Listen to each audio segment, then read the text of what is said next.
Yo, how's it going, everybody? Good morning. Yeah, y'all might have seen me looking rough last night. I tried to do this stream last night. I was not feeling it, bro. I was tired as hell. I was like completely out of it. Like, I started it, I had some good points to make, and then I just like, yeah, I was way far gone. Like I was tired, bro. I was tired. Like I said in my stream, which is now taken down because it's, again, just I was too tired, wasn't really doing much in it. Anyways, yesterday I basically spent the entire day setting things up. Like, I got my new desk. I didn't set that up yesterday. I already set that up. I already told you about that in the previous stream.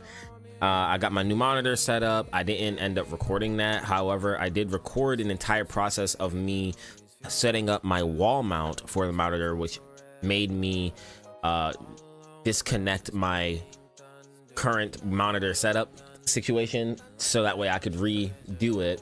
So you'll get to see that in probably like a month or so when I get my desktop. That's the only thing missing now. I also got new speakers, so there's that as well. So I pretty much got everything set up, you know, new camera angle and everything over here. I just feel really good about my entire setup and the way things are. What I wanted to get into today was something y'all was telling me about when I was playing Wuchang Fallen Feathers a few days ago. Y'all was telling me about watching this video from the librarians, and excuse me, you know, we watched the ending explained videos in the previous stream, and that was super cool. I really was like, dang, we actually got the worst ending, and I was kind of upset. And I've been thinking more about Wuchang Fallen Feathers since that. Game is fire. Okay, game is fire. I've been seeing some, we're gonna talk about this too, been seeing a lot of like controversy over the recent update that everybody was looking for. Apparently they did some crazy wild shit in the new update, which I feel strongly about. I ended up watching like a 20-minute video from Luke Stevens, and they're like censoring certain boss fights, censoring certain areas in the game, and changing stuff. Like, they told us in the update list, but it wasn't like explicitly said out like in detail what they like changed.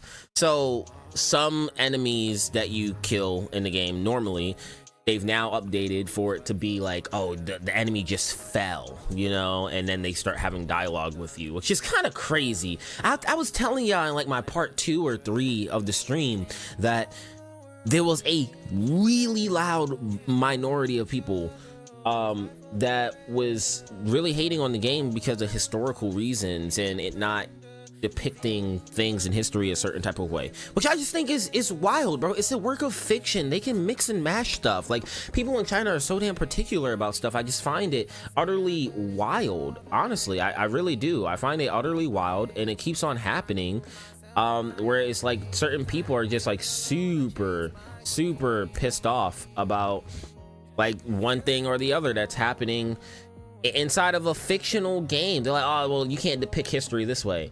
Why not? Why? It's a game. Why not? Also, thank you for the follow. I really appreciate you coming through, Marvel, on Twitch.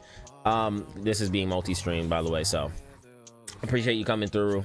And for the people that's on YouTube, I really appreciate all love and support y'all always show me, and that y'all have been showing me since me transitioning into just doing more live streams. I hope to see more of you guys inside my live streams.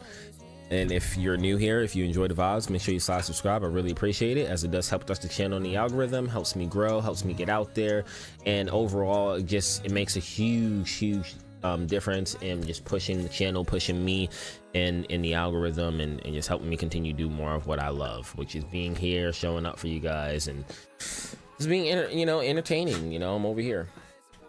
So anyways, yeah, I was talking about how like there's always like some kind of like loud noise about something going on in a fictional game. I just don't get it. I understand that you might be sensitive over a certain topic, but there's no real reason to like push down a developer for depicting a twisted way of history in his game. It's his idea. It's their idea. Why are you so caught up in their idea? It's a fictional world. It'd be no difference as if I wrote a book and wrote a story, and in my story Abraham Lincoln lives. So who's to fault me for saying Abraham Lincoln lives? That's American history, right?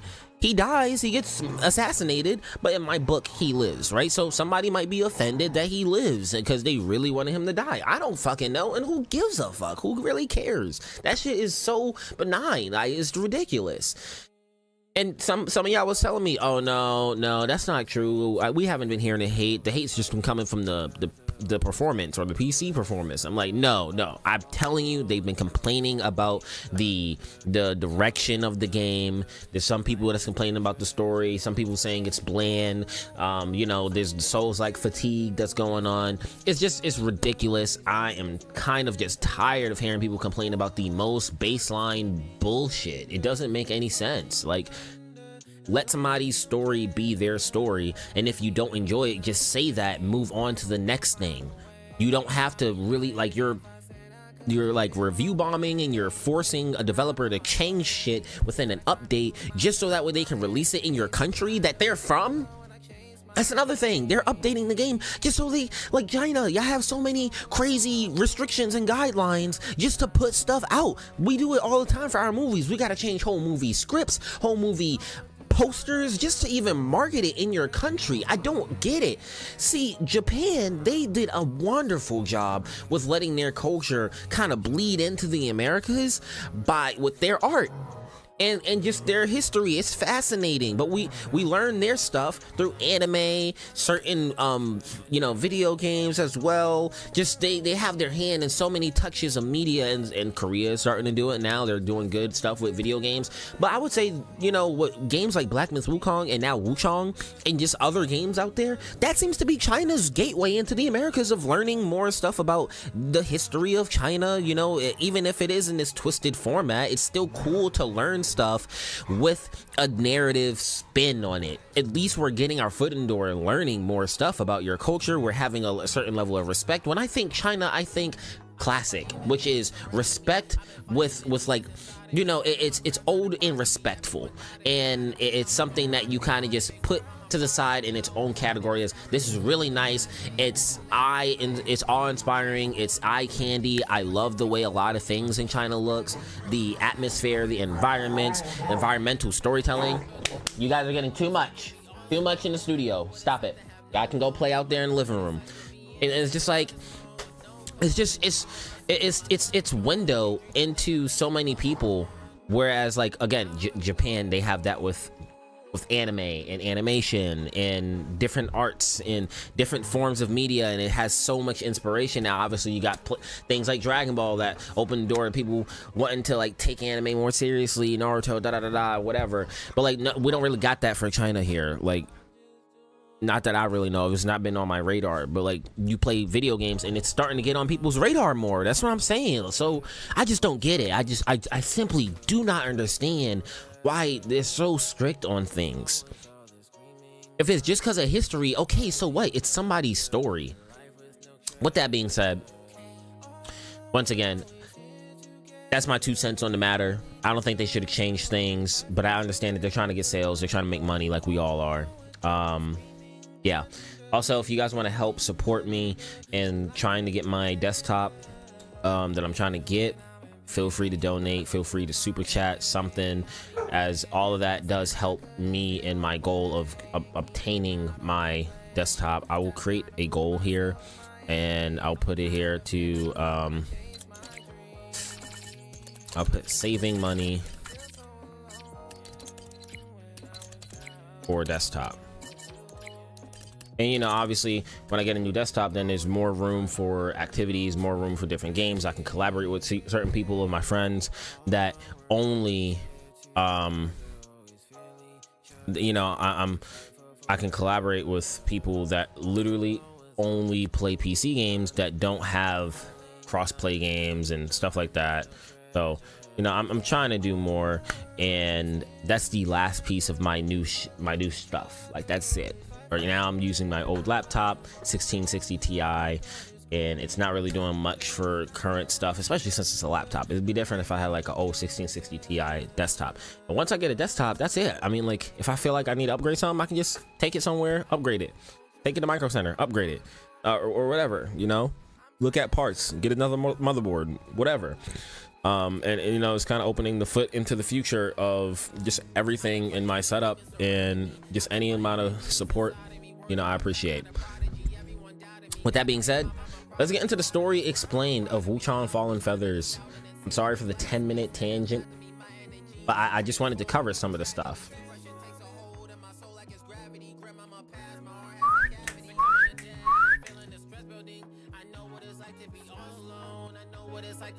Let's switch this over. I hope to see some of y'all start coming in here, because we was having a fantastic time during all the streams. I hate when I like start a live and there's like hardly anybody in there, you know? I feel like YouTube doesn't do the greatest job at like pushing everybody's stuff for streams. And I've been pretty consistent with the streams too, so, you know, I love a lot of the conversations we was having in there. Now, I did, again, like I said, I started like 45 seconds of this. I started some of this. I'm going to preemptively like this, like I did last night. He just has one of those voices. He's just really good at telling the story. Again, we already watched like an endings explained. So Wuchang Fallen Feathers is a work of fiction, story. A dark fantasy rendition of China many centuries ago. But much of its inspiration and foundational lore emerges from real-world history. The game takes place during the collapse of the Ming Dynasty, an imperial dynasty that ruled much of China for nearly 3 centuries.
Okay.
The final decades of Ming rule were bloody and lawless. They faced invasion from the Manchus and future Qing dynasty to the north, suffered several internal revolts and rebellions, and were carved by many opportunistic pretenders to the throne.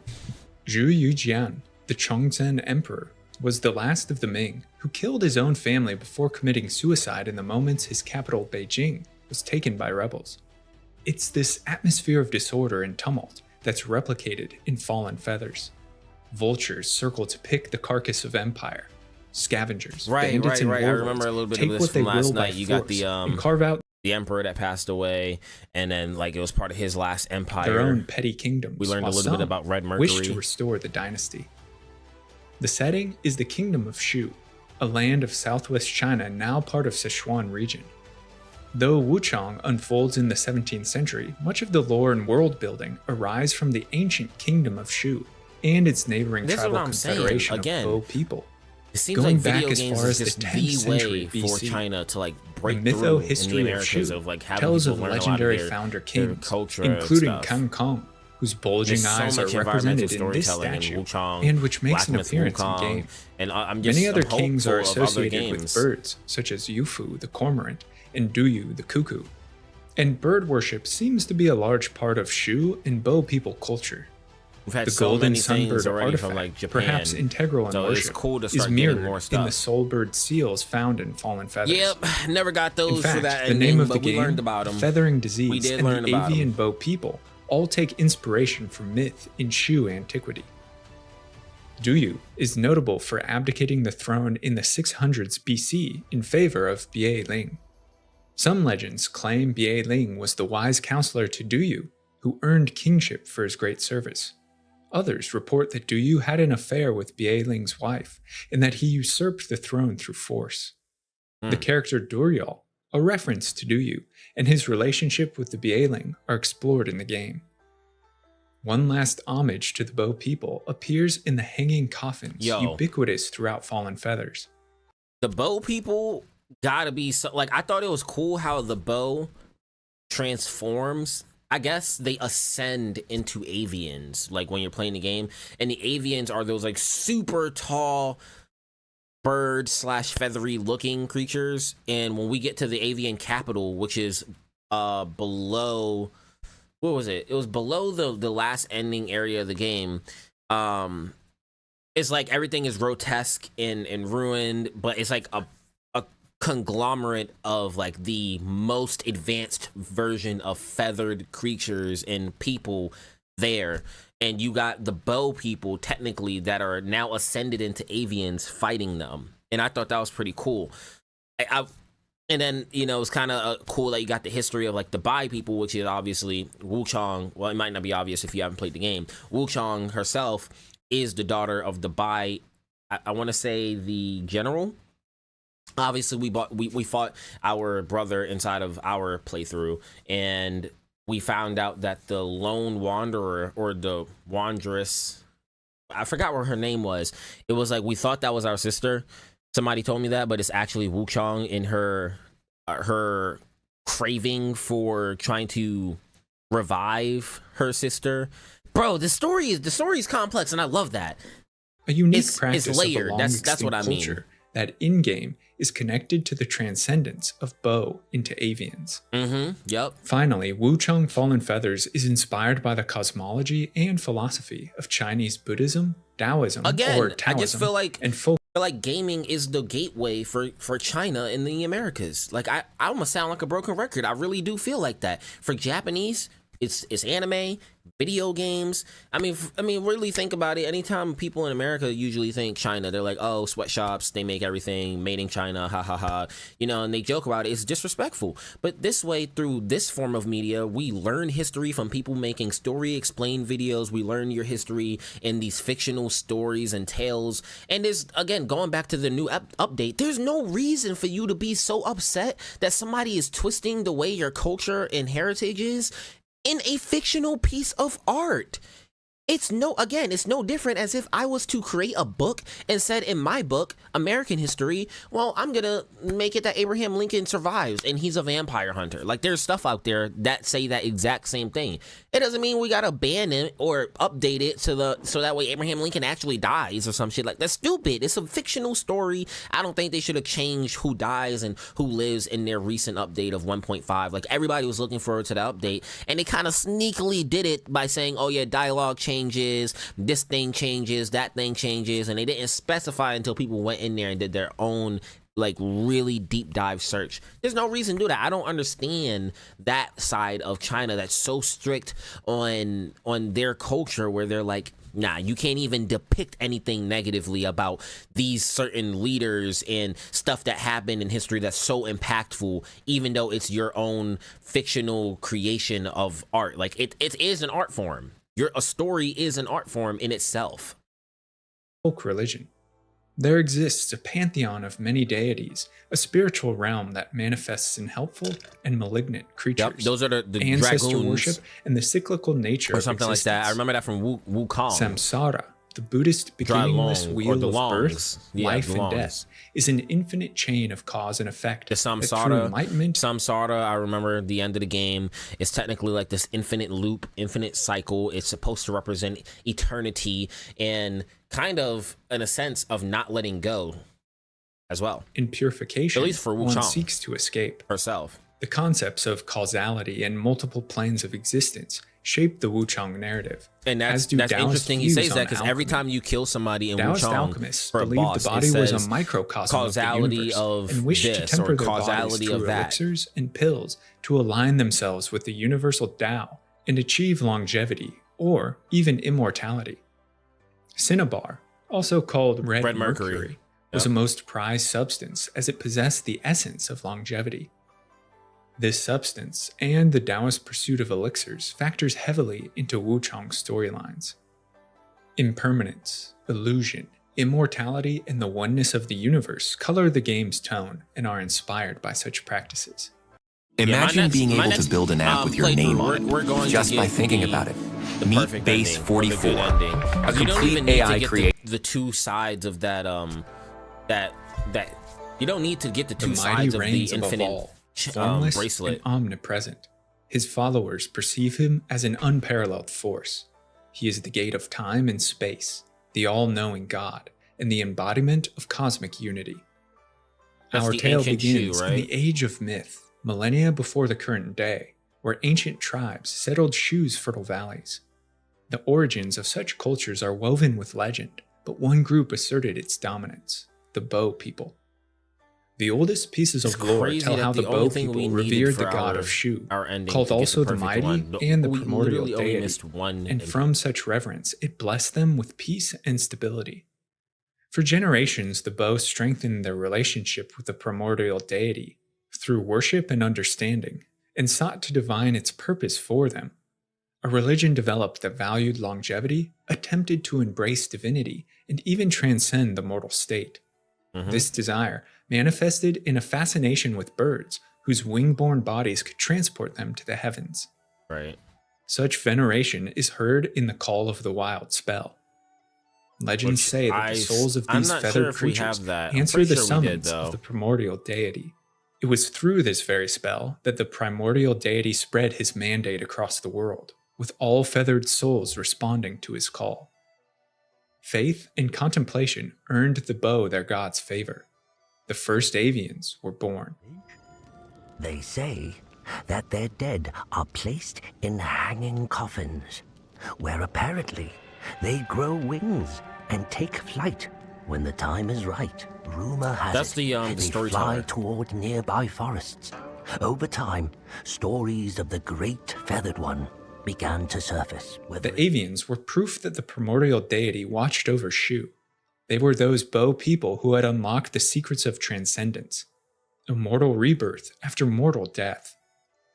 How they achieved this remains a mystery, but the ascendance of some Bo people into avians coincides with the arrival of a celestial artifact that greatly influences events throughout history. This artifact was a purported gift from the mighty, and it could be that its radiating magic powered their transformation. What can't be denied is how this artifact fueled their continued rise, but led also to ancient Shu's tragic collapse. A golden age elevated the kingdom to the limits of what was possible.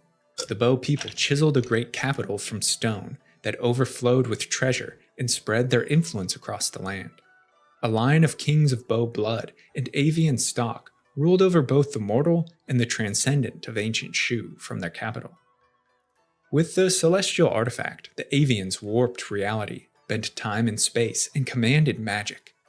They erected a great altar within the Forbidden Lands, a sort of pocket dimension denied to most Bo people, where they performed rites to commune with a primordial deity, beseeching their god when questions of great concern were asked. We hear in the lore of many spells and items that hint at the supreme power the Avians once commanded. That's something I really did enjoy about this. They told a lot of their history through the items of the spells. So if you kind of missed certain spells, then you would miss like whole narratives for the group of people that usually use those spells. And it's kind of cool. It's interesting. The Plume Vortex is but a sliver of their ancient ability, and the echo of the Bow Sorcerer, which crystallizes the very air into ice shards, tells us the Avians had the power to control all things during a great golden age, creating clouds, rain, and weather at a whim. To Avians of today, the best ending I'm referring to is removing our feathering alongside entirely. Birds, the Bow saw as holy a sort of plant-like organism called a sea lily. To them, the lily represented the cycle of life and death, and the connected harmony of the universe. The bronze all tree in the ancient capital is a replica of the colossal lily tree.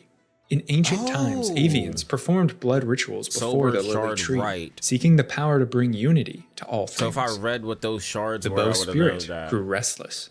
Though many transcended to Avian, they wanted more.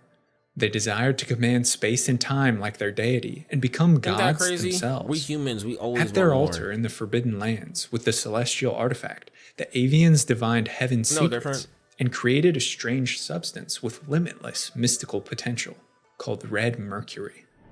The Avians learned the secrets of the heavens and used the altar to craft red mercury, aiming to bend fate itself. So I wonder why he never ascended into a pity that like such Avian, power, since he's the king of ancient defying the natural order, was never meant to last. This miracle compound enhanced physical prowess, enforced the soul, greatly increased vitality, and ensured the immortality of all who imbibed it. But red mercury subverted the cosmic order and defied natural law. Red mercury's power came at a steep cost, paid in two parts. The first came from those who wielded it. Red mercury was a double-edged sword, a trial by fire. The process of transcendence and immortal purification forced one to confront their inner demons on the precipice. I want to know what the story is with these Avian ascended bow people only having one arm. Insanity. Those possessed of spiritual resolve emerged from the ordeal blessed by the primordial Oh no. Oh, deity. Those who didn't were racked by madness. Transcendence and immortal purification forced one to confront their inner demons on the precipice of insanity. Those possessed of spiritual resolve emerged from the ordeal blessed by the primordial deity. Those who didn't were racked by madness and gross transformation. It'd be pretty cool They if you became could not the graceful help avians, the but Avians plumed in a sense, monstrosities. by These only- unfortunate bow were the first afflicted attacking by the these mystical guys disease later not, known as the feathering. Based on how avians aggressively having strike any at of the feathered avians creatures during the attack you. game, we can assume the bow were just as ruthless in excising such failed individuals as the people of Shu are in the current day. The second was paid by the avians' unfortunate mortal flock. The sea lily and red mercury became entwined during the avians' rituals. Crystallized mercury was the plant's noble fruit.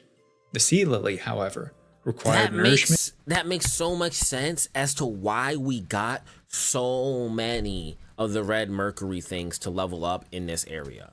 Not from water, but from human blood. It wasn't just Legends like, say that see, the I blood- love when there's a sense of like, there's storytelling behind why a game mechanic exists, right? They were giving us so many things, and normally you could say, oh, they're trying to level you up for the final boss. Yes, you could say that, or you could say they were trying to level up for the final boss, so they implemented this inside of the story that the avians were experimenting with this, and the bow people was experimenting with this with the blood and the crystallization with red mercury and everything, so there's a bunch of red mercury drops. blood of the ancient bow nourished sea lilies, granting fire. Strength at a steep price. This excerpt from the bow blood item tells of how the Avians exploited bow people to feed mystic rites. Many were fooled. The completeness. Wait. Why are they exploiting bow people if they are themselves just ascended bow people? They just think they're that much better than them? Sacrifice etched on this stone inscription from the ancient bow capital that reads, "My blood I offer, that divine power may flow. A relic I wield to strike down my foe. My soul I give to shield all I cherish. Myself I sacrifice, so the Avians won't perish." Body, mind, soul. We read that all too. were taken by the Avians to cultivate red mercury. Legends claim that living sacrifices were a common occurrence in ancient Shu, and that one of their secret ritual sites can be found beneath the Shu sanctum. Excuse me. It's uncertain whether this was willing or forced sacrifice, but it doesn't take a great leap to intuit that many bow people hoped this would lead them to salvation through immortal rebirth. The bow were suddenly threatened by an outside force known only as the Bieling. Precious little of the Bieling remains, their only mention in the lore coming from the plumed gray sword. This ancient blade, infused with the power of Bieling, was taken from the Forbidden Lands. The Bieling may have been a rival tribe of transcendent individuals with power enough to equal the bow. Their conflict erupted in the Avian Wars, which consumed ancient Shu. During the Avian Wars, the primordial deity gifted lustrous feathers to chosen warriors, turning them into an almost invincible force. During the Avian... This is the problem with my laptop. My laptop just cannot handle my monitor. Wars, the primordial deity gifted lustrous... And I've lowered the quality on my monitor to match my laptop stuff. The bow. Their conflict erupted in the Avian Wars, which consumed ancient Shu. During the Avian Wars, the primordial deity gifted lustrous feathers to chosen warriors, turning them into an almost invincible force. Ennobled by his god, one figure rose to prominence during the Avian Wars, Duriel, the king of ancient Shu. Duriel, like most elite bow, was an Avian. The statue of. He and his kin proved indispensable in the conflict. We get to talk to him down there in ancient Shu. The contaminated crystal tells us about the ancestral shrines dotting Shu and their significance during the battles. These shrines were created by Duriel at key moments during the Avian Wars. In fact, the figure within each shrine is a likeness of Duriel. The king of Shu was vaulted to myth and godhood from his heroism. Duriel's veneration continued through the centuries to the current day. Within the Shu sanctum are statues that depict King Duriel. So the ancient, what I want to know, what's the time passage? Because it said ancient Shu, what, 17th, 16th century something, and then Wuchang takes place in the 18th. Is that correct? Or is it takes place earlier and then Wuchang takes place in the 17th, 18th century? Many forms.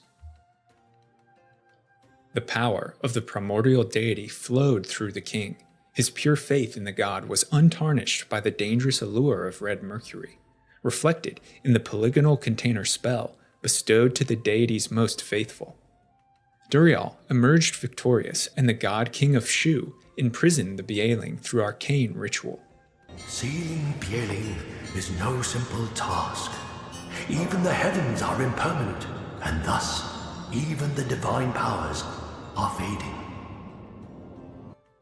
Though the bow people claimed victory, the outcome of the Avian Wars was disastrous. Either having used the celestial artifact to seal the Bieling, or as a weapon against them, the object overloaded and was shattered into 5 fragments. But most legends speak of only 4.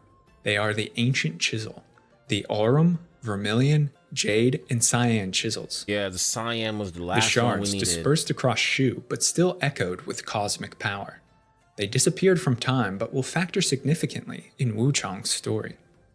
The shards were tools they used for their rituals, the keys to warping reality. After my battle with the Bieling, the source of their power shattered and scattered across the land, remaining hidden for centuries. With their artifact destroyed, the Avians lost much of their power and relied increasingly on human sacrifice to produce red mercury and wield its maddening yet transcendent potential. It's perhaps in the aftermath of the Avian Wars that the bow Magus rose to power and her twisted ways came to light.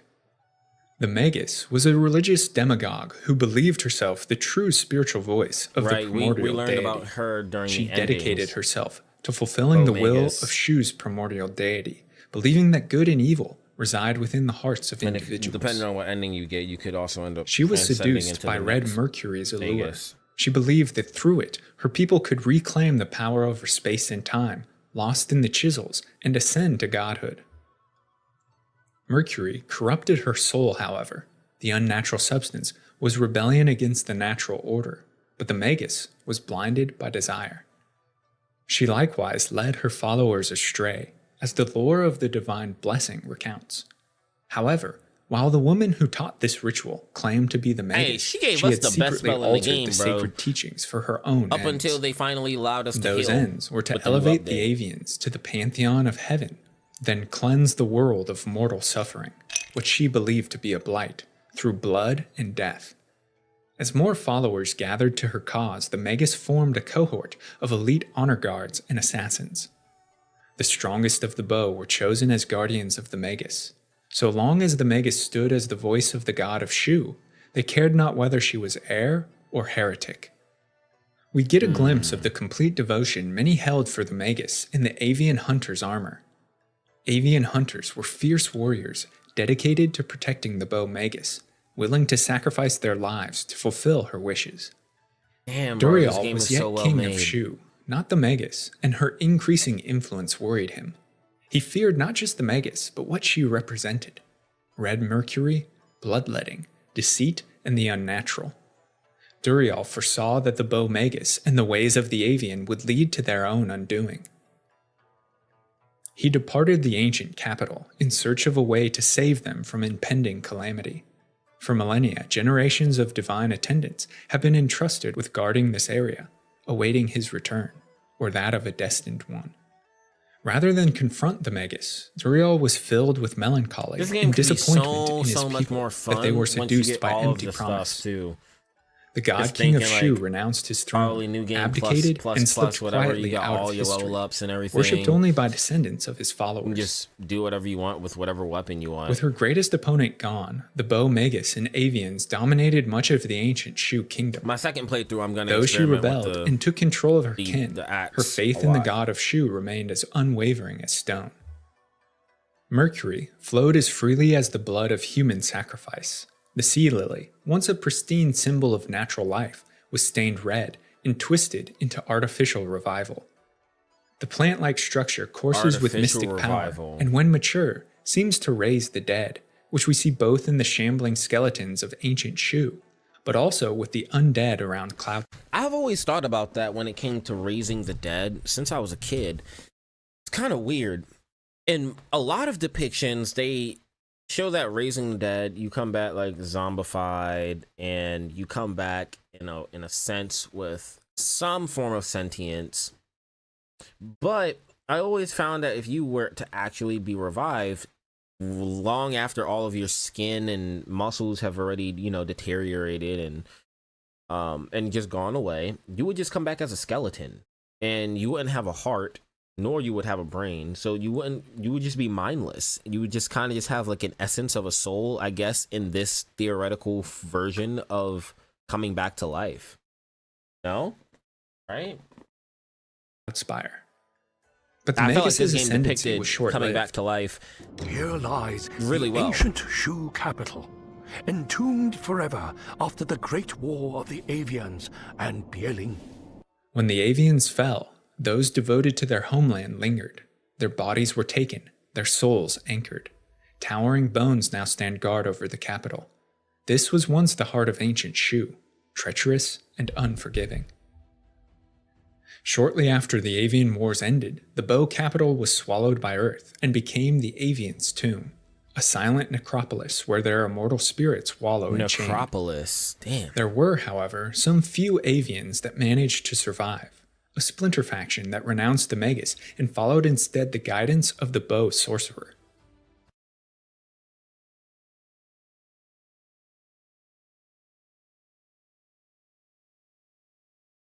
After the Avian Wars ended, the bow capital was swallowed by Earth and became the Avian's tomb, a silent necropolis where their immortal spirits wallow in chain.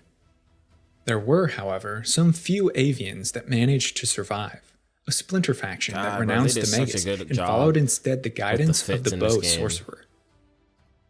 They kept both their human and Avian traditions alive as best they could, but fallen from the golden age of splendor and exploitation, the bow found nothing but hostile human communities.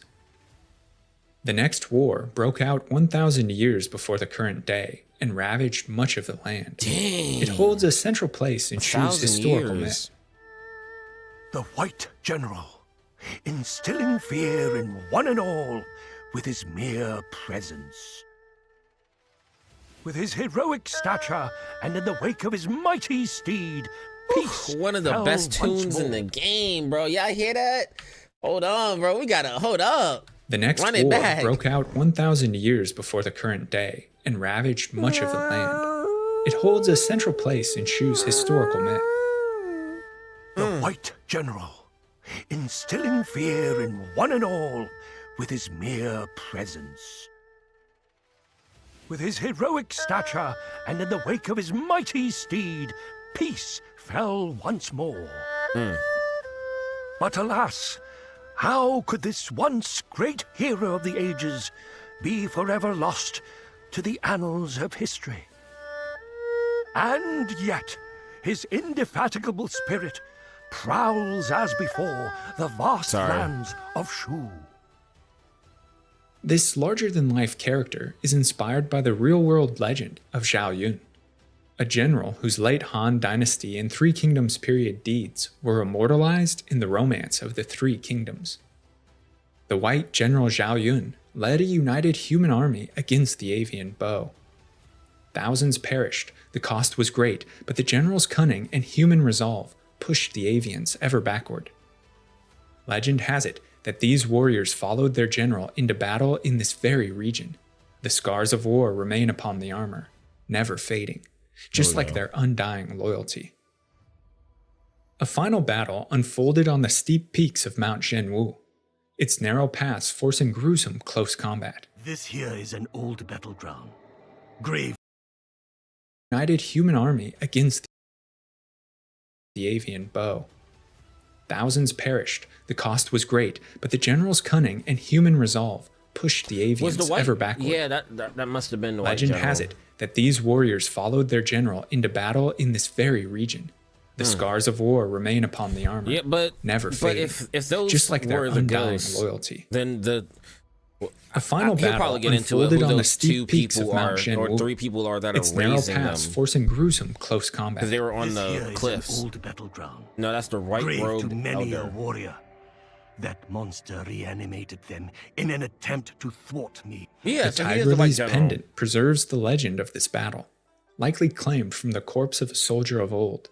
A fierce battle took place here some 1,000 years Yeah, ago, some tall-ass and legend people back claims in the the battle day. was against non-human beings. The Non-human outcome beings. was decisive and crushing. The Avian bow were defeated, and most were slaughtered. The sorcerer and those who remained fled into the dense jungle outside Zhenwu for safety. But the peace pendant, which tells that Avians inhabited the forest a millennia ago, would suggest that some form of settlement was reached between the Avians and the White General. Millennia is 1,000, right? But the legacy of Bow's evil lived on. Warnings are etched deep inside the forest to keep in collective human memory the danger of Avians. They read, even the enemy the design. bird is creatures that telling. haunt these woods, ascended bow people they are. Guided by the enlightened, they erected this altar. Human sacrifices nourish their twisted deities. I don't think I picked that The up. crane pendant, once Duriel's, is found Maybe. near this shrine and might suggest the old god of Shu etched these words and continues to protect people from the shadows. For their part, the surviving Avians harbor nothing but hostility and hatred towards humans, crafting treetop settlements and hunting humans for sustenance. Perhaps as part of the peace settlement, The white general took from the avians the cyan ancient chisel that had recently been found. Its power would haunt and consume them in the centuries to come. This period of history ends with the avians reduced to a small band, the capital of Shu entombed, the spirits of the Bo Magus and her devoted worshippers sealed within. The 4 or 5 chisel fragments have spread, and as the aurum feather, dropped by gold-winged birds found throughout Shu reads, following the primordial deity's fall, the essence of an avian scattered and transformed into Goldwing. Goldwing roamed the skies, letting out mournful wails. The people of the land took this as proof that the primordial deity still graced the lands. For many centuries, Shu fades into obscurity as other regions host China's long line of dynasties, wars, rebellions, and conquests. It's not until the founding of the Ming Dynasty, roughly 250 to 300 years. I vibe with this fit too.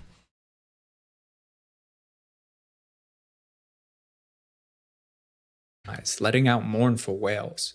The people of the land took this as proof that the primordial deity still graced the lands. For many centuries, Shu fades into obscurity as other regions host China's long line of dynasties, wars, rebellions, and conquests. It's not until the founding of the Ming Dynasty, roughly 250 to 300 years before the present day, that descendants of ancient Shu return to their ancestral homeland. Gotcha. Guided by memories of their forebears, they erect the village of Worship's Rise, which radiates from the central temple of Shu's sanctum. I'm excited to see the sanctum itself is built atop the bones of Bo ritual grounds, where both Duriel and the primordial deity were honored.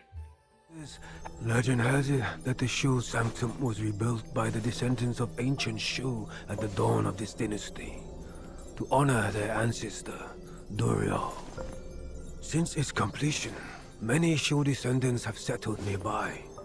A Taoist community settles near the old...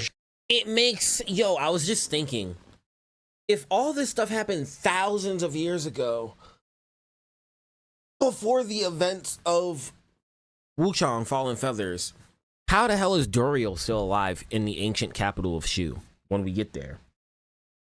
And I just remembered the entire game is encompassed in a dream. It's an infinite loop dream. And to break out of the dream, you have to remove yourself from the cycle of samsara.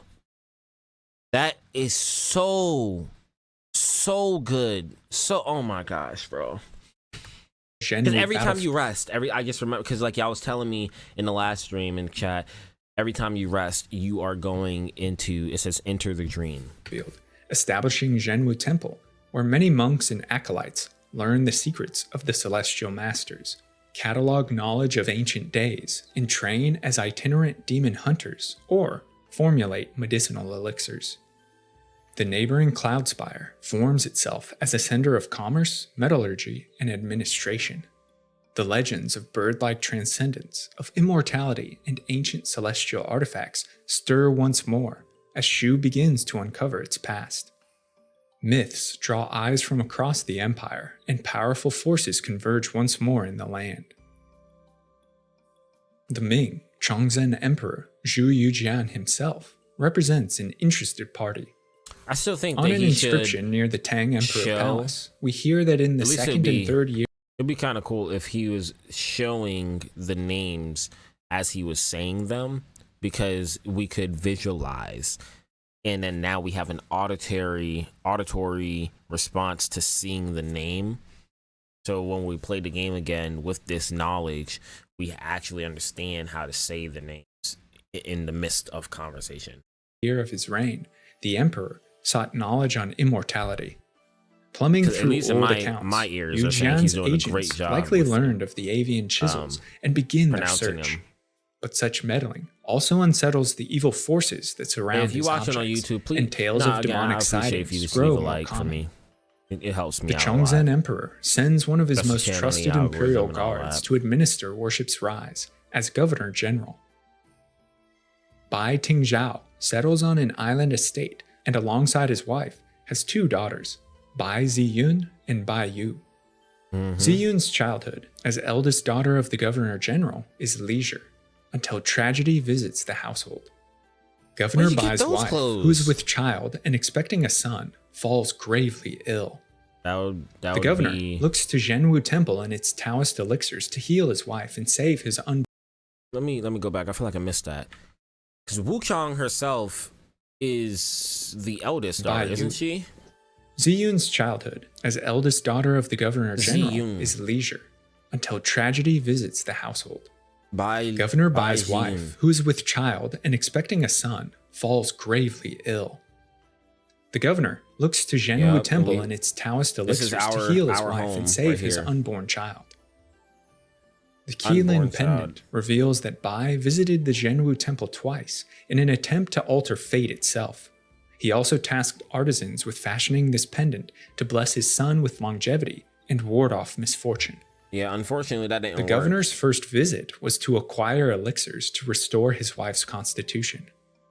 No prayer, no tokens or medicines could save his wife, and though the son is born as Bai Kru, the mother dies in childbirth. The lore of the Zhenwu Temple elixir paints a frank picture. Concerned for her mother's health, Bai Yu requested this elixir from their leader to strengthen her mother, both body and mind. Her father, however, thought of the unborn boy, ignoring his wife's plight as she grew weaker with each passing day. And this isn't the extent. You can't really blame him though, right? Because so this is my perspective as becoming a new dad, right? And my son is about to be born in the next couple months. You can't really hold a candle to like, this is my baby and he's about to be born. This is my wife and she's getting weaker. You kind of have like an equal footing of care for the both of them. But there's lots of stories where you have like a parent that's constantly inside of like a back and forth of who do I care more for, my child or my wife, or my child or my significant other, my spouse or whoever it is. And there's often like this, what's it called, a moral dilemma where it's like, if it's between your spouse and your child dying, who do you save first? With the added pressure that you might not get a chance to save the other. Most people in that predicament is choosing their child versus their spouse. Like it's like I can't really blame him specifically for kind of like overlooking his spouse's weakness, because he's concerned like, but is our child going to be born healthy? Is he going to be good? How can we strengthen him up now that when he comes? So I like, but at the same time, it is kind of scummy to just entirely ignore your spouse that is extremely ill and sick, that just is giving birth to your son that you're so worried about. Her father had this elixir from their leader to strengthen her mother, both body and mind. Her father, however, thought of the unborn boy, ignoring his wife's plight as she grew weaker with each passing day. And this isn't the extent of misery. In many items throughout the lore, we hear that Bai Kru is a frail and sickly child. Yeah. It isn't much longer until the son follows his mother and Bai Kru passes. Yep. Both Ziyun and Yu lament their family's misfortune, but Bai Tingzhao is utterly broken. The future of his family dies with his only son, and the general will do anything to change destiny. He is the general. He learns of 2 artifacts stored within Zhenwu Temple of immeasurable power that might bring Bai Kru back from the beyond. They are 2 of the 4 chisels, though how they came into Zhenwu's possession is left to speculation. But as this document notes, shortly into the 11th year of Chongzhen's reign, thieves break in and steal one of the chisels. It goes on to mention a horrid night in which a botched ritual results in the disappearance of the Bai family and destruction of the mansion. General Bai, alongside a Taoist priest, attempt to use the stolen chisel, which commands the power of time, the essence of resurrection, to revive Bai Kru. The chisels are incomplete, fractured. Their power isn't pure but corrupt and consuming. That's why the toddler transforms into a monstrosity, an abomination that threatens the rest of the Bai family. Yeah, he was pretty easy. The general gives his daughters the chisel and commands them to flee before confronting the beast. Correction, they might steal it and leave without him knowing. All right, let's go back to what he said so we can do a monstrosity, put that together. An abomination that threatens the rest of the Bai family. The general gives his daughters the chisel and commands them to flee before confronting the beast that was his son. Got it. So the daughters, being Wuchang and her sister, they were going to probably steal it, the chisel, from the general, and he wouldn't have known. That's what he's saying in the note on the top of the screen. The general gives his daughters the chisel and commands them to flee before confronting the beast that was his son. This we can read in the letter he's left. This is our... Okay, this is from... We read this too. I vow to eradicate this abomination and offer my life as penance. The name of Bai shall endure untarnished. Bai crew overwhelms his father and kills the governor general. The orphaned Bai sibling who overwhelms? This we can read in the letter he's left. Bai crew overwhelms his father and kills the governor general. The orphaned Bai siblings Ziyun and Yu leave Shu. Ziyun and Yu. So Wuchang, her actual name is Bai Yu, correct? And our sister is Li. What is it? The orphaned Bai siblings Ziyun and Yu leave. Ziyun. Is Ziyun us, or is it our sister? Shu, making for the southern archipelago. The collapse of the Bai family is a presage to the fall of the Ming dynasty. No exact time frame is given, but Ming China is threatened by the invading Qing dynasty from the north, faces several internal rebellions, and as the item description of the halberd tells us, pirates from the south also throw in their lot to carve up the failing empire. The Ming dynasty is destroyed with the death of Zhu Yujian. The Ming emperor hanged himself after the fall of his nation, yet the remaining members of court wished for his and the nation's revival. The region of Shu is a microcosm of the tumult that rages across China. Lawlessness reigns. Brigands burn and pillage. Many factions form or shift allegiances to found rival empires, while others wish to restore the Ming legacy. Near Worship's rise, a splintered dynasty called the Tang declare themselves emperors of Shu and reside in the fortress palace. The eagle pendant states, many such trinkets from the Ming imperial court later found their way into the Tang emperor's palace. And from documents left in his libraries, we learn that like Zhu Yujian, the Tang emperor is also fascinated with immortality and enticed by the legends of Shu's ancient past. He discovers one of the avian chisels, the chisel Wuchang later finds submerged beneath the palatial pool. Liu Cheng'an, a cunning general, fervently loyal to the Ming dynasty, was sent to Cloudspire to govern in the waning days of the Chongzhen emperor's rule. And Cheng'an remains devout even after the emperor's death. Liu Cheng'an was appointed by the emperor to oversee Cloudspire a few years ago. It was pretty easy as well. With the Ming dynasty crumbling, he could have easily carved out his own kingdom. Instead, his loyalty binds him to chase the impossible. Resurrection. He assumes command of Cloudspire from within the fortress of Snowfall Palace, much to the consternation of Huang Yan, the Madam of Snowfall, and the general represents the last bastion of Ming rule in Shu. Cloudspire is notable for its rich deposits of red mercury. None in the current era know the ancient origins of red mercury, but it's unique in the land of Shu and contains mysterious energies capable of strengthening one's body. Once it became known, many a recipe began to spread across the land, yet they all came with a side effect. The user would soon become irascible. The mines of red mercury and its demand skyrocket Cloudspire's value. Chaos soon erupts as the three blights descend upon the land. Artificial red mercury that the first blight comes in the form of Zhang Shanzhang, a warlord who unites and leads the four heavenly kings of rebels. Zhang Shanzhang rapes, pillages, and burns Shu from Zhenwu Temple to Worship's Rise and beyond. His rebel onslaught claims the short-lived Tang Emperor, but fails to overcome Cloud Spire. On a tide of blood, Zhang rises to the title of sovereign and declares himself the new emperor.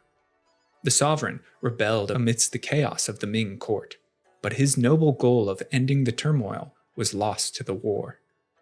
But his departure is as swift as his arrival. Soon, the sovereign dies, and without his uniting authority, the four heavenly kings disband. Zhang Shanzong is succeeded by his sons, Liu Wenshu, Ai Nengqi, and Li Dinghuo, who wish only to see their father once more, a desire that guides their future actions. The second of three blights descends with the coming of bandits. The Golden Bandits and other groups of brigands find Shu destabilized, vulnerable, and plump with easy treasure. The local militia has been decimated through battle with the rebels. Much of the population is too weak to resist. Often disguised as Buddhist monks or traveling Taoists, these wandering opportunists sweep like locusts and extract Shu's remaining wealth. With the death of the governor-general and the collapse of the empire, no coordinated resistance meets the bandits, and many fall to despair. Such troubling times push the faithful within Shu Sanctum to hopes of religious salvation. The Sanctum's spiritual leaders are two brothers, Lu Bingjiang and Lu Bingchang. It's crazy how stuff like that worked back in the day. It's just like, oh, well, this is this whole area. Yeah, we're going to take over this. This is our head in command. And they're all a part of the same country. It's not like these tribes or anything are from like different areas like in the world. They're all from China. They're all from China, and they're just like, no, this is ours. This is our era now. Must tell you something. The Shu Sanctum has more than one priest, you know. Word has it that there are two, Lu Bingzhang and Lu Bingcheng. Twin brothers, believe it or not. Don't we fight both of them? The elder brother, Lu Bingcheng, oversees the vault, likely where they brew their secret elixirs. While plumbing ancestral knowledge for solutions to their current woes, the brothers uncover forbidden texts that speak of the ancient Shu. He's the one that summoned the bow sorcerer. People. Yeah. Lu Bingjiang is a tragic figure whose misguided actions plunge Shu into even worse circumstances. As a priest of the Shu Sanctum, Lu Bingjiang dedicated his life to seeking the primordial deity's power. Yet in the end, he was lured by the allure of red mercury, becoming feathered and falling into madness. Even as red mercury consumed him, Lu Bingjiang clung to his dream of restoring Shu's former glory. His devotion first drew the Magus' whispers, and in the end, it bound him to the featherings. Deep beneath the earth, the avians who had slumbered for millennia begin to stir once more. The renewed use of red mercury to the featherings. Deep beneath the earth, the avians who had slumbered for millennia begin to stir his whispers, and in the end, it bound him to the featherings. Deep beneath the earth, the avians who had slumbered for millennia begin to stir once more. The renewed use of red mercury, the pulsing aura of the chisels, the rekindling of the primordial deity's worship, all draw the bow Magus and loosen her soul from the binding chains that have trapped her. She returns to the surface and exerts her influence, bending many to her will through insidious whispers. Lu Bingjiang, consumed by the powers he sought, cast aside his past duties and beliefs. This negligence allowed the remnants of the ancient Shu people to resurface and unleash the feathering upon the world. The feathering is the third blight and by far the most disastrous for Shu. It's a mystical ailment derived from both the corrupting radiation of red mercury and the influence of bow blood across the land. The feathering can be seen as a symptom of red mercury. It's nature's response to this unnatural pathogen created all those centuries ago. Those afflicted become ill, descend into madness, have their physical bodies transformed, and ultimately die. But death is no solace. where red mercury is strongest and where mature sea lilies grow. The dead are resurrected as monsters.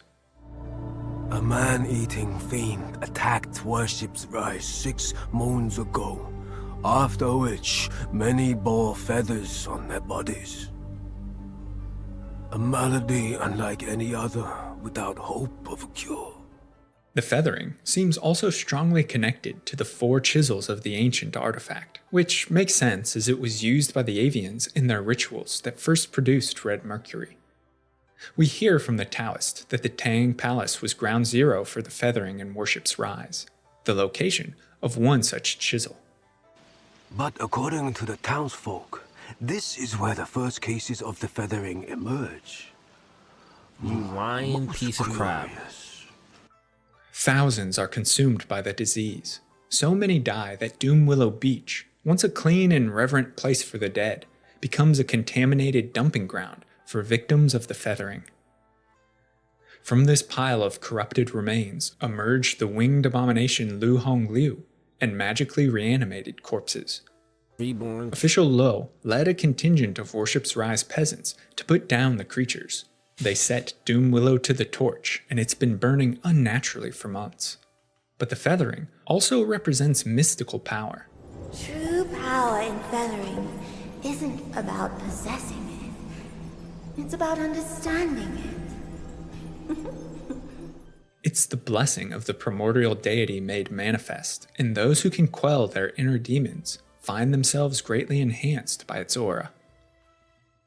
The strange news coming from Shu, the tales of immortal bird creatures, of ancient objects, and a plumed disease, attracts the attention of Bai Ziyun. After fleeing their family home, she and Bai Yu took up with a group of pirates stationed in the southern archipelago. Like many other dispossessed, the archipelago offered opportunities to build a new life and make a name for oneself. Their companion, He Yu Zai, speaks fondly of them, and they fit in well. Armed with the family sword of House Bai, Cloudfrost's Edge, and her father's embroidered Imperial Guard armor, Ziyun proves a formidable mercenary. In the years since her flight, she's crossed blades with many and ended countless lives, which has earned years since her flight armor.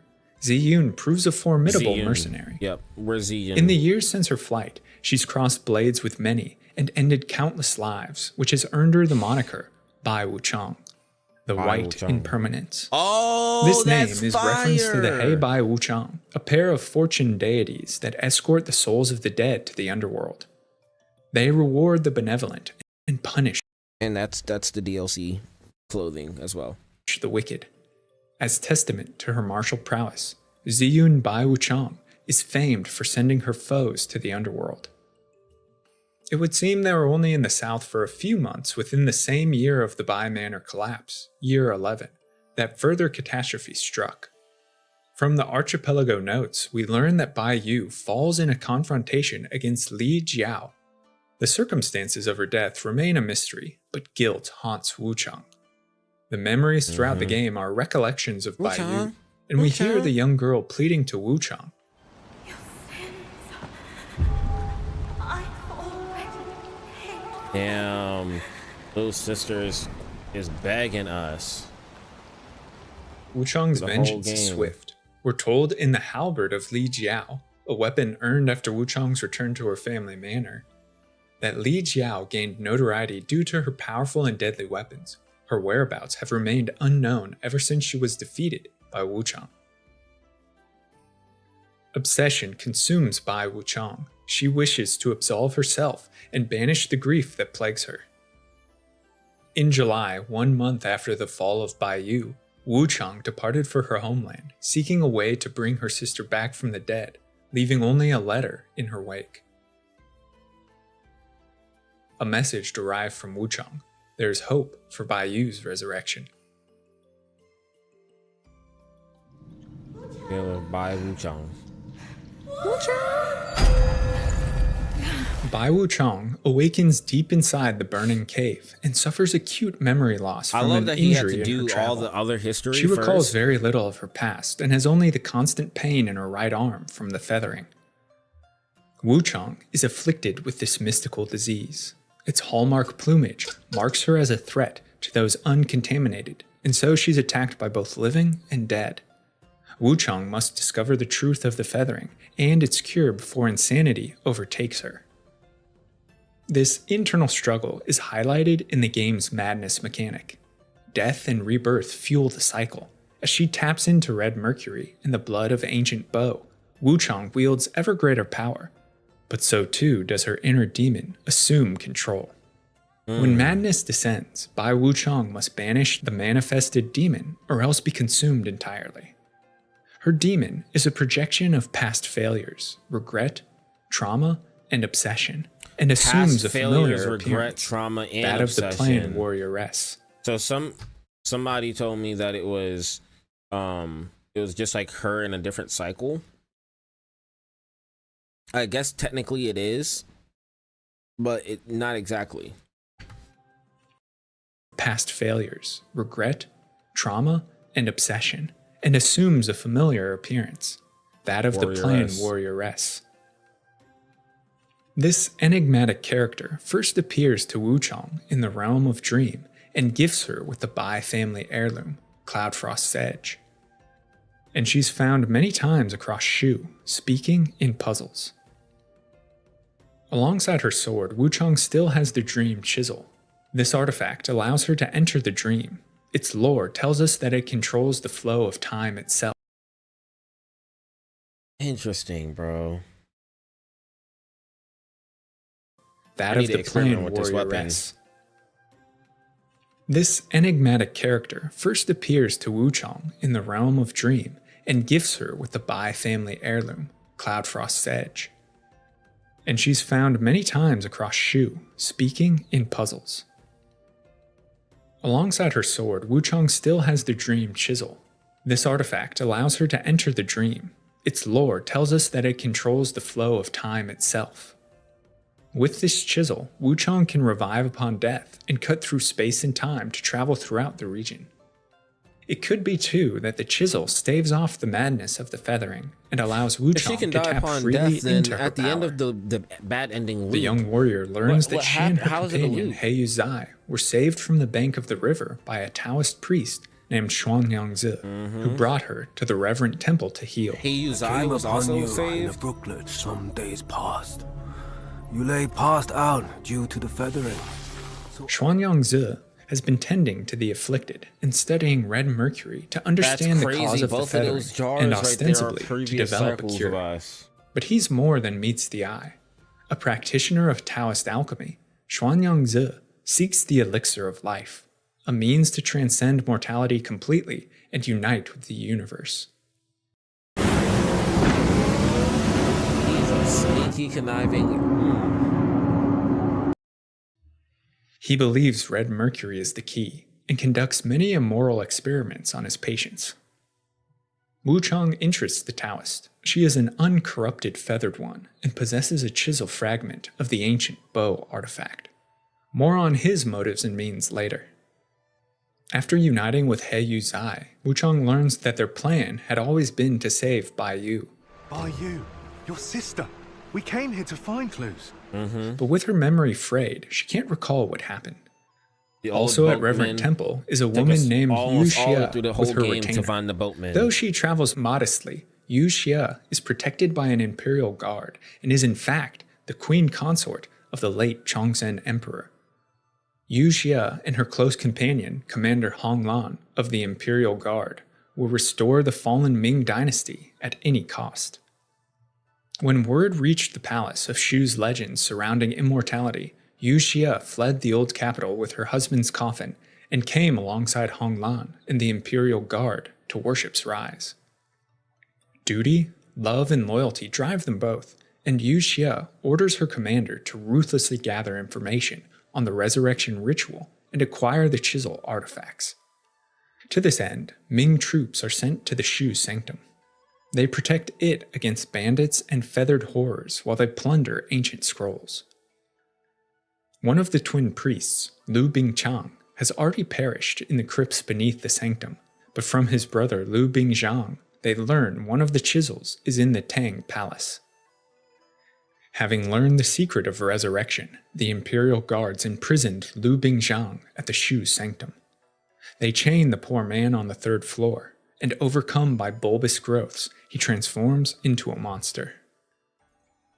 Wuchang ends his misery, kills Dutanga, the cannibalistic leader of the bandits holed up in Lightsen Temple, and also confronts the feathered abomination at the center of worship's rise.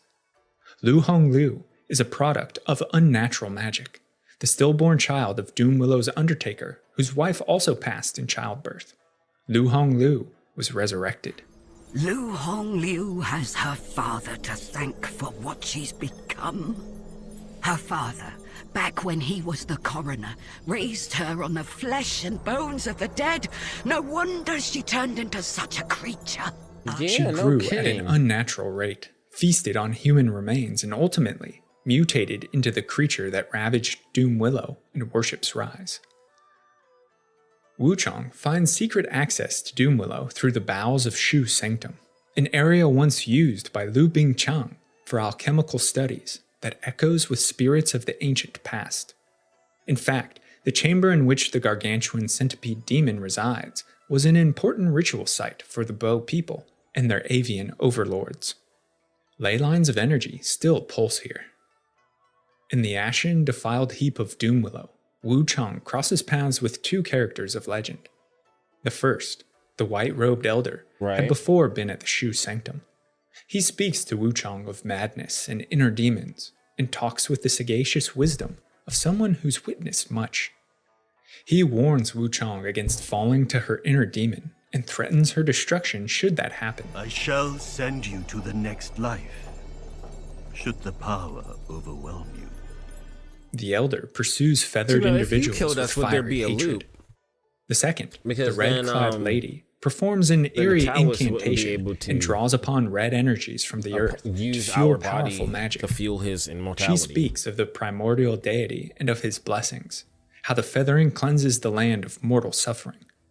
This woman is none other than the Bo Magus, who has for centuries been trapped in the catacombs of ancient Shu.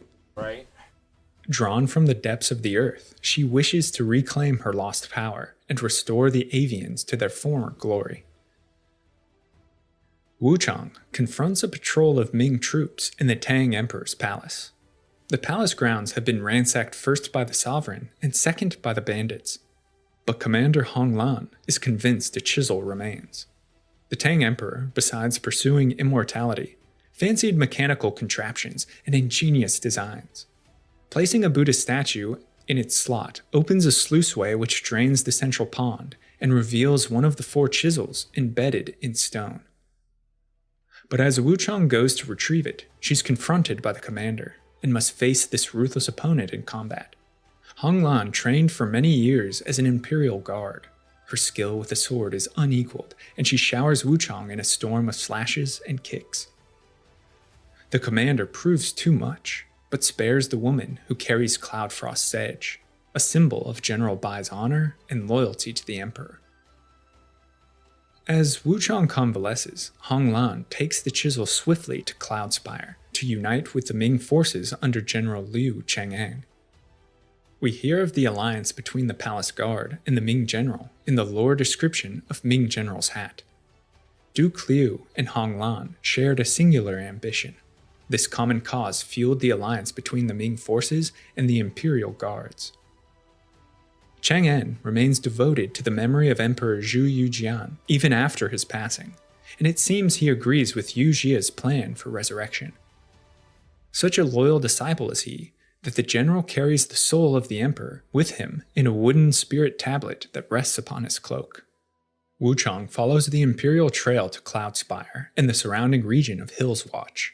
Before Liu Chang'an's arrival, this land was ruled by the Master of Snowfall Palace. Many years ago, the master married an ambitious woman, well-versed in dark arts, named Huang Yan. Shortly after the marriage and birth of their son, the Master of Snowfall died under suspicious circumstances. Huang Yan is practiced in insectomancy. Honed through years of meticulous training, this allows her to command the insect swarms as if they were extensions of her own body. Her formidable swarm can strike down enemies or inflict suffering. Huang Yan poisoned her husband for sole stewardship over Snowfall and Cloudspire's treasures. Rich veins of red mercury ore course through the mountains of Snowfall, and extensive mining networks extract this vital resource. In fact, trade of red mercury across Shu gave Snowfall its wealth and position. The cost was steep and shouldered by the poor. In the mines, radiation afflicted them with the feathering, and many succumbed to madness. Wuchang suffers despair buildup as she approaches their aura, which leads to death and the sprouting of sea lilies from the body. More recently, the Madam of Snowfall has aggressively extended her borders. The Dragonling pendant tells us, a treasure that Snowfall Palace acquired during its rapid expansion, which represents the Madam's endless thirst for power. Huang Yan is cunning and despises Liu Chang'en's garrison. My fault. Hit the keyboard. More recently, the Madam of Snowfall has aggressively extended her borders. The Dragonling pendant tells us, a treasure that Snowfall Palace acquired during its rapid expansion, which represents the Madam's endless thirst for power. Huang Yan is cunning and despises Liu Chang'en's garrison within her city. For many months, rebels, led by the sovereign's son, Ai Neng-chi, have invested themselves in a siege of Snowfall, but the bridge remains drawn and it's an impenetrable fortress. Stalemate weighs as heavy as the winter's snow on both camps, and Huang Yan exploits the situation. Through secret missives, she comes to an agreement with the rebels.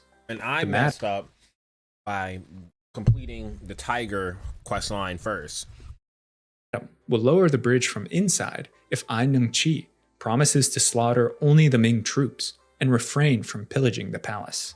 The Madam has lowered the bridge, as was promised. Now you're part of the bargain. You must honor it. Patience, young one. I must first make my report to the General. Rest assured, your rewards will come. Such a demand requires steep recompense. In a meeting of the generals, a strange fellow appears and tells the sovereign's sons of the ancient chisels and of a ritual in which they might resurrect the dead. The Madam of Snowfall possesses such a chisel. Ai Neng-chi demands it as his prize, and the Madam agrees, though her promise is empty. She plans instead to keep it and use its power to aid her son. Wuchang ventures through Hillswatch. The settlements become a ghost town, depopulated of all its women. Bulletins reveal that Huang Yan has demanded every woman of age present herself as a potential bride for the Madam's son. How long Huang Yan has gathered promising candidates is uncertain, but once a woman travels to the palace, she's never seen again. More on their fates in a little bit. Further into Cloudspire and its associated... That was so messed up too. Especially they was like singling out like 18 years of age. And it was all those girls that we seen that was like zombified. Minds. We see the damaging effects red mercury has had on the population. 3 spires of active sea lily emerge from the ground. The magical power of this plant on display as cankerous dead are unceasingly resurrected from the surrounding earth, and only once these growths are set ablaze can they rest once more. The rebels, even after their agreement, remain encamped. They've not yet made a move. Their leader, Ai Neng-chi, has recently been wounded, is taken ill, and has retreated to his tent. None have seen him for days. Look cool. Sir, the General hasn't left his tent for days. Should I perhaps bring him some food? The great northern general is a victim of the feathering and has been consumed by madness. We hear his rage at the Madam's treachery and his desire for the chisel in his boss fight dialogue.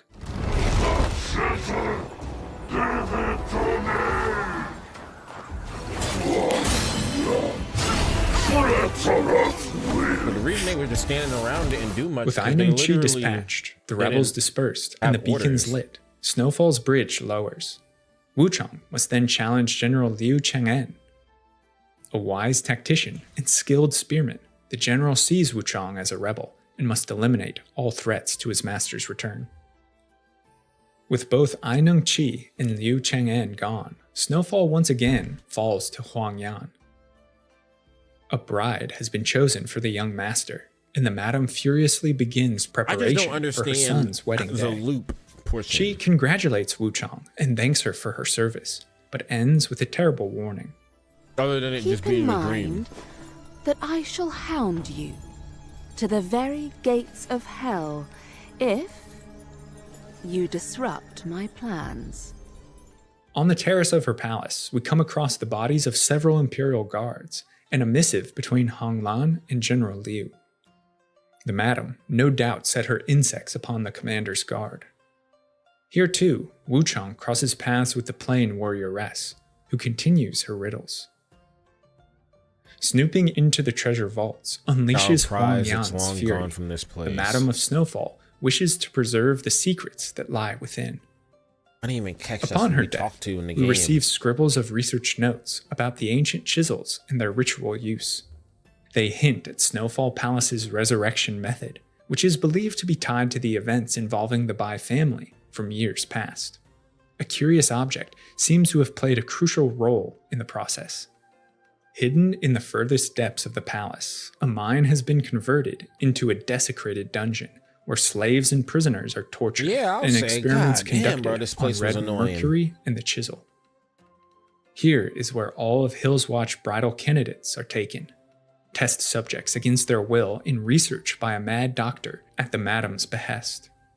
Countless women were mutilated, reassembled, and twisted into grotesque monsters to fulfill the young lord's vile madness. For these poor souls, death was likely the only mercy. The monsters that lurk in these corridors are products of the chisel. Fleshy bags of human appendages hang from the ceilings. Abominations with only a hint of their past humanity strike at every corner. It's a madhouse of depravity. Wuchang meets up with He Yu Zai and hands over the gathered research notes. Perhaps that chisel from your home can bring others back too.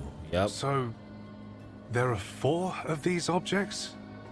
Oh yeah, or 4 if they speak of 5. It takes all 4 to complete the relic. She also can find an imprisoned Commander Hong Lan and free her if she so chooses. The pair have now shared mutual indebtedness and respect for one another. I wonder if you never free her, then you never get a chance to even have that super cool boss fight at the chapter 5. Plummeting to the bottom of the shaft, Bai Wuchang sees what atrocity has become of the bride to Snowfall. Fang Ling was the daughter of a local merchant and was chosen not just as a bride, but as the vessel. I hope church went well, man. I hope church went well. God bless. To produce what Huang Yan hoped to be the perfect woman for her son. Fang Ling helped her sister Fang Yao, whom we meet earlier, escape the dungeons, but she suffered torture and ultimately death. Her mutilated body was resurrected with the power of the chisel. Ancient avian glyphs were cut into her skin, and she's now a beast. A fraction of Fang Ling's spirit remains in this body until the second phase of the boss fight unleashes the monster's true self. Just as with Bai Kru those years ago, Fang Ling represents the danger of subverting nature's order, and also the risk of using any of the chisels without the remaining 4. After her death, the old storyteller, whom first appeared in a cave in Worship's Rise muttering about the past, shows himself and attempts to guide Wuchang along a righteous path. He also brings news that Zhenwu Temple is under siege by the southern general, Liu Wenshu. The mountain path from Cloudspire to Zhenwu is circuitous and fraught with danger. It's also riddled with history. Legend claims that here the White General Zhao Yun led heroes of the past against their non-human foes and vanquished them in a costly battle. Many tombs and skeletons stand as reminder of their sacrifice. But the dead are restless. Sage followers of the Nine Lotus use necromancy to revive the spirits of these fallen warriors, and they chant dirges within crypt caves. It's no coincidence that here Wuchang again finds the white-robed elder who speaks of such times as if he were there. This man is more than he seems. Yeah, isn't he the With the chisel he had obtained in victory millennia ago, the general has drastically increased his longevity. Many hints throughout the lore suggest the general and the white-robed elder are the same individual. Or perhaps that the elder is himself a spectral remnant of Zhao Yun's lingering obsession with the bow. Generations haven't extinguished his hatred towards the bow people, and he speaks of a new power of sorcery that gathers in the ancient forest near Zhenwu Temple. For days I trailed the monster. It led me here, where illusions grow more frequent. I must be close to its nest. This here. Following his trail leads Wuchang into the verdant maze where illusions send one astray and where winged shadows lurk. Those who fled from Zhenwu Temple into the forest were akin to sheep rushing into a tiger's den. People running from Liu Wenshu's rebels were heedless of the legends of the forest and were preyed upon. Their prisoners high in the trees, or else food for the bow. As mentioned, the forest is home to those transcendent bow people that survived the ancient battle against humans, and for centuries they subsisted meagerly off the land. They followed. So the forest. Okay, there's this one bit of conflicting kind of, well, for me in my brain, conflicting pieces of information. He said the forest is home to the ascended bow people that were survivors of, you know, the whole war that happened. They're also kind of hiding away with the bow sorcerer from the white general's army, from that whole predicament that happened, because he freaking slayed out and went crazy. Like he obviously overpowered them, and so they retreated into the forest. However, I thought ascended bow people are the avians, but then adversely, avians are also like, hey, we're better than you, and they also use the bow people for experiments, which is, it's just crazy the loop that's there within their own culture. The guidance of the bow sorcerer. But these don't look like avians, because the avians are the really tall freaking bird-like creatures. So I don't know what he means by ascended bow people in this spot specifically. People that survived the ancient battle against humans, and for centuries they subsisted meagerly off the land. They follow the guidance of the bow sorcerer, who dwells deep within the forest, and whom the white-robed elder wishes to slay. These avians appear emaciated and weak, cut off from the power of their old capital, and perhaps unwilling to connect once more with Red Mercury for fear of it consuming them. But they don't seem to be resurrected, as many of the avians found later in ancient Shu do. Different versions of avians. That the avians here fight against the bird-like feathering afflicted also suggests there's a difference between transcendent bow and those consumed by madness. Gotcha. The bow Magus travels here as well, perhaps attempting to rally more bow to her cause, or else eliminate her rival in the sorcerer. Driven by an unyielding desire to restore her people to their former glory, she spared no effort, no matter the cost. The Magus continues to gather her powers. Now I'd like to take a moment and offer another potential timeline regarding the bow Magus. Rather than having been a member of the Ascended in ancient Shu and assuming religious leadership in the wake of King Duriel's disappearance, it could be the Magus only recently became a contender for power. Perhaps her rebellion referenced in the lore was against the bow sorcerer for being weak. It could be that she only recently discovered the tomb of her ancestors beneath the earth. A descendant of survivors scrounging for scraps in the avian forest, the disillusioned Magus could have struck out with disciples to restore their ancient heritage, then have herself been a part of the past. There's nothing definitive to tell us, so it's up to interpretation. Gotcha, to me, the lore points to her being an influence in the ancient days, but let me know what you think in the comments. The bow sorcerer, unlike other avians and those suffering from feathering, is majestic, beautiful, and extremely powerful. She is a symbol of a bygone era and represents perhaps what the avians once were at the height of their empire. She commands the same ability they claimed, altering the atmosphere to produce ice shards from the air. The sorcerer is fleet and dangerous, and in her confrontation, Wuchang can summon the aid of Zhao Yun, the white-robed general. I wish. As Wuchang approaches Zhenwu, the temple's utter devastation if I use the whistle, would he have Liu Wenshu the Southern general camps outside its walls and allows his soldiers to wantonly plunder. They steal precious artifacts and gather scrolls. We're gonna find out because that's gonna, like I said, that's gonna be the next. When Shu and his rebels' use of lightning-charged attacks, we're gonna get the quote-unquote true ending when we go back to Wuchang's pirate ship. The greatest prize, however, is the Arum ancient chisel held within the temple. The artifact with which Liu Wenshu seeks to resurrect his fallen father, Zhang Shanzong. We see a courtyard full of Lotus followers captured by the rebels and forced by the general to perform unending rituals to aid the resurrection. Or is it another one of those things where you have to blow that whistle? The heroic spirit of the sovereign shall return.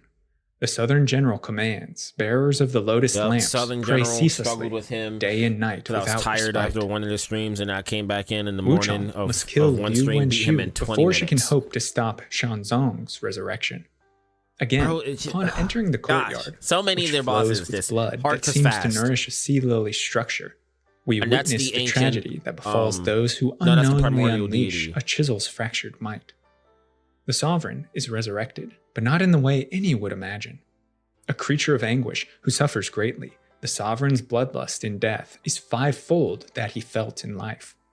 Merged with the body of a fierce tiger, a symbol of royalty and power, but also, interestingly, a protector of the dead. In the boss the fight, sovereign right commands the storm. To put him back to rest earns Wuchang his chisel, and now 3 of the 4 or 5 are gathered. It literally just felt like I was fighting. An opportunity next presents itself for Bai Wuchang to return to her childhood home. Alongside He Yuzai, Wuchang examines her family's estate, which brims with pinwheels, the symbolic motif of both Bai Cru and Bai Yu. Does Bai Cru she learns the fate of both her father as like a tutorial and her boss when you do New Game Memories Plus? Stir once more. Governor General Bai left his imperial seal alongside a letter explaining his actions in the ancestral shrine before confronting the monster that his son had become. Right, the plain warrior rest is here as well and says only this. But he didn't technically leave us, though. Now, it's interesting. She mentions a sibling relationship with Bai Cru. She is the form of our inner demon, and no one else ever appears to see her. It becomes more and more apparent that the plain warrioress is actually Bai Wuchang, or at least a mental projection or manifested form of her. We fight this woman's likeness twice, first as the nightmare demon, and then later as the demon of obsession. Right. The warrioress is Bai Wuchang's fear over the loss of Bai Yu, and her lingering obsession to reweave the threads of fate and resurrect her through the united ancient chisel. Whether Wuchang gives in to her obsessions or resists them factors into the game's endings. Wuchang proceeds to the moon-kissed pond where Bai Cru resides. Even as a monster, the child holds on to the memories he had in life and regards Wuchang closely before turning violent. During the fight, memories flood into Wuchang's mind, and we hear the circumstances of his birth and her mother's death. That's just such a good fight, too. Such a good fight.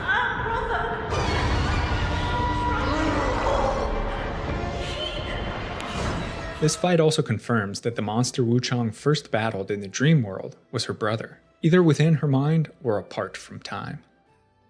Worship's rise has suffered in the past month, but what next unfolds is truly ruinous.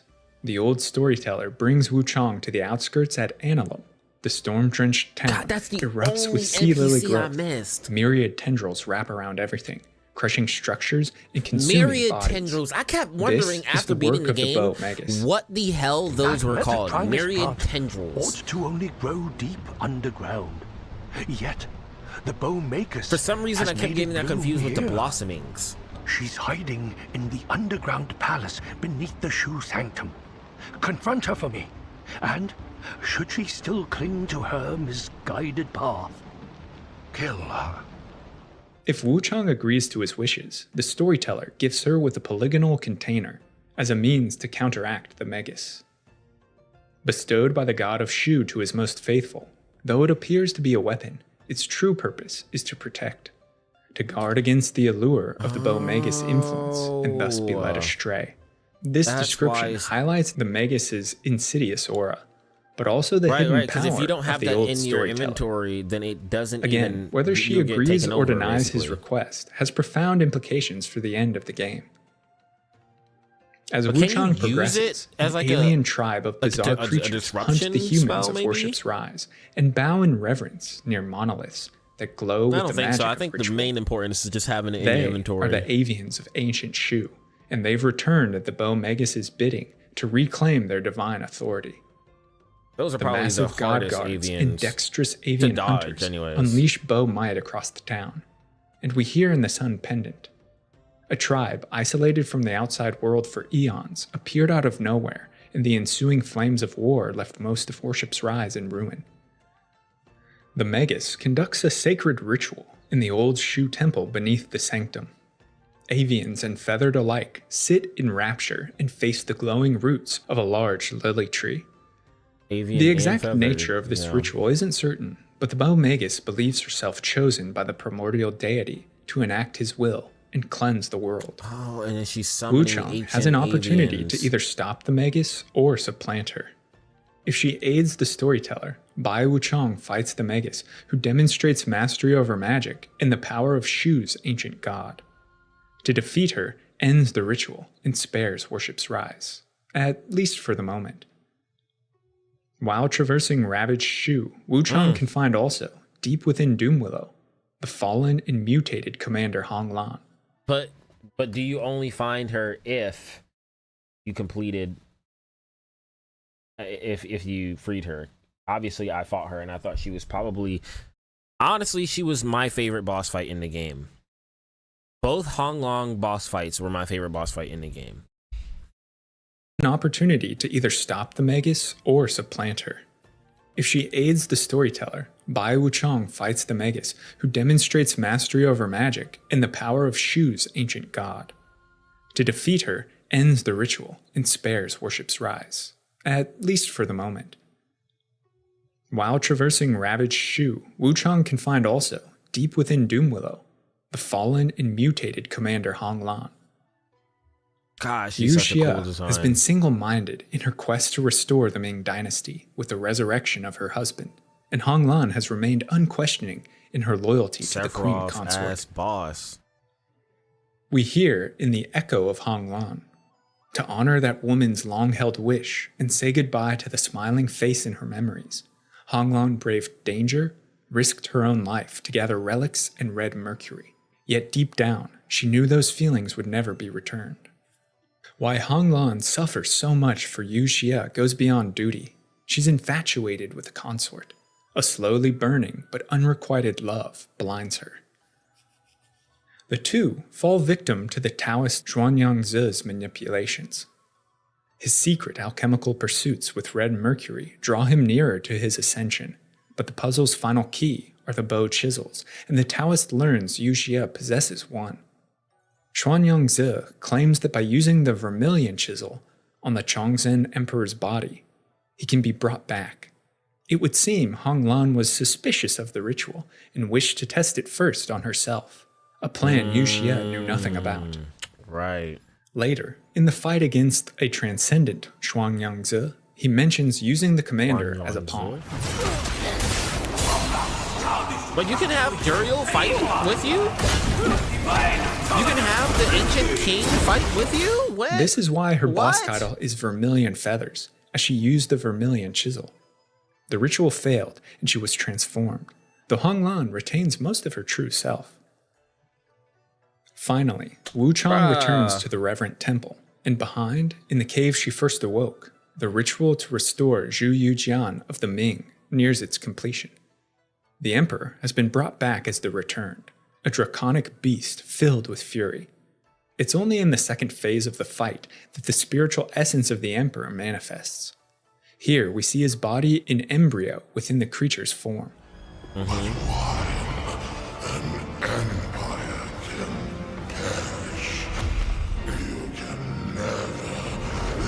I need to write down, like games that I'm really serious about, I usually write down on like an index card the areas I can use a bone whistle. or like I can use a bell to get help and stuff, because it's usually environmental or character storytelling that's done in that. I need to do that before I end this stream. I need to look that up and see exactly where I can use certain things, because y'all think I'm playing, bro. My next playthrough, I'm skating on easy mode. I don't care.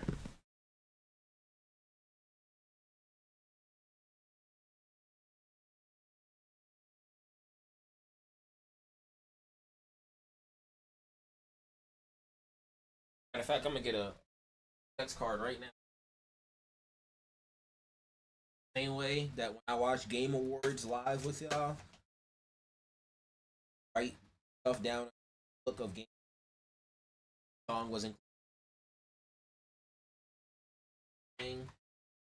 Yes, so I just know.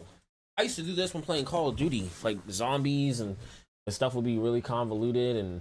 Like, oh, you need to know this code, you need to know this thing. I'm gonna put places / bosses to use whistle at.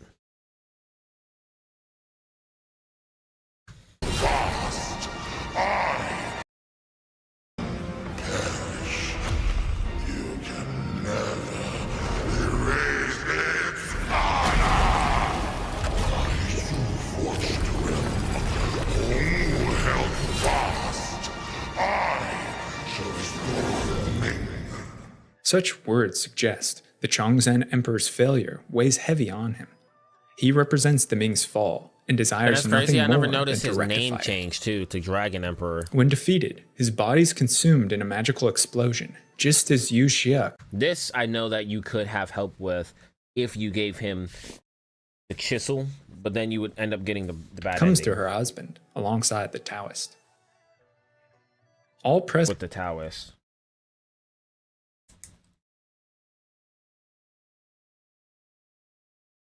So you can use boss.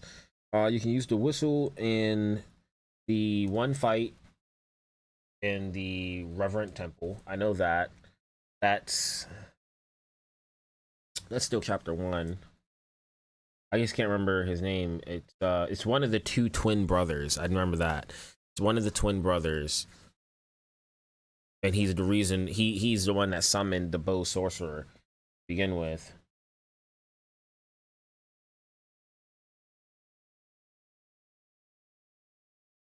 Reverend Temple boss fight.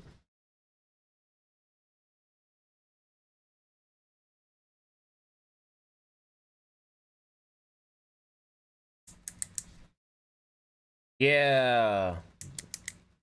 That's his name.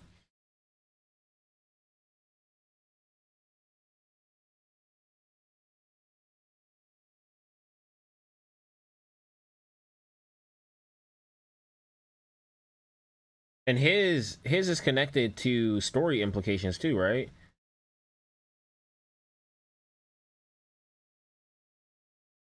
Matter of fact, with the bow sorcerer fight, do you have to summon to get that portion of the story, or can you just kill her and have already just followed the story? Like, I don't know. Do you have to use these people's summons? Or can you just beat them and you've followed their story regardless? You're just using or I think maybe you have to.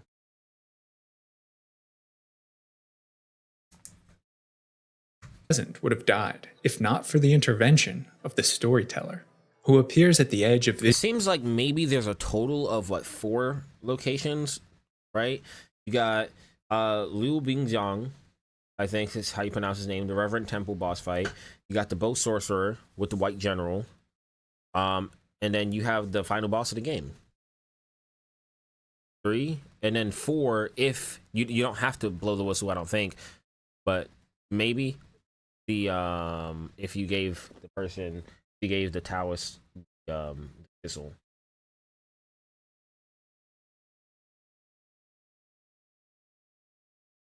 And it broke his chest. Okay. So I'll put next to stuff that, like, in my note I'll put must use for story implications or something like that. I'll get another thing. Let me just pay attention. And whose instrument transforms into the staff of legendary god Duriel, finally hinting at this man's true identity. The blast also uncovers the ancient capital of the Bow people, a necropolis that has lain dormant beneath worship's rise, unbeknownst to all, for over a millennium. Wuchang's story now turns from the events of current-day Shu and focuses on the follies of the ancient Bow, the truth of the avians in Red Mercury, and what Wuchang must do to break the cycle of causality. Bones litter walkways. Skeletons of unknown creatures are woven seamlessly into the architecture, and mindless dead wallow. All give a chilling air to this city of the dead. Again, various inscriptions warn outsiders against the ways of the avian Bow, and illustrate the ritual devotion of those humans enslaved, one way or another, by the avian. Their corpses are reanimated to continue eternal worship, and we see them in various stages of feathered decay. Some are very much human, while others have bird-like beaks, and many corpses sport sea lily growths, further connecting the plant in Red Mercury to the ways of the Bow. Right, yep. We learned the about that avians earlier in the are video. themselves not immune to the dangers of the feathering. Throughout the caverns, we see them struggle against monstrous forms of their own people who've been consumed by the disease. In the deepest reaches of the capital, Wuchang crosses paths with the storyteller, who finally reveals himself as Duriel, once king of the ancient Shu, the ancestral god of Shu's descendants, and a member of the transcendent avians. Me? Oh, I'm many things. A wandering bard, yes, but also Duriel, a deity worshipped in the shrines of Shu.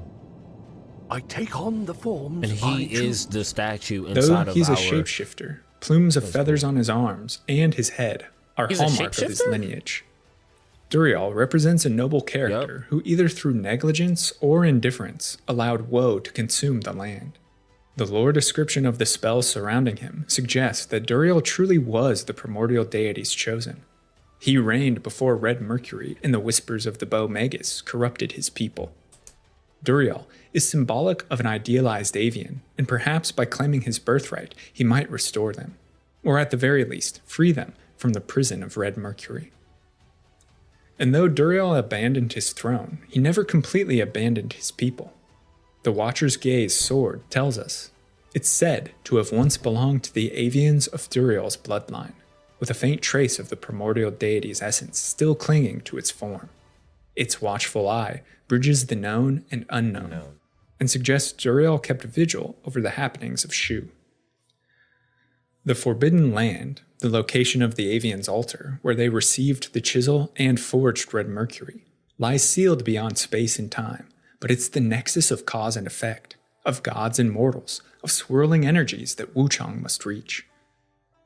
Two sides of a golden avian seal are required to open the gate, and are guarded by avians struggling against feather horns. Wuchang's name actually means. Here too, Wuchang meets for the last time He Zai, who demonstrates the maddening symptoms of the feathering. Who are you? Damn, bro. Wuchang. Why does that name sound so familiar? The man struggles with memory loss in several interactions as the game progresses, and it seems, at the cusp of understanding how he can save Bai Yu, he loses both resolve and sanity. As the story reaches its climax, He Zai's fate and the rest of Shu's all depend on Wuchang. With the gate unsealed, with the chisel fragments of the ancient artifact gathered, Wuchang enters the Forbidden Land. This realm is apart from time. An intricate weaving of magic ties the mortal realm directly to the cosmic heavens. The way that the altar site. I know some people were going to think this is kind of weird. I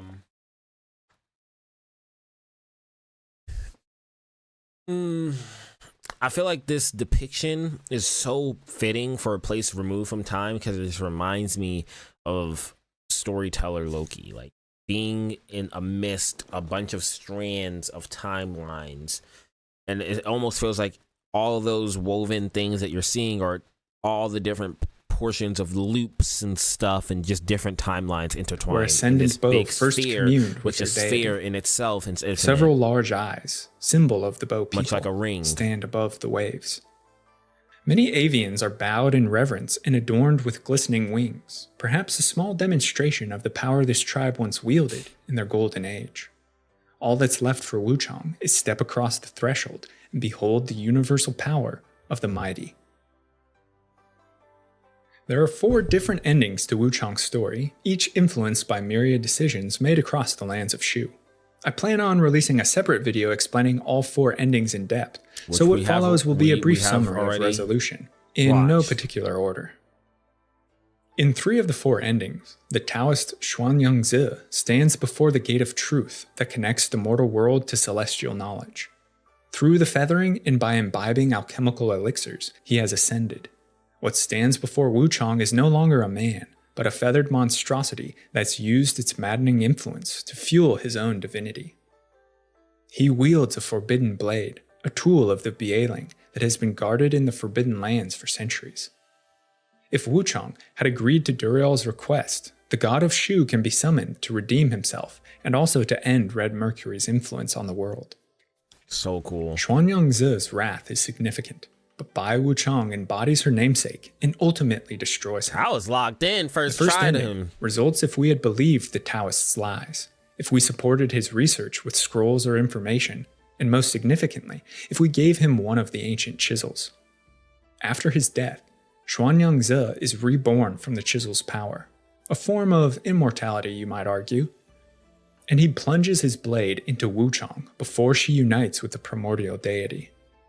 Cause is reversed, time is rewound, and Wuchang awakens in reverent temple at the start of the game.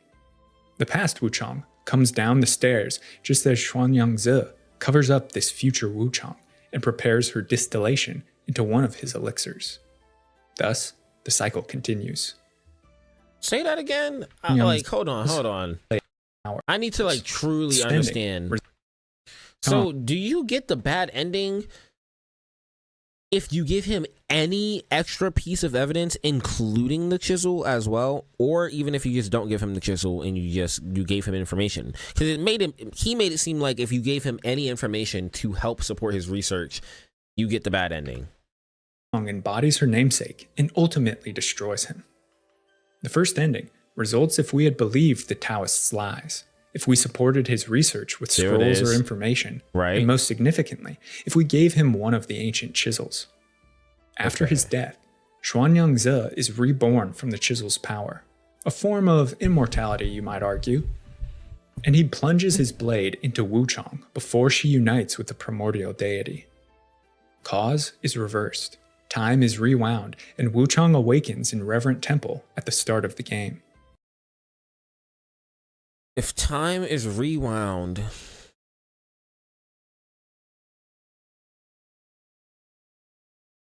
how is his time not being rewound as well?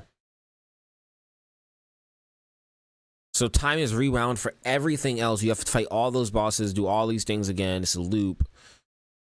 And he needs to go through research but if he already knows what's gonna happen, if he already knows I already know all of these things, then what's the point for him? The past Wuchang comes down the stairs he could just keep just on as killing us. Xuanyangzi covers up this future Wuchang and prepares her distillation into one of his elixirs. Thus, the cycle continues. The second ending unravels if Wuchang is unable to renounce her inner demons, if she holds on to the obsession of resurrecting Bai Yu. She prefers the ephemeral safety of a dream, where she's reunited with her sister, than to let go and face painful reality.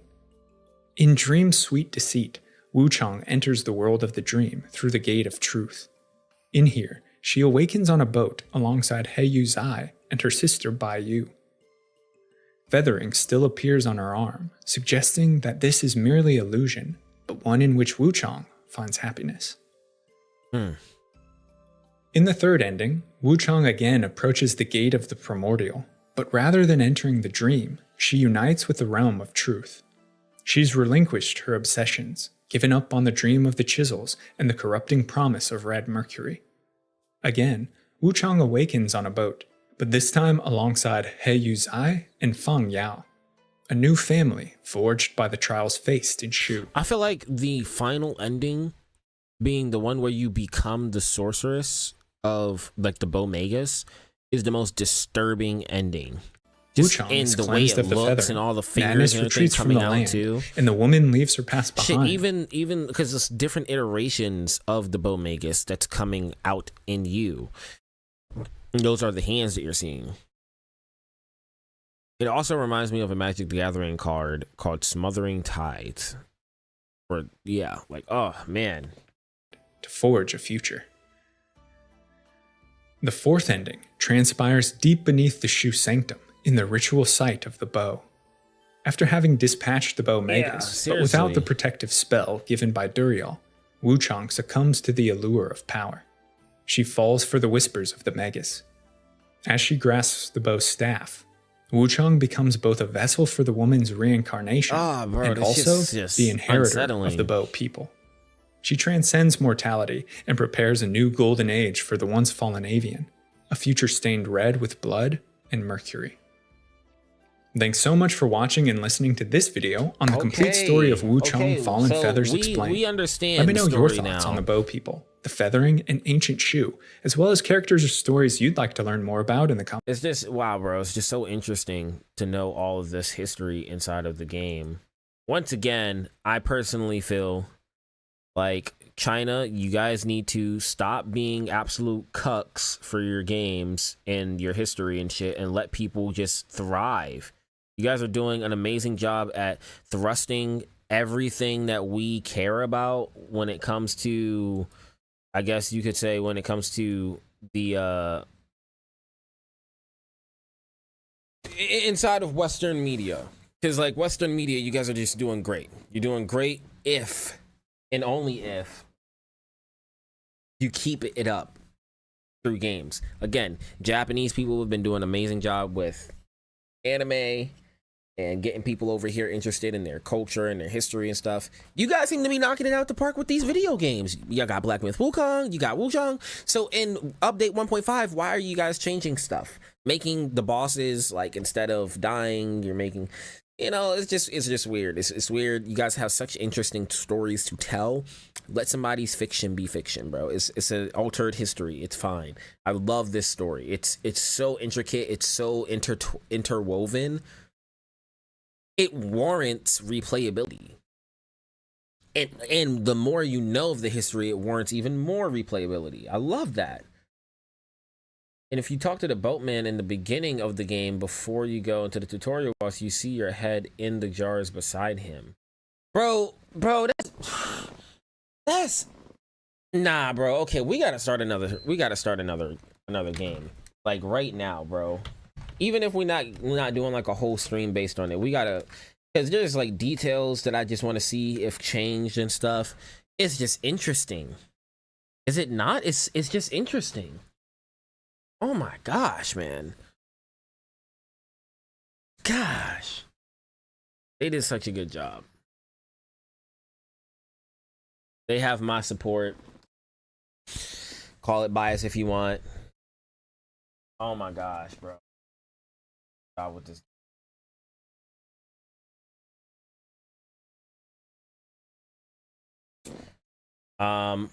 Once again, that was us, you know, reacting to the complete story explained, the whole lore, and I'm looking forward to doing more stuff and more things. I just can't wait. I can't wait. I have much more planned for when I do eventually get my desktop. It's gonna take a while before I get it. I have a goal set in there inside of the YouTube side. For anybody that wants to come through and try to donate or support towards that goal. I think in YouTube it's like super chats, but just in general, I do have donations if you go to Twitch or Kick or anything else. Yeah, they've interwoven so many good things, so I just feel like it just warrants replayability. How could you not?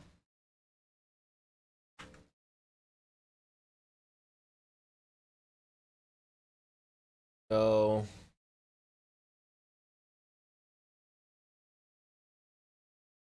Let's see. Where is it at?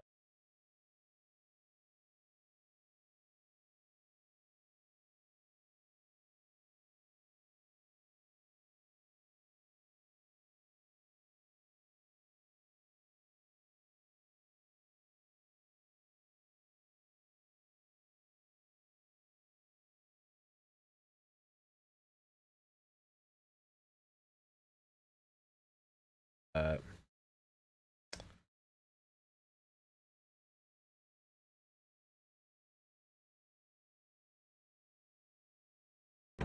we go.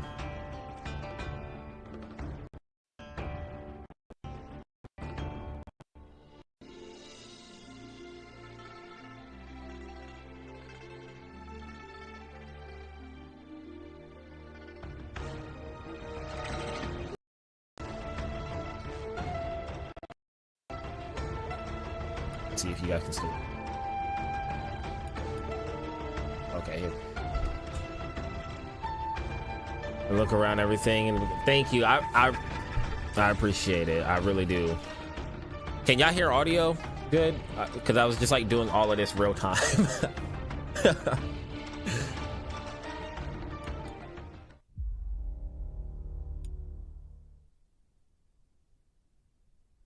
Oh, I'm taking my time. We are taking our time. We are taking our time.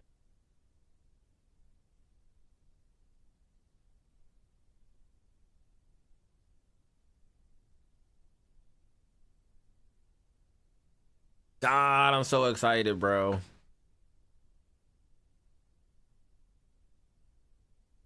It's like I don't know if y'all have this exact same syndrome as I do. So again, God rest my grandmother's soul. She told me when I was growing up, if you're upset about something, like you're genuinely frustrated about something, let it sit for a couple days and see how you feel.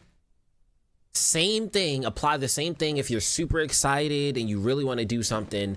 Don't make split decision, rash decisions like that. And as a man, you should be decisive and you should know what you're doing. I mean, it doesn't always work, of course. I mean, sometimes you just make decisions on the spot. We all do.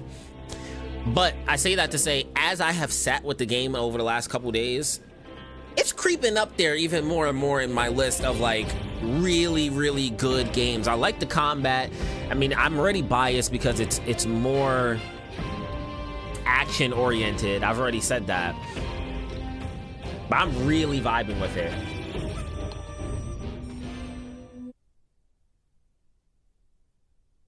Are you trying to get all endings like in your playthroughs?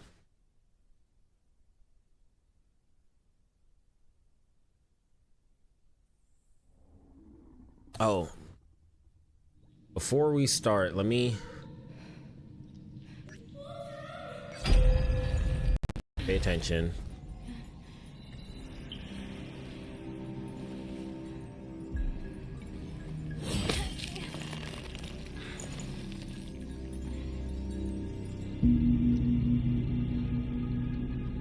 You know what's crazy? If I go back to my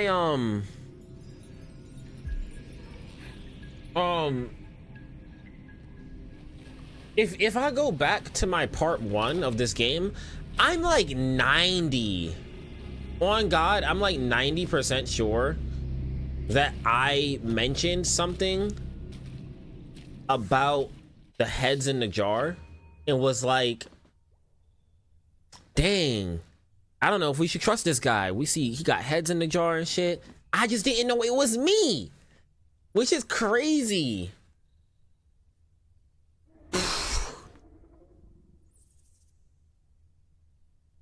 Wait, did y'all hear that?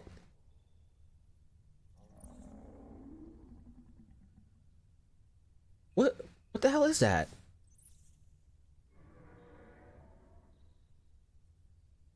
It's like we're hearing the avians behind us or some shit.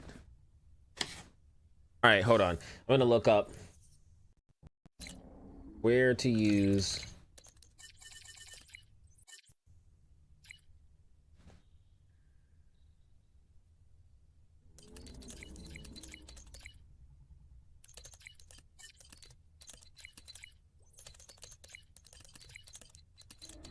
Wuchang Fallen Feathers.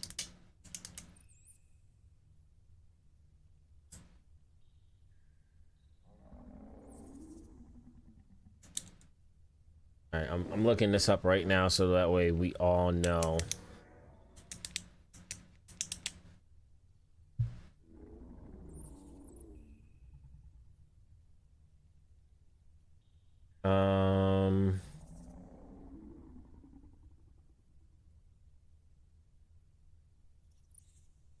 Apparently there's a message at the bottom of the screen that tells you you can use Bone Whistle to call an ally.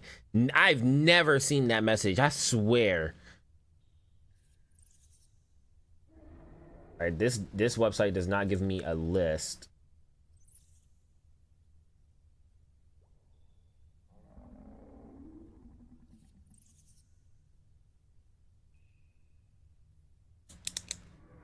I really want to write the list down. Players can get early at bone. Find healing elixirs. If you somehow miss talking to Yan Sungchan, you can buy the Bone Whistle from him. Do that, you'll first need to freeze. Bone Whistle sadly isn't an item you can use everywhere. We don't need to use it everywhere. For the equip Bone Whistle and the quick item. Bro, yes, I know that we can't use it everywhere, but tell me where we can use them.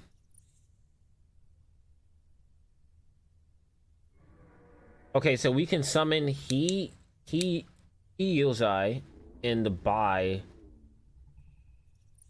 fight for our brother. I didn't know that. Does nobody have a concrete list out there?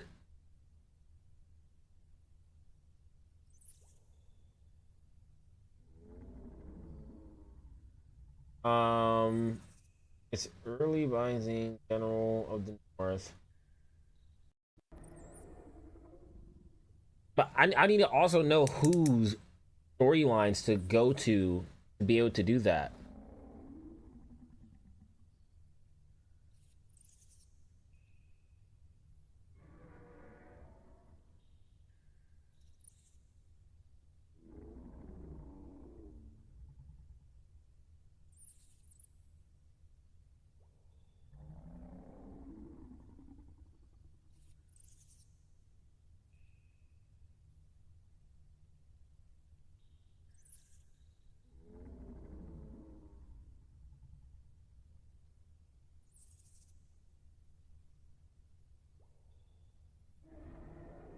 Oh, okay. Okay, here we go. Here we go.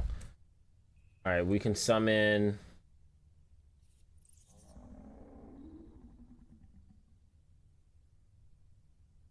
Yan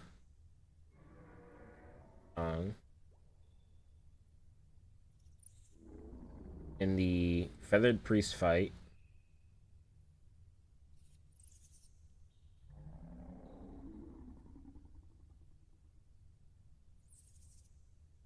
To Sanctum. And then we also summon Nyan for the fight against General of the North. Right?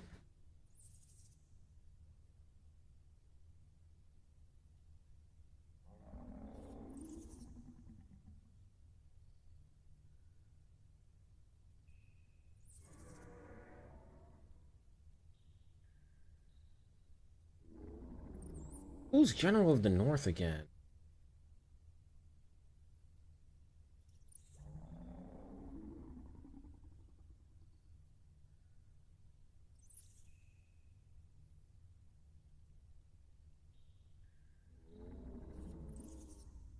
Come on.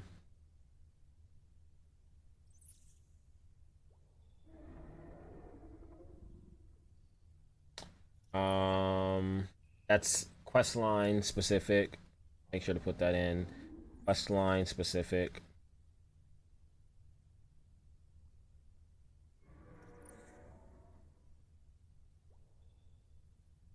And then we can do White Robed Elder, the the bow sorcerer quest line specific. And really, he's the white general. White robed elder.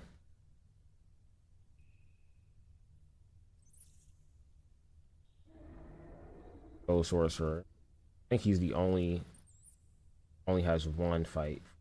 I'm in him. Quest line.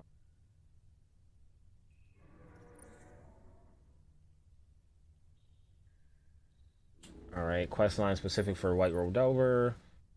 And then another is he Yozai. Yozai can be summoned to fight against Bai Crew, Bai Mansion.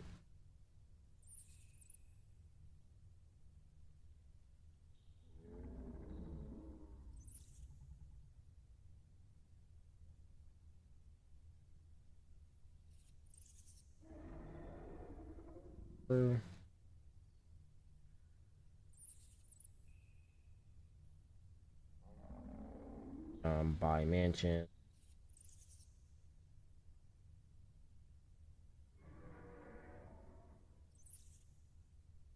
Questline specific.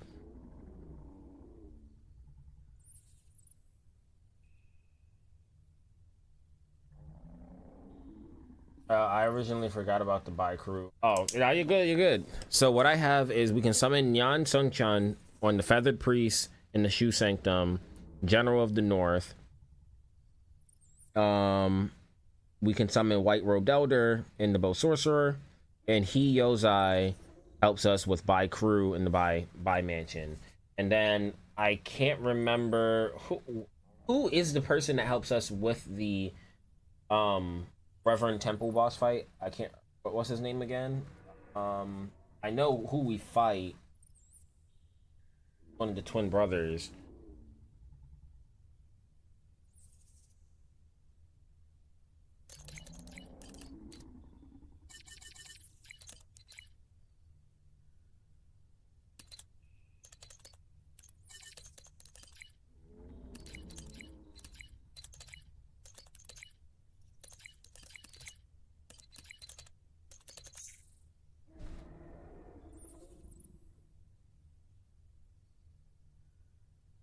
That's the Feathered Priest then, right? No, it's Nyan. Yeah.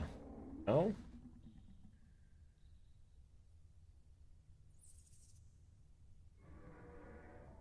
Oh, you can summon him for the Fierce Tiger fight? Didn't know that either.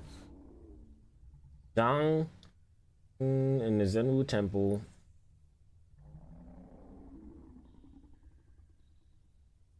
I'm gonna keep this.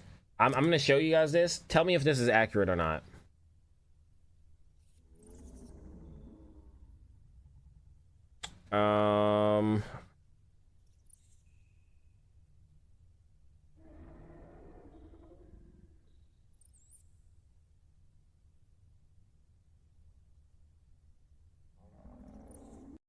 Tell me if this list is accurate.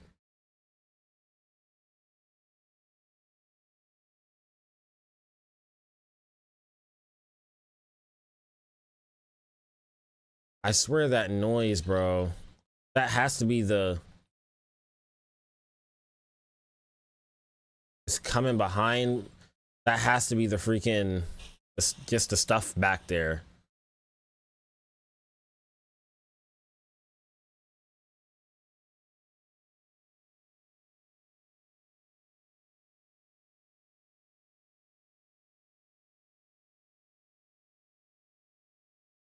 I think it's appropriate we mask up a different way. Let's wear some really cool clothes. Starting out this set.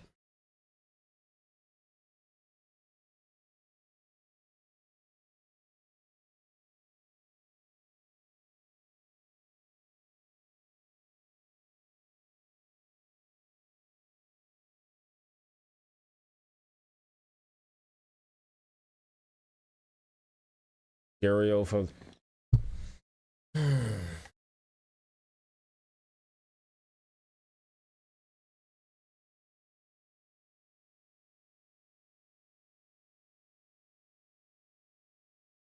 All right.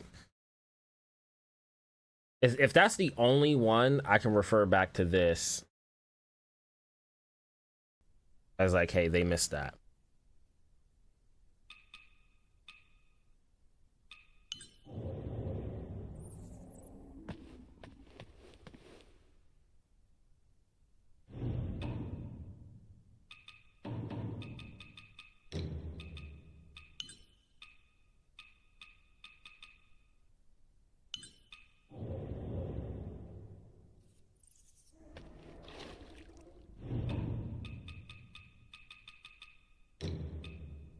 I'm geeking out still in the back of my mind, just understanding what the sound is behind us. Just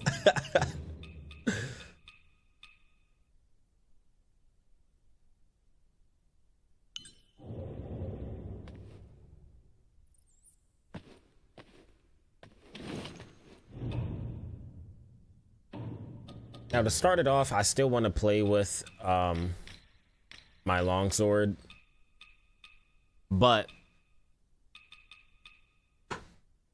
I will say I'm gonna experiment second playthrough a lot with the other swords or the axes.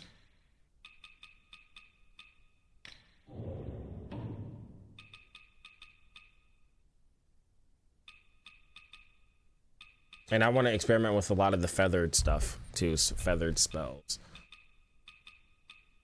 Oh, man.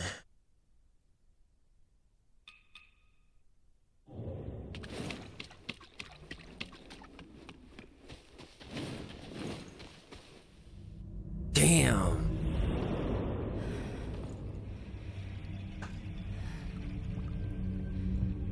All right, we meet ourselves.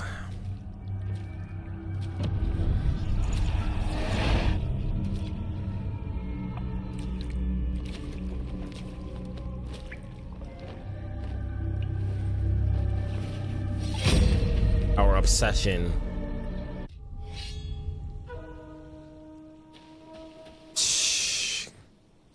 Game never ceases to amaze me how beautiful it is. I have 2 full skill trees completed and working on the 3rd.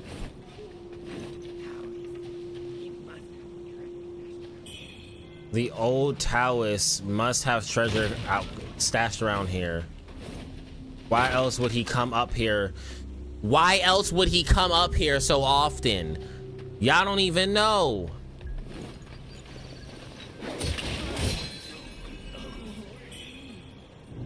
I kind of feel like we should do a whole playthrough only using Cloudfrost Edge too. Like, it's kind of fitting, low key, since it is our, like, it's our family buy weapon.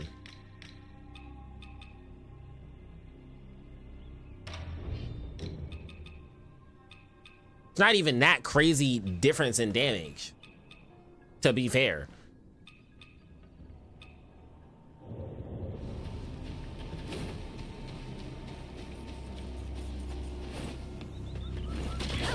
It was in front of us the whole time. It was in front of us the whole time. We missed the story with the little boy here too. I'm mad about.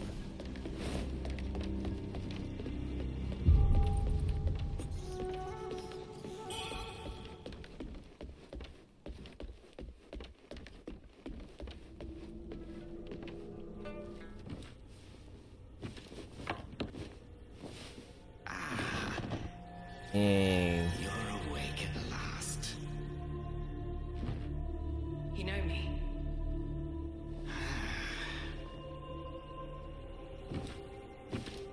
Was the music hitting like this before?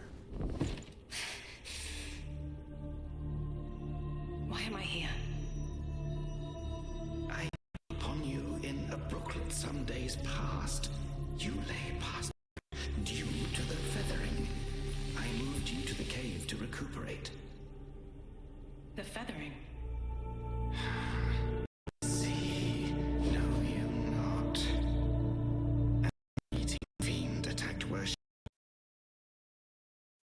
6 moons ago. Horrors, our after which many bore feathers on their bodies. A malady unlike any other, without hope of a cure. I found this silk manuscript on your person. Here, take it.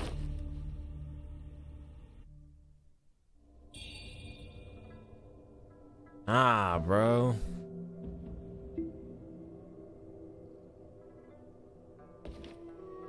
Silk manuscripts. And you're using us for elixirs. You absolute fuck. I knew something was off with you when you was experimenting on this guy right here. You're not from around here, are you? Now we gotta talk to him, don't we? So we can get Don't you dare look down on me just because I'm crippled. My brother now. Yeah, his brother. She's hard to miss. I don't know if you find her. Tell her. Peachwood amulet. I don't remember what the Peachwood amulet is for. Unknown meat increases damage dealt and increases damage taken for each empty armor slot. Damn, hold up.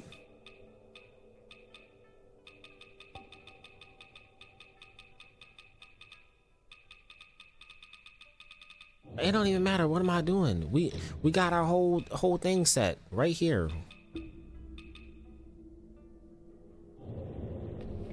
We don't need anything else. This is our whole build.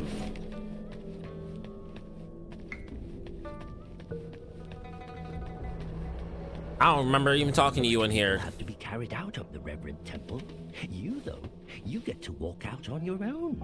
Xun Yangzi may be harsh with his words, but he tends to my eyes every day. He tends to your eyes every day. Came here fleeing, but they didn't stay long. They rushed back out, unaware of how dangerous the world truly is. I am Tao Ting, just a humble merchant seeking refuge.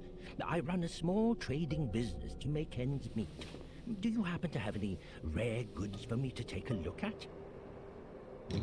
Smooth. Oh, but don't worry. There's places I can trick some thieves from Annalums. You can find once you've retrieved the painting.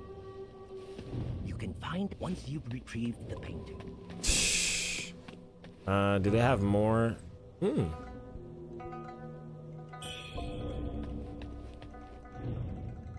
French shoes forces clashed head on with Marquis' troops. The battle ended in a crushing defeat. That in retreat, they tormented the people, burning and torturing. You hitting that shit. Look at us. Look at us twinning right now. You're awake. You seem to have recuperated well. The old Taoist mentioned your encounter with that demon, Wuchang Liu.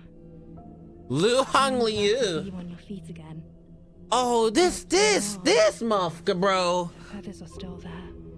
The feathering's a nasty. Oh. Even the Taoist doesn't have a cure for it. Well, no, damn well he's the one that's causing it. Damn near.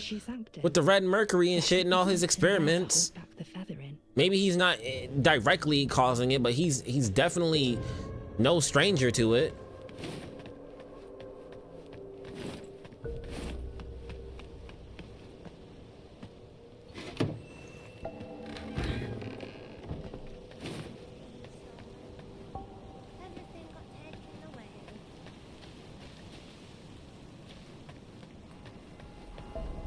And you got Duriel right here.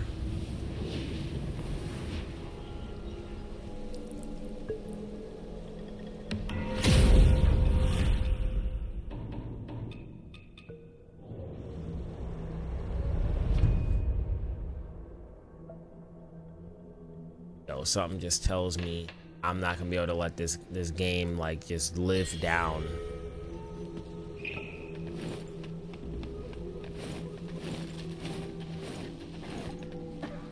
All right, let's do all the storylines. Like, I have this feeling of wanting to like rush through everything, but I can't rush through everything. I still gotta take my time.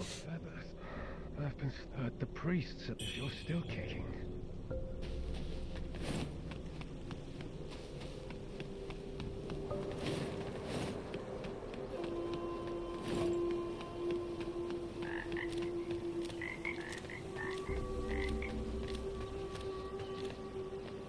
It's fucking Boatman, bro.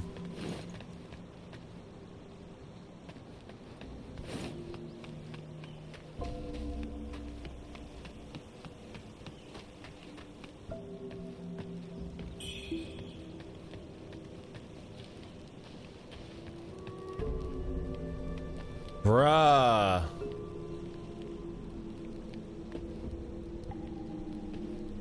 Bruh, so wait, is Boatman, maybe I missed this in the story explained, is he kind of like a representative of I guess like of those old stories of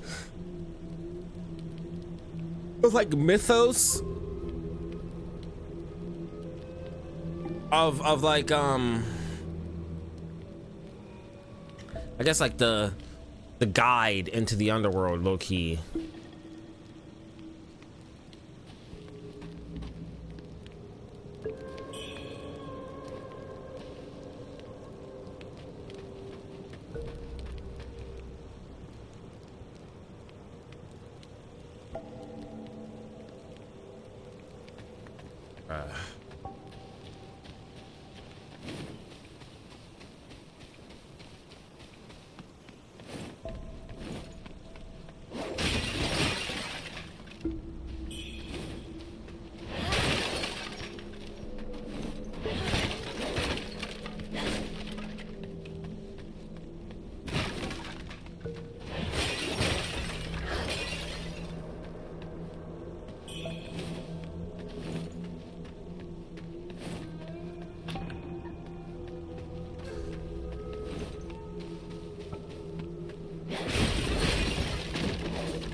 I might end up doing like a whole second playthrough, a part of like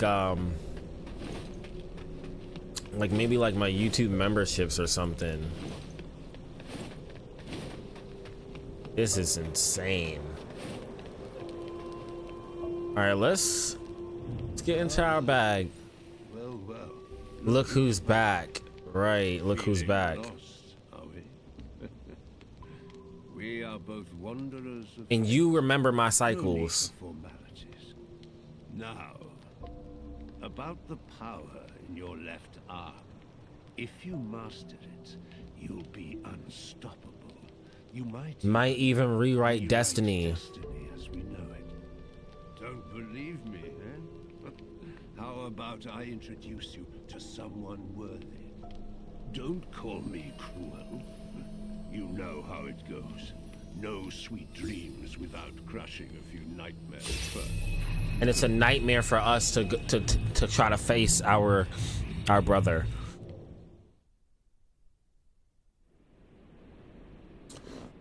Like, I feel like he low-key works together with our with the what's it called, Taoist. Like in certain mythos, you have like people that guide you on the river Styx and stuff. I'm so excited to meet him.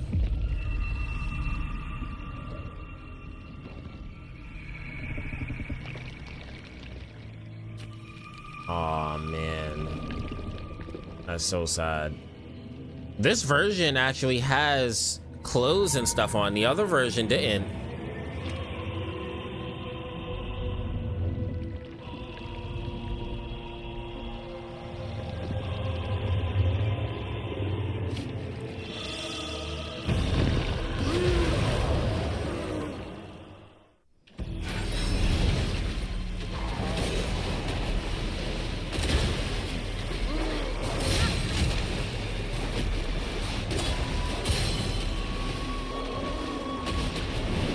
Calm down.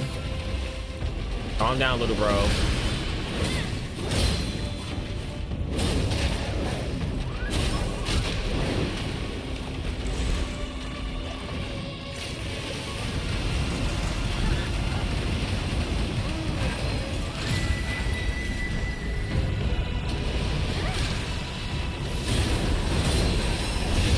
So I think we might be a little over leveled even for New Game Plus.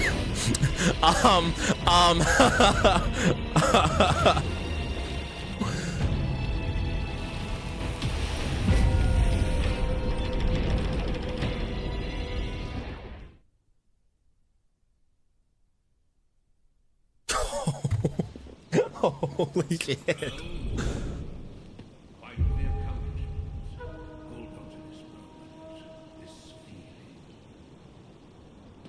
Yeah, my theory is because he's called Boatman, like he just has to be that type of temporal guide. He has to be.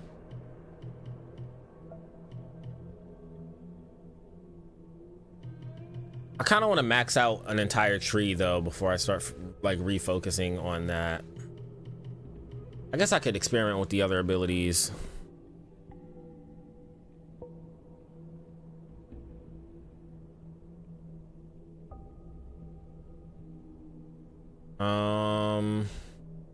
I just love the blink kick so much. What does this do? Slash with shimmer.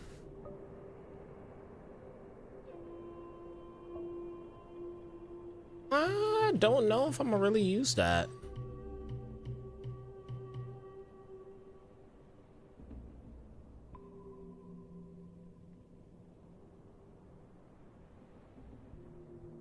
Nah, I'm good. I don't need that either. This might be the one I use the most. So this works with what? Feathering? Use Skyborn Might for great potency. Causes corruption buildup. Gains crush when used with Skyborn Might. Break through an enemy's guard. And then this enables you 5th chain of long sword attack combo.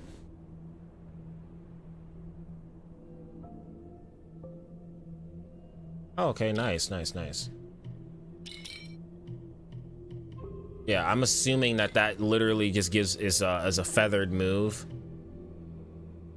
I'm not sure because it doesn't say it does feathering damage.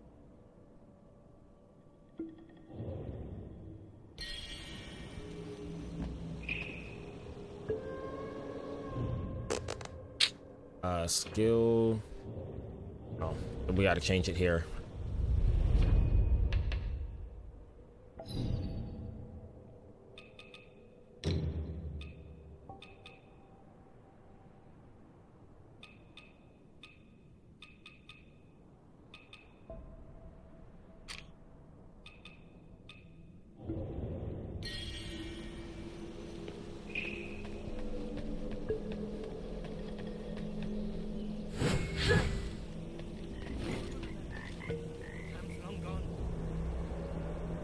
How long will the medicine take?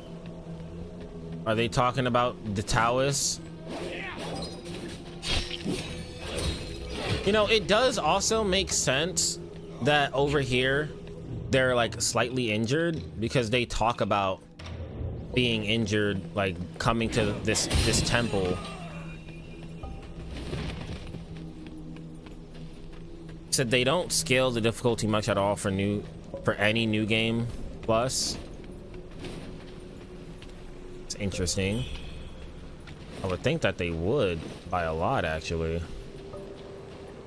I mean, that's different. Most of the games out here, they scale it insanely for New Game Plus.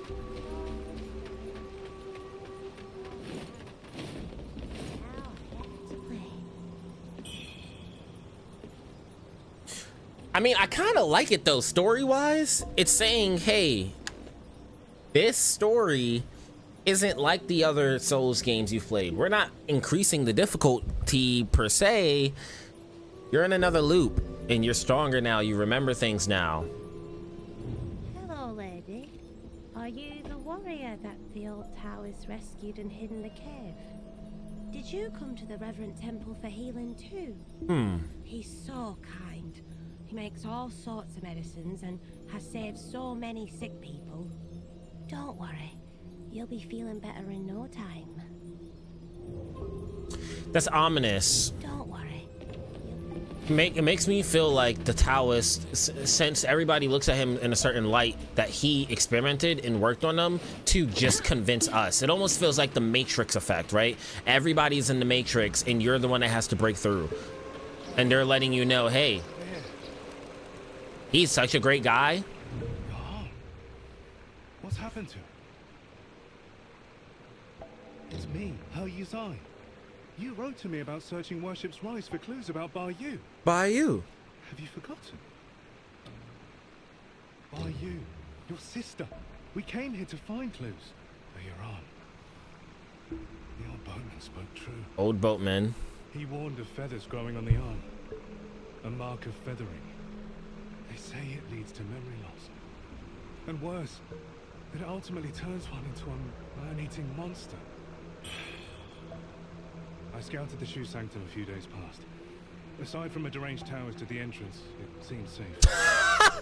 Aside from a deranged Taoist at the entrance. Bro, we should have listened. Oh! He Yuzai was the only real one from the start. The way to the Shoe Sanctum lies, but the bridge has collapsed. You will need to find a way around. But be careful. Can you see Linzen Temple from here? Feathers, they'll definitely strike first and ask questions later. If you encounter danger, don't fight. I'll follow your trail and find you. Oh, and take this bamboo lantern. I found it nearby. Hard to believe such craftsmanship still lingers here.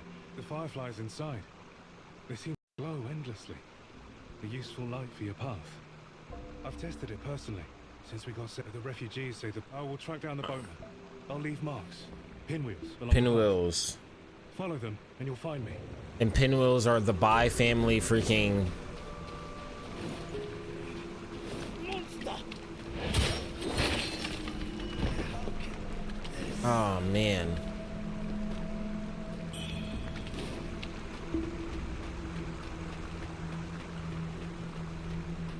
He really did. He really did. Now, although difficulty doesn't scale up, I do really hope that they scale up the amount of mercury you get per kill. I don't know why so many people dislike feeling overpowered in games. I enjoy it when it feels like you've worked for it.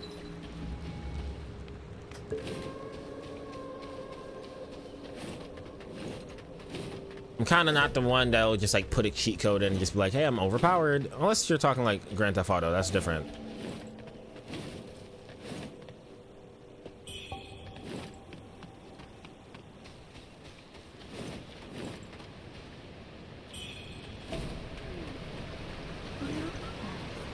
So, oh, this is the first time we talked to her?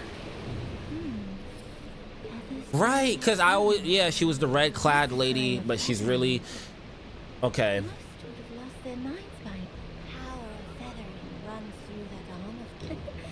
How you managed to contain it? Here, take this. I'm starting to get that feeling.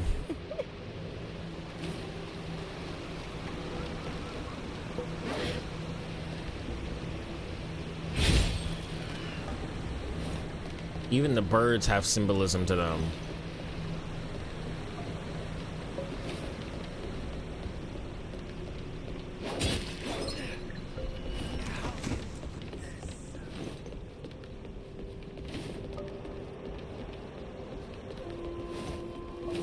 For the first portion, I'm gonna keep using this weapon on. I'm gonna say until I fill out way more of the axe tree. I want to make sure that my axes are at least like +7 or something before I like actually start trying to use them.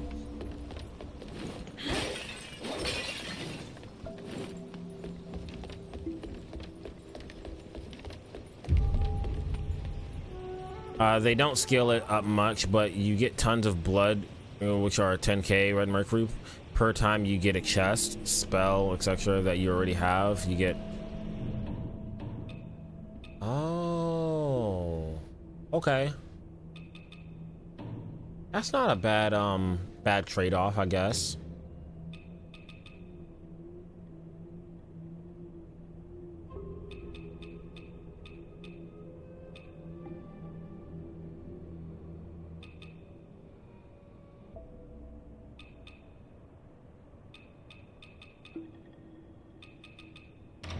equip my bone whistle.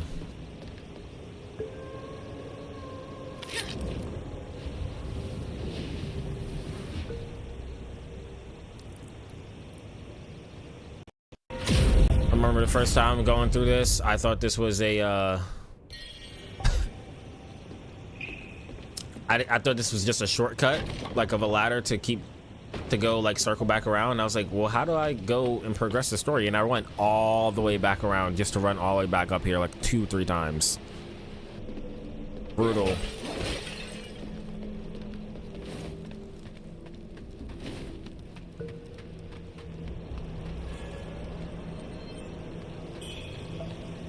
This is one of those ladies taken from the town.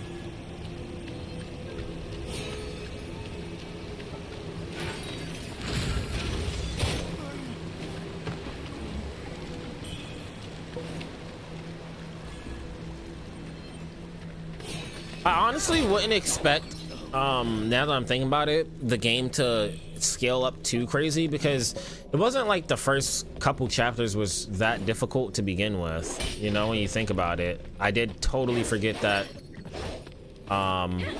item that's up there. It's fine. We really don't need every single item.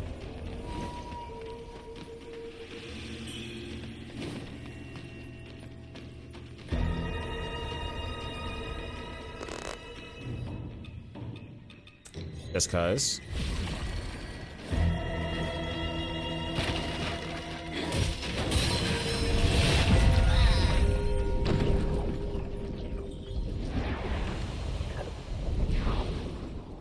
Yeah, every time you kill a boss, causality of Wuchang.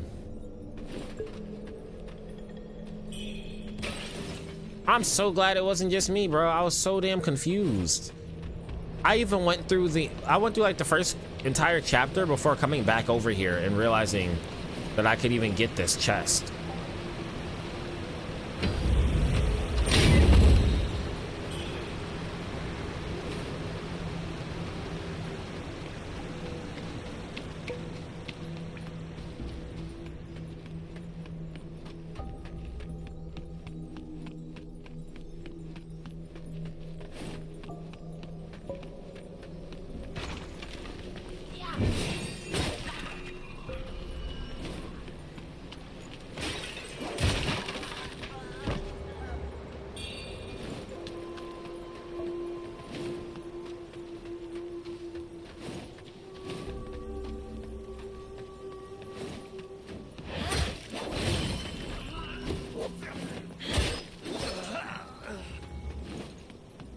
You know, it also, I'm making shit make sense for me.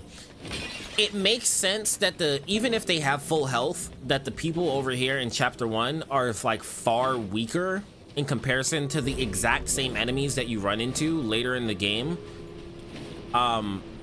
Just due to the fact that it's been already said that people that are closer over here are just weaker in general. They're more injured.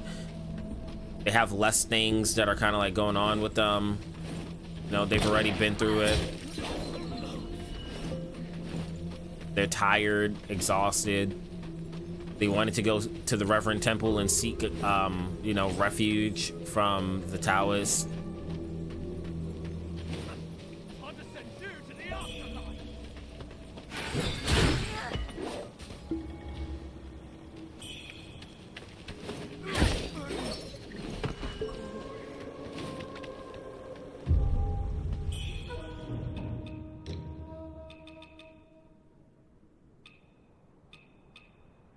Where's the thing? Power of weapon skill. There it is. Old dragon pendant. I think that's what it is. Or is it this one? The weapon skills and which one? Is a discipline skill a weapon skill? I don't get it. No, the weapon skill is my whip dance, correct?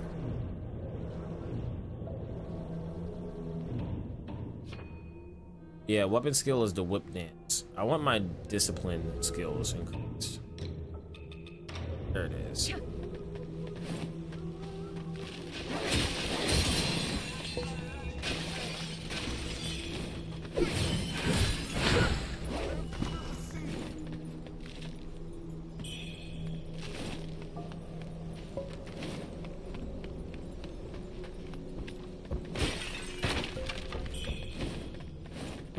I wonder with just how much better I am at the game, how quick I'm going to be able to get through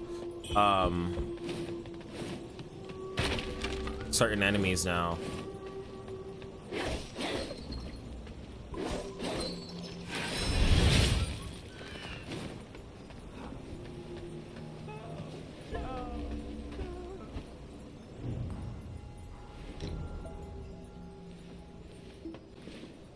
Hey bro, you helped me with a lot of stuff.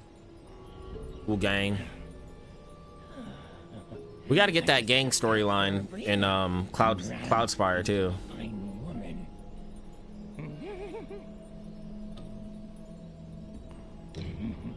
Name's Wukong.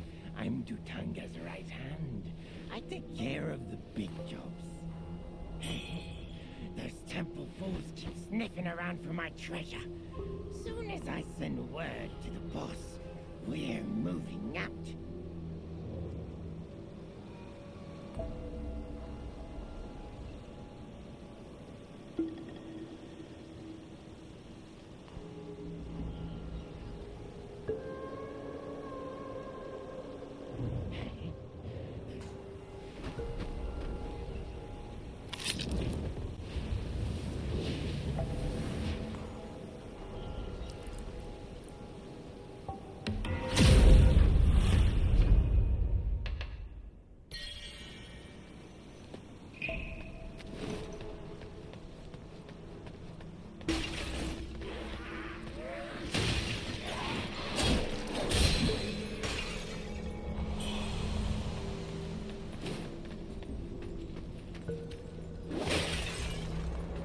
I thought there was an item in here the first time I came in here.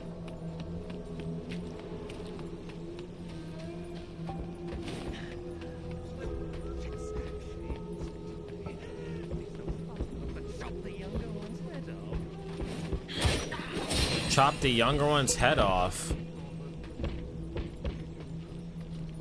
What you talking about?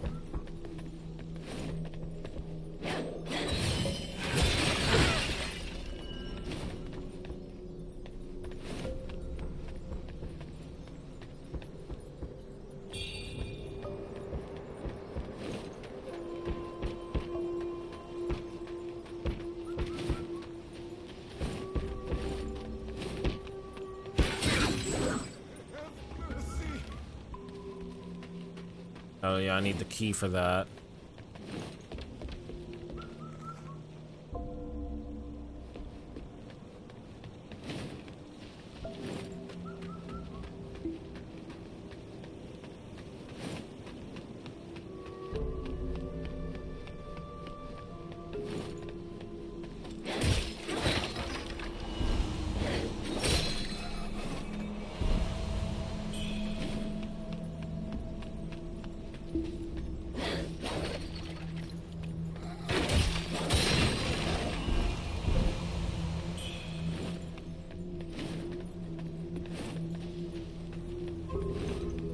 I also got to get that trophy for answering all of the shrine or the doors correctly.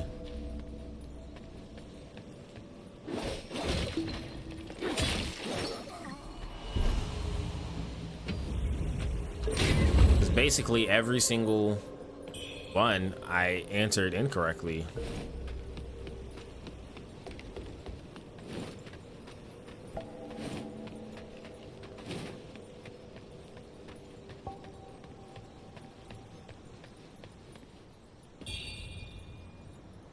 We got the golden bowl, which I don't remember what was used for last time. Oh, okay, that's fine. That's fine. That's fine.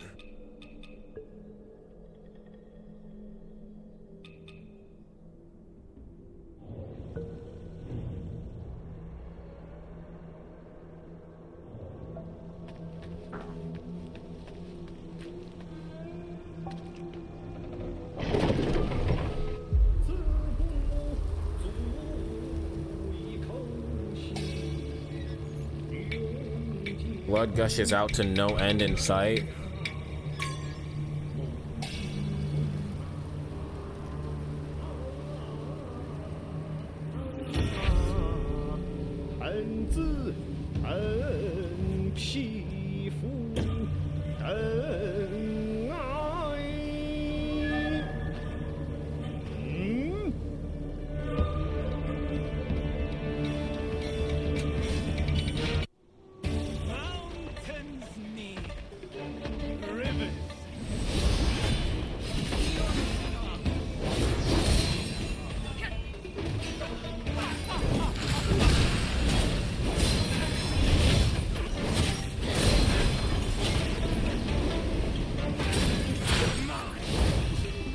Copper jug.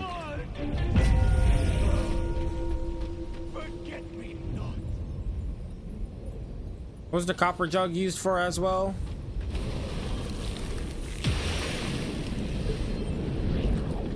Oh yeah, okay, that was one of the changes. Instead of him dying, he now just falls. I think is pretty dumb, but hey, I already said my piece on that.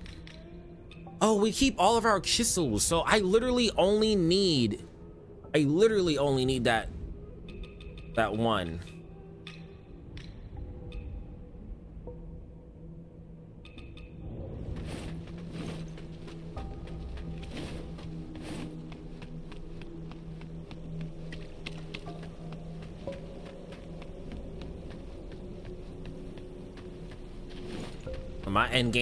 My end game fit is so on point right now.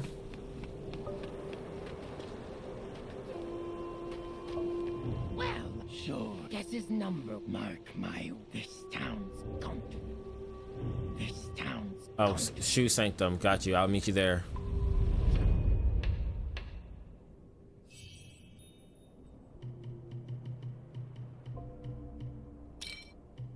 Okay, so they are level 3. 6 now, so should be able to start using the axe soon. Damn, that shit looks strong. Renders your attacks more difficult to interrupt.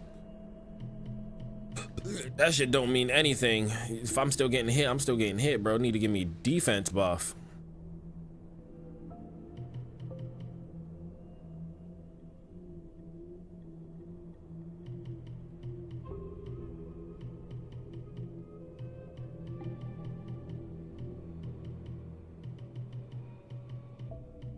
Ooh, yeah, I can, ah, fuck. I need the cyan feathered chisel.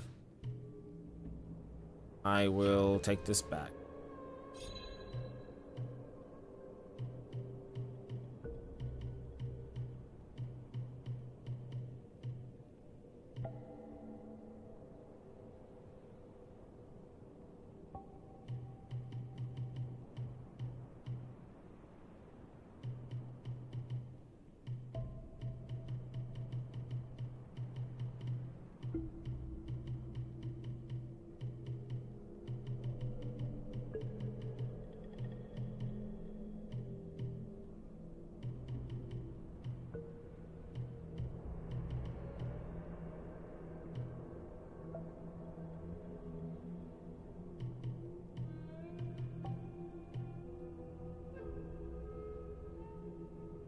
Charged heavy attacks.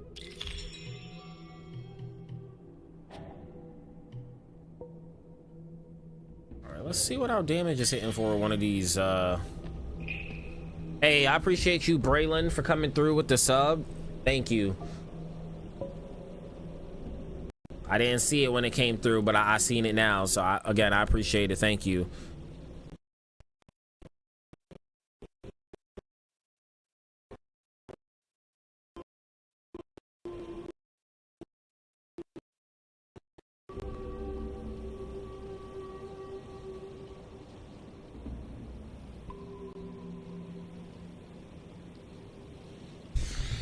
Said became a door god in the Taoist temples in Henan, so it's actually more culturally accurate for them to just be killed. Okay, if it's more culturally appropriate, but at the same time it's a work of fiction, right? So I personally feel like if it's a work of fiction, however they feel like it needs to go inside of their game, you know, their story, all bets are on the table, or off the table. I mean, like they should be able to do what they want to with their story and not feel like they're bullied into telling a certain story just because that's what's culturally correct or something.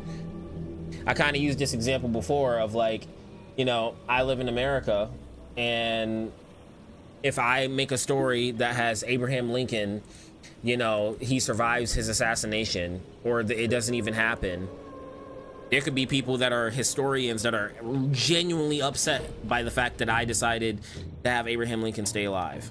Doesn't mean I need to change my book. It doesn't mean I need to change my game. You know what I mean? It's like, it's my twisted version of reality because it's my story. So if the developer's intention was for them to die because this is, like we discussed, this is a dream and this is a loop of samsara and the Taoists, who's anybody to tell them that they're wrong?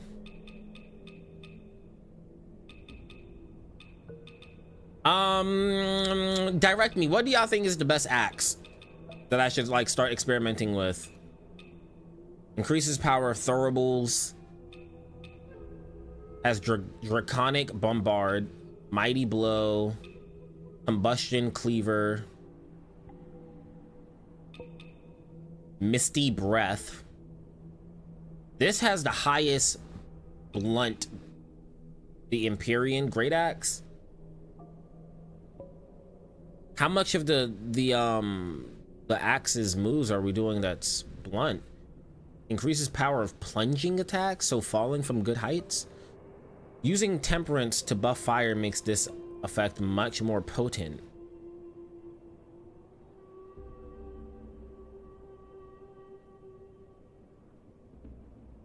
Yeah, speaking of games where Nazi won, Killzone. Fucking Killzone is amazing. I love Killzone. At the end of the day, it's a work of fiction, respect or not. They should have respect for the person's imagination. Maybe I just feel that way as a creative. Like, I hate it when people tell me how I should make a song. I'm like, no, this is my song. And if you don't like it, you don't have to consume it. You can tell me you don't like it, that's fine. And there's probably somebody out there that might have structured a song the way that you wanted it to be, the way that historically is correct. A bridge, a hook, you know, a verse and all that. It can be translated to any form of creative media. I'm thinking the Empyrean Great Axe might be the best scaling axe. I'm curious on this draconic bombard though, like what that looks like. Maybe now that I'm about to start using the axe, I can use my switch tactic more. Which, don't you need at least one thing of feathered to use? Is that correct?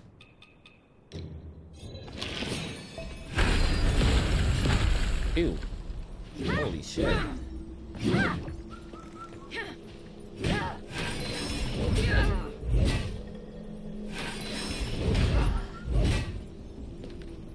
Oh, this has a block?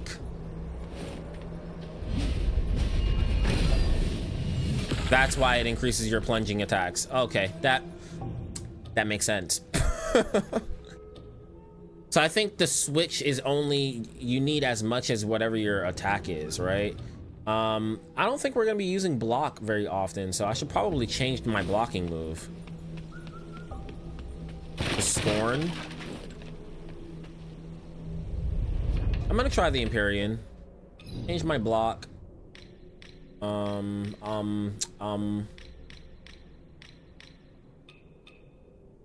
What is it? Scorn is right here.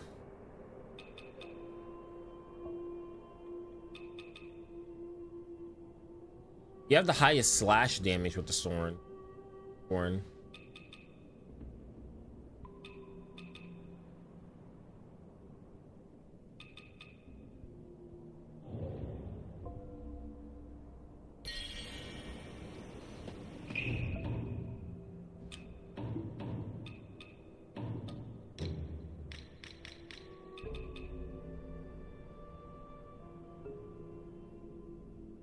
And combustion cleaver. I gotta see what combustion cleaver is. I gotta ban another person on the kick side. Combustion cleaver.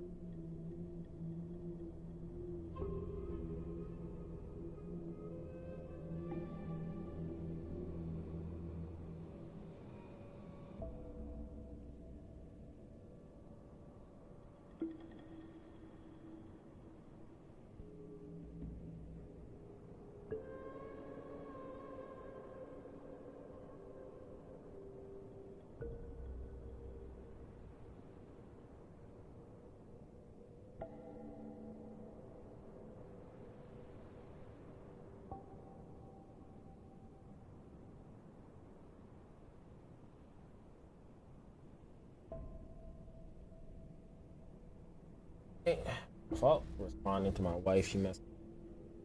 You said I always use Earthshaker or Rampage for the skill because it can stop attacks, like the discipline skills. I think the Scorn Great Axe might be the strongest axe by stat wise.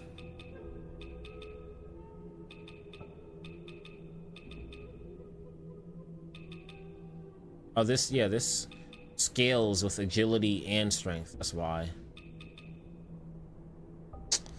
I'm gonna experiment with both of them. With that being said, go in here.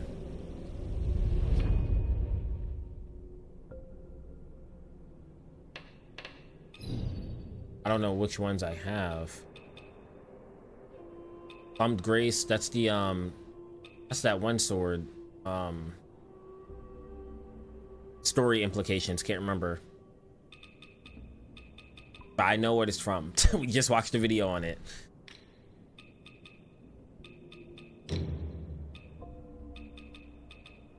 Earth Shatter.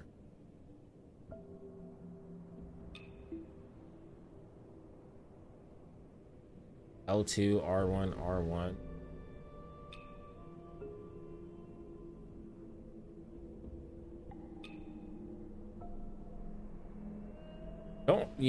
I don't see me using that. Probably Earth Shatter.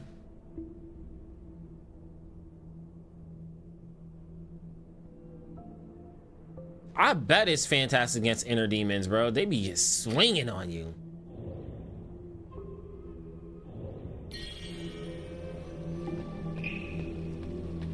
But I should probably equip some benedictions as well to it, shouldn't I? I can't give it mine because I don't have duplicates.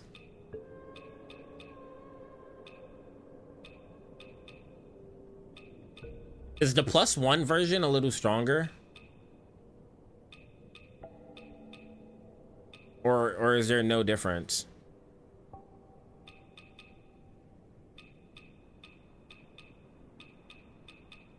If there is a difference, then I'm going to use +1 versions on +1, 2, and 3, whatever versions on each different playthrough on my longsword, and then just use the previous versions on the axe.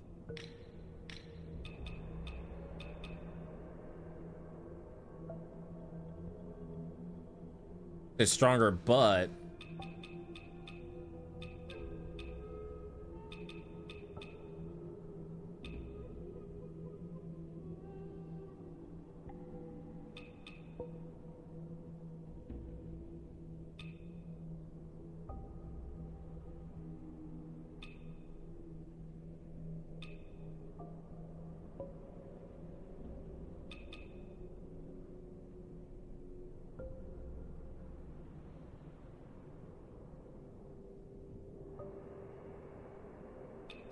gotcha. Okay. Increases damage dealt while at full health, but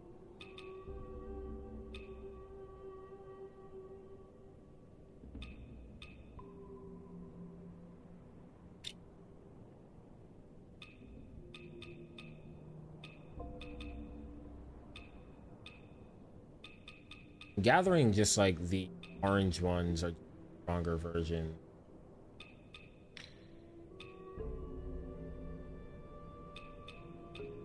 Lightning damage now increases the lightning damage. Nearby enemy surface burn. Your weapon gains increased fire attack for time. Probably good on the other act.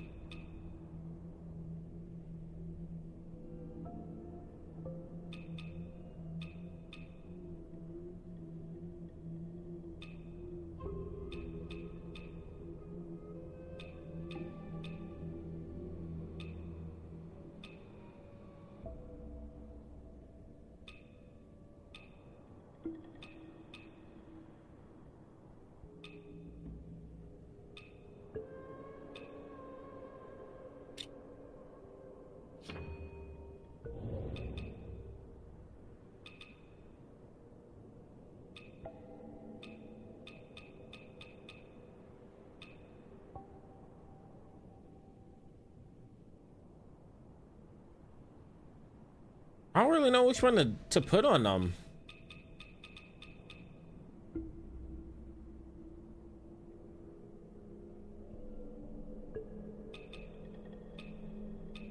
I guess poise break build up. That's fine. I like the poise break thing.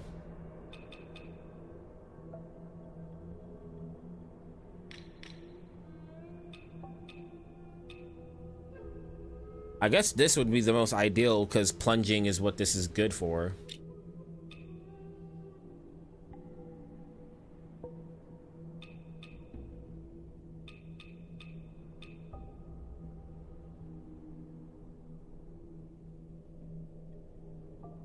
Is axes blunt damage?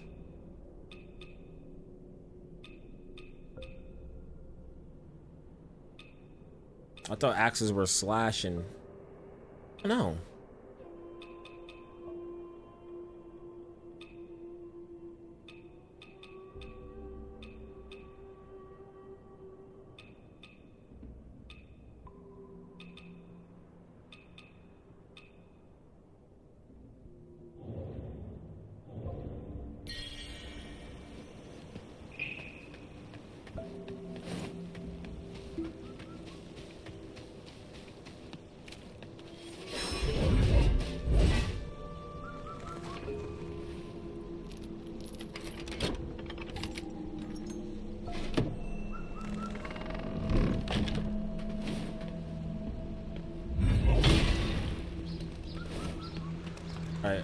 I know when we get over here, doesn't a bamboodling? Yep.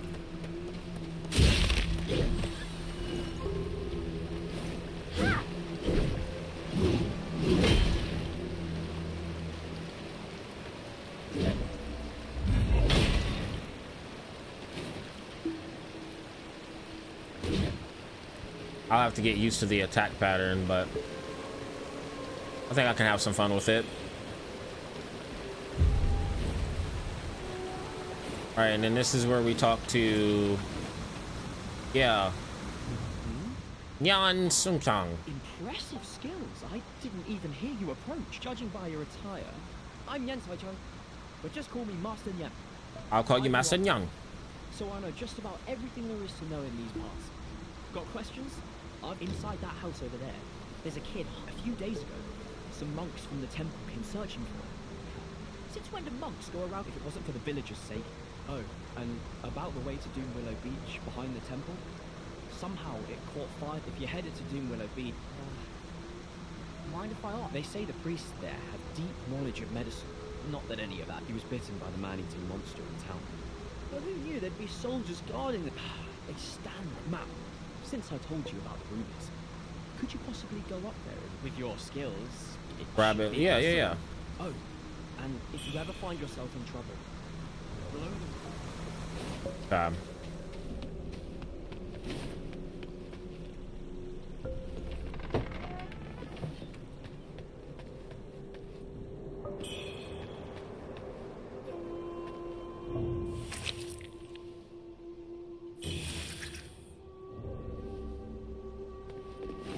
Do his storyline. I thought we had to open this. Does the door stay open from all the hidden paths that we did in the first game?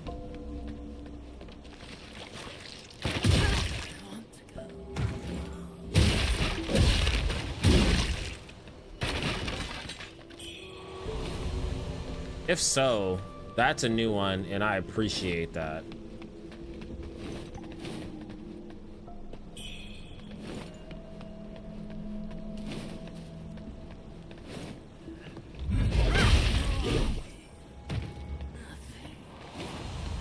You know, I feel like using the axe is gonna come really natural to me, simply due to the fact that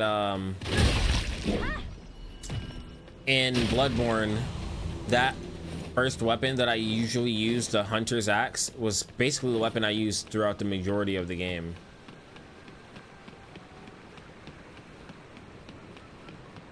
For my very first playthrough. And then after that I would use the scythe, and then I would use the thing from what's it called? Canehurst Castle. Bro, all y'all can get it.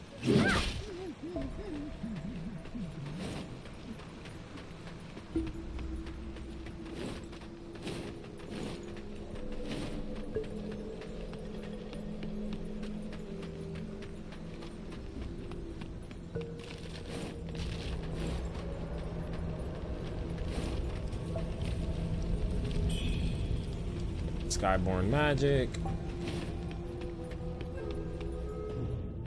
Is there a way to check your benedictions? Yeah, there is.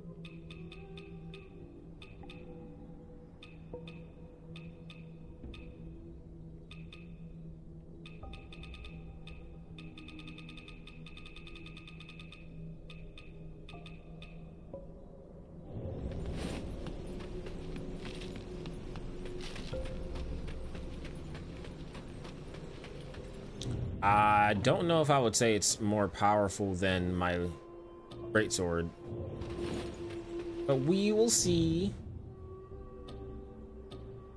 Scales higher, so theoretically, plus this joint scales well with me using poise break.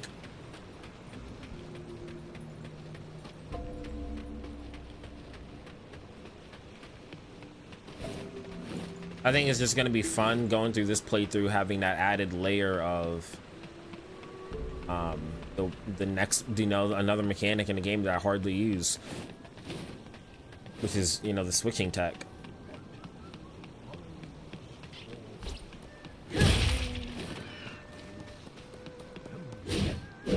Cycles of life remain unbroken. Seeking knowledge. Pursuing ascension. Life is but a fleeting. Bro, you just gave us the whole story of the game. No, please don't heed me. I'm just an old bag of bones. I'll only give you indigestion. Oh, get out of here. Oh, you're just a kid. Oh, you've fallen severely ill, haven't you? I'm but an old wanderer. I tell the stories of others. There, hey kid, got a coin to spare just to talk? Now then, a long time ago, if you want to know what happened. What? Empty pockets? Very well, very well. See that plump little... Don't be fooled by its dull gaze. That thing's hiding treasure. Go on, see for yourself. And if you happen to snag something valuable... Oh, enough prattle. Now that thou hast claimed thy fortune, it is time to depart this cursed realm. Return whence thou came.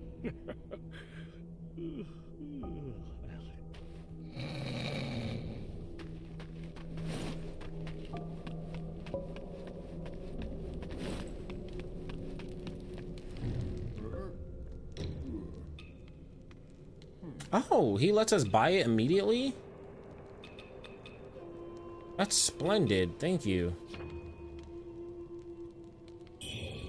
I cannot remember to save my life where we need to find the other ones.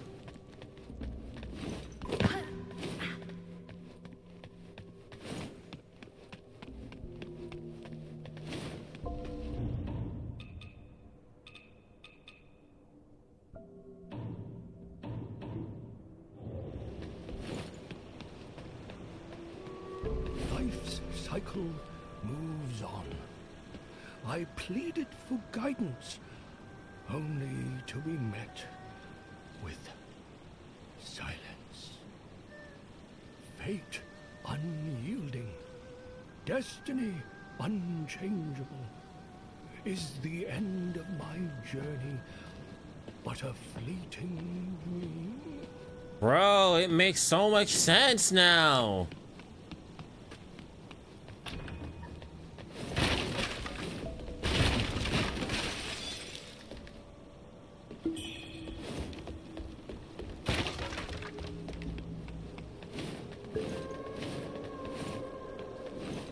I gotta get my homie to get this game, bro. He's been waiting to try to get this game.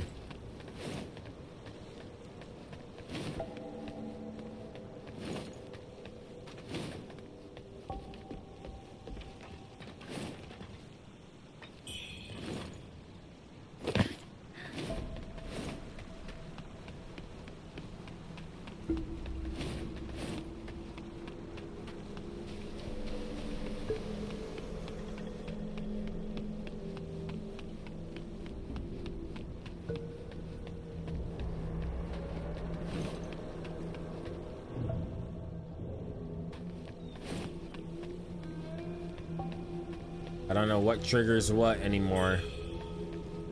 You'd be wiser, look. Oh, thankfully, he even warned us to avoid. And that officer's for here. Take this man.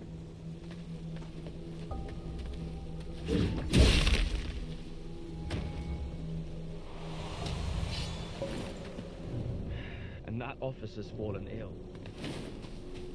I gotta look more extensively at the abilities of the axe, because I really like with the longsword, off of every second hit I can get a little good piece of my charge up.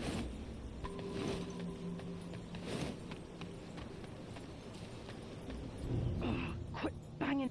You don't seem like no. Even if you don't. Holy hell, quit knocking. Holy hell, quit knocking.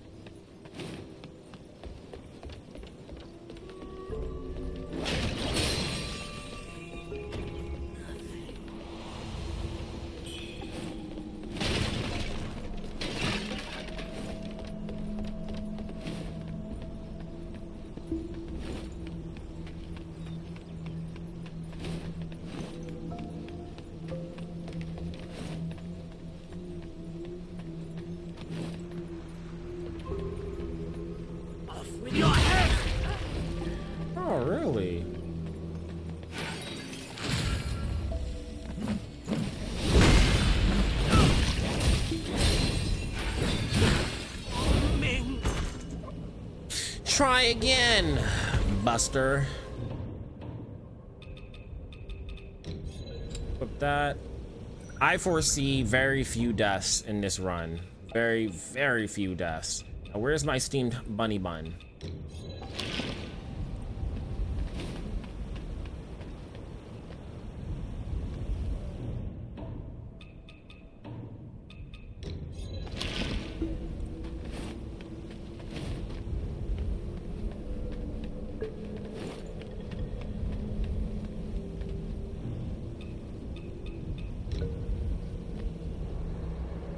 I've seen that they also removed the prey gesture from the game too.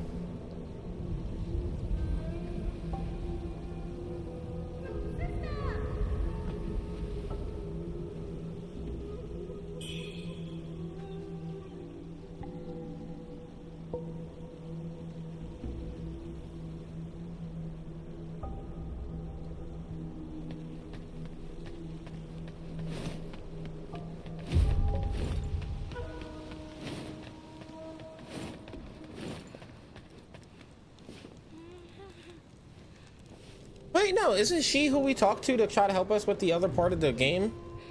Silent no? Disciples. That's another chick, never mind. The underground palace. Wuchang Liu.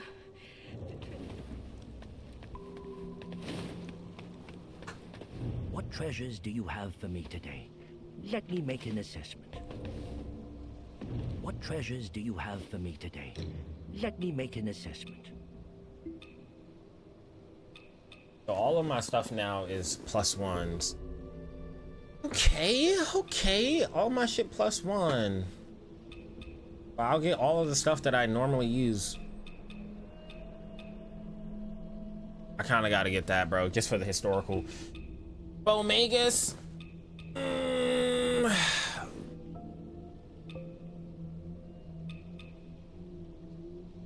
I got to.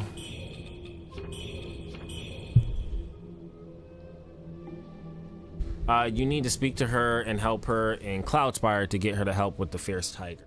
Got you.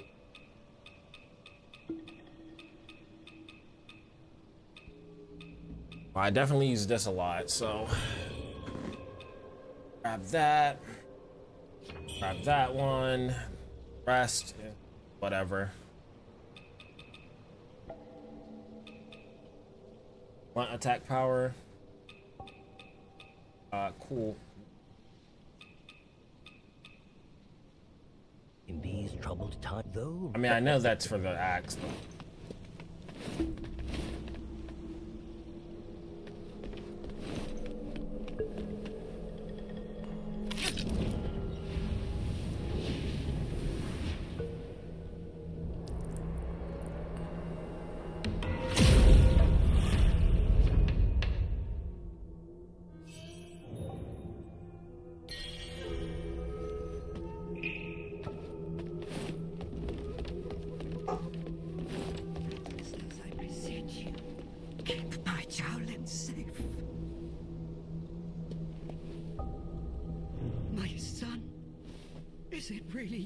Oh no. Oh, Here you go. You foolish boy. I gave you this charm to protect you. I never caught that was his mom. So I always thought like when she was talking about her son in the Cloudspire, like he was still alive. Or she just, you know, was mistaken. Yeah. Some time ago. Offer it. You joined those towers for that exorcism at the law courtyard, didn't you? The gods must have been watching over you to bring you back in one piece. Join the Taoists. Now look at him. As for that Lu, now look at him. She's become a man-eating fiend. Do you even understand how much I worry for you? If only official Bai was still alive, that monster would have been dealt with long ago. But Lu Hongliu has her father to thank for what she's become. Her father, back when he was the coroner, raised her on the flesh and bones of the dead. No wonder she turned into such a creature. I heard from a Taoist priest that she gnaws on some small, strange... Is she talking about me? Hello? And no matter how much she eats, it's never finished. They call it the white jade dumpling. A cure for every illness, they say. If only no, they're not talking about me. No, I'm fucking tripping. I'd be as healthy as talking about the other boss. No longer a burden to you, my dear child. Now that you're home, stay here. I'll pray to the gods to protect us. Question. How do I help her here? I thought she just wants to get access to the underground palace. Or the underground spot. I heard from a Taoist. They call it the white jade. If only I could have a taste of it. I'd be as healthy as ever, no longer a burden to you.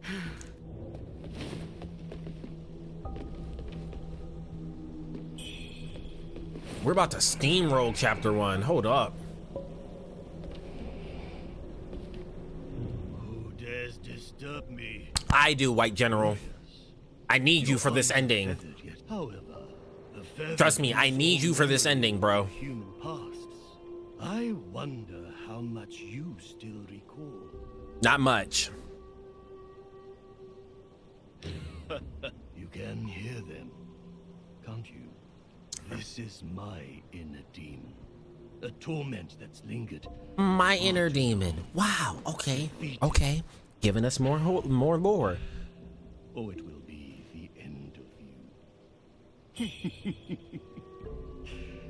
Should your sanity. Yep. You already told us that you would do that. We can't do anything here right now. And I don't want to start that fight without Buddy being over here either.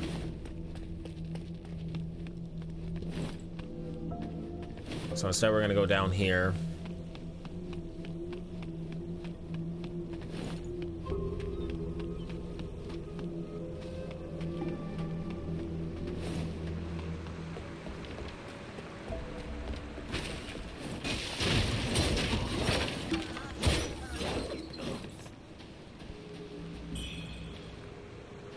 Steamed bunny bun.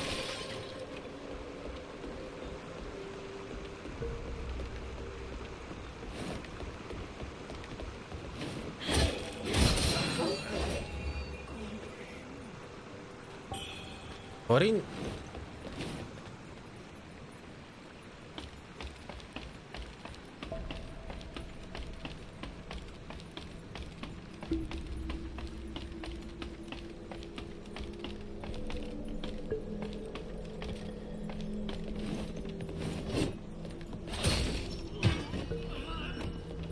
Danced around you 3 times and you still ain't hit me.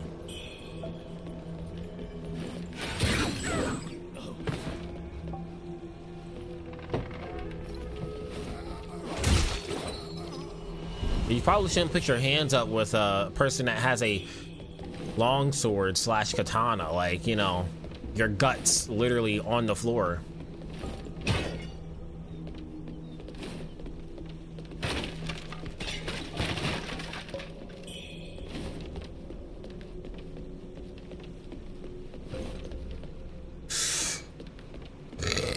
Excuse me.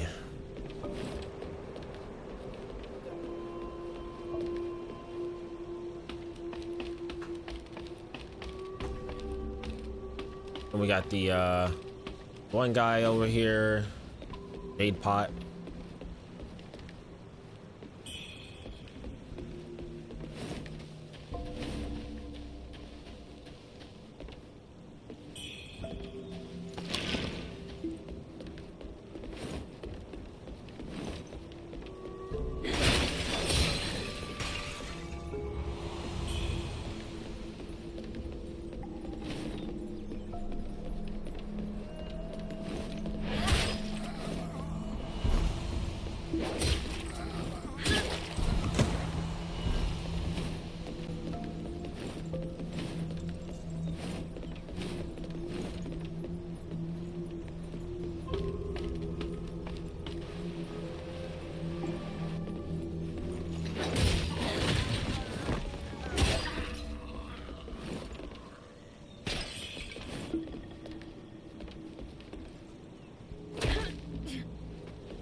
Bro, Afro Sinju needs to lock the fuck in. I'm trying to watch him play this game.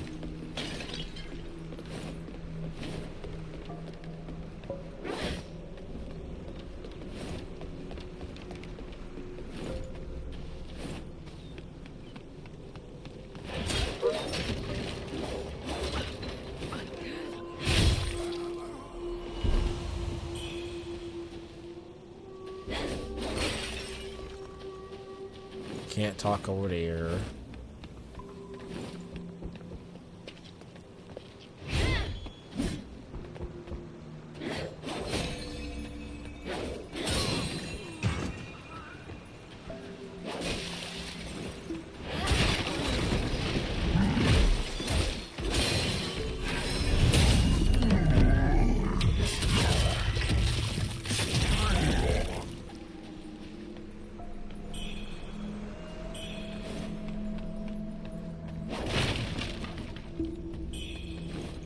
Ooh, I wonder if we get +1 versions of our swords and weapons.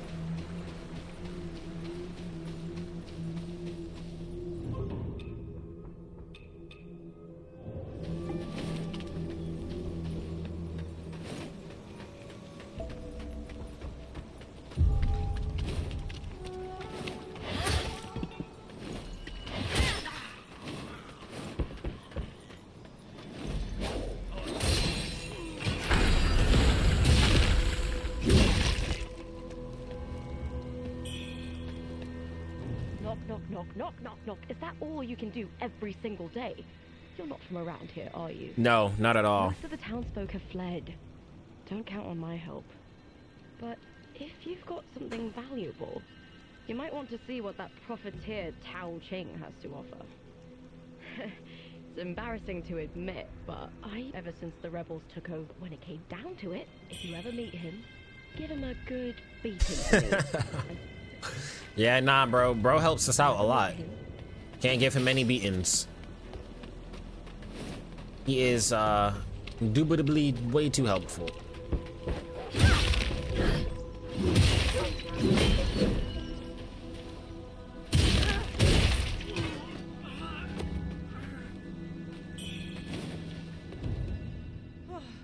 You don't look like you're from a mad monk. Father went after them. Please, great warrior. Up the stairs and Worship's Rise. There's an old courtyard house. The theatre troupe used to live there. My parents were part of the troupe. Maybe you'll find something.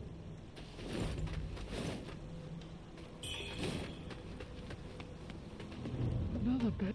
Oh, there's not to heed my warning. Wait, hold on. Say that again? Heed my warning. I thought he said something about the Reverend Temple. He might have been warning us too.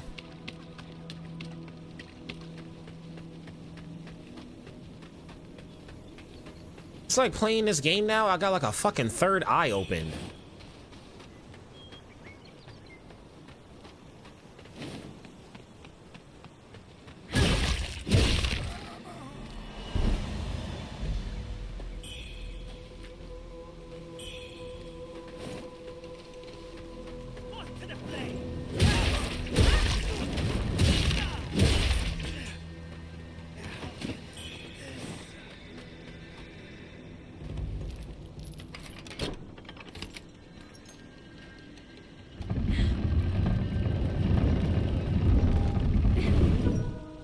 Wonderful, wonderful.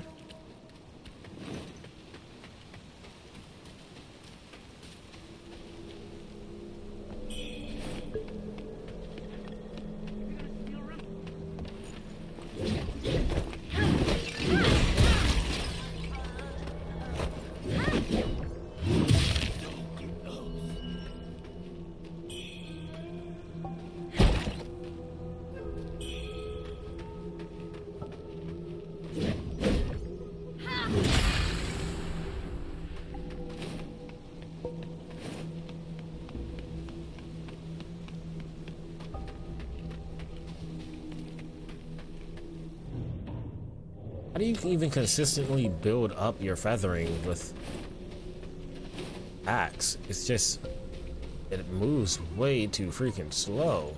Well, not slow, but like I don't see anything that gives you your build-ups. Like I said, with the longsword, it's like every 2 hits I can get my stuff up. Skyborn discipline.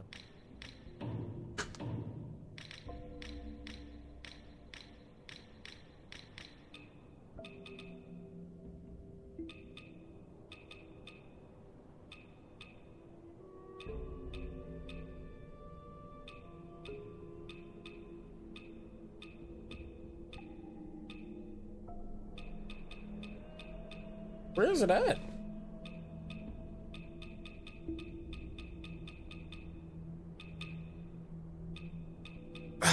I swear I don't see it.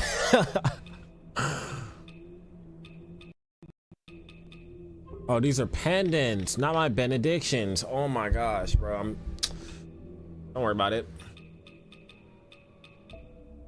There it is. Of discipline skills for a time.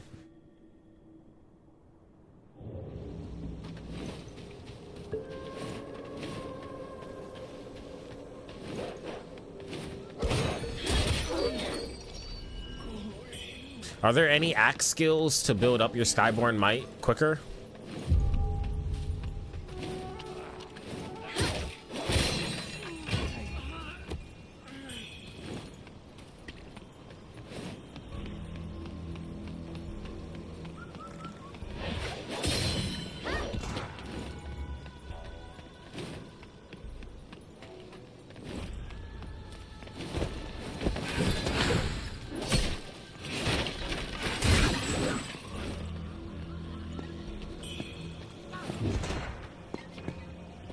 Here we go, courtyard key.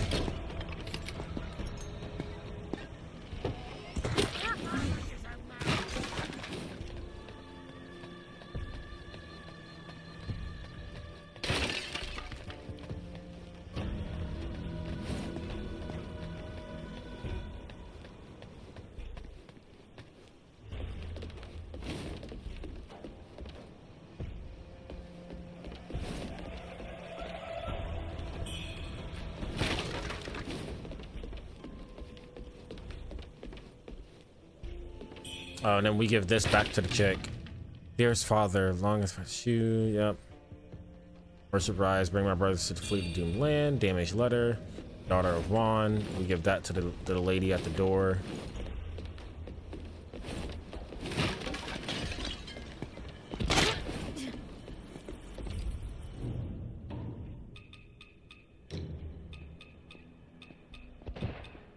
I have a plethora of things I can give you. Lock on to you.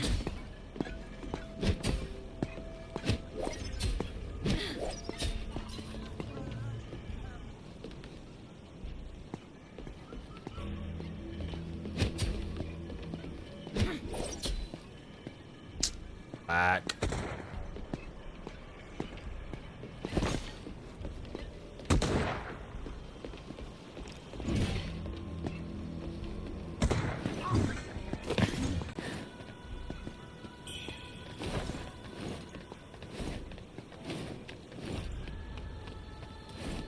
I will be right back. I will give this to her real quick.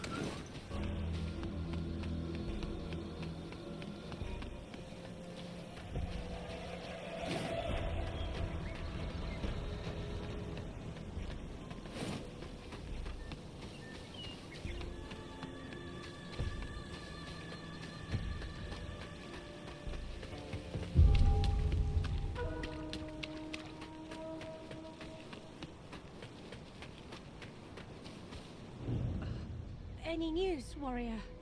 We were ready to flee worship's rise.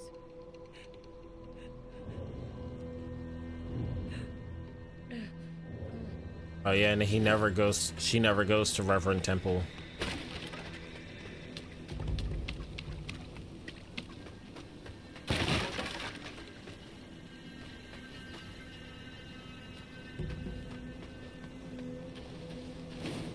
Every 5th hit is kind of crazy considering how strong we are.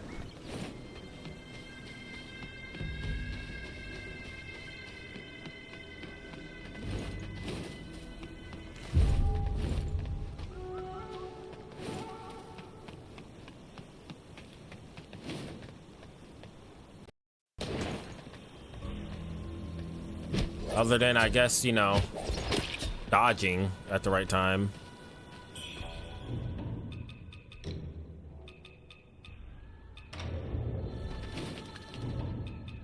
I don't think anybody's using magic for a little while, so I could probably take that off. Oh, shit. With 5 awards? Hold on. does that do?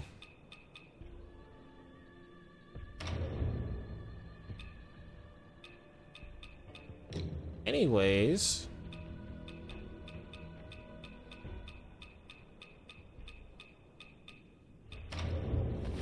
Because I don't want to waste my heals.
You guys are gross.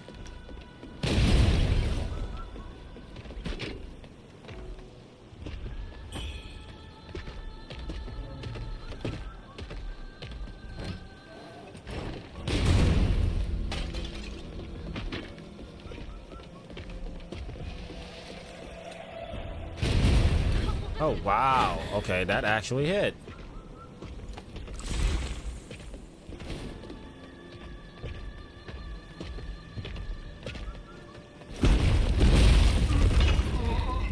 Killed himself. Oh man, Rich. Still wandering out that another unfortunate soul. If you've the temples run by an old Taoist, he's a good soul. Might even take you in if you're lucky. Oh my gosh! Everybody talking about this man. Everybody talking about this man. Stay out too long. I just never picked up that he was the Taoist. I don't know how I didn't pick that up. Like every time I heard it, I was like, oh, that's somebody else. Or they're like, oh, they're a part of his groups or something. So just like the old hag, always muttering to herself, looking for her son Aha. Truth be told, he's likely long been eaten by monsters. No, he's over there with the damn Taoist. She's always pretending to read fortunes and heal the sick.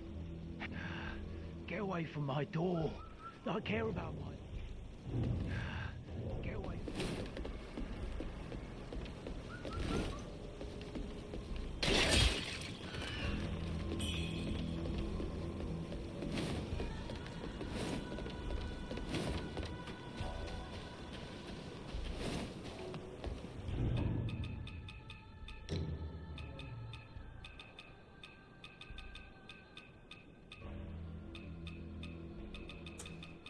Where's my... There it is.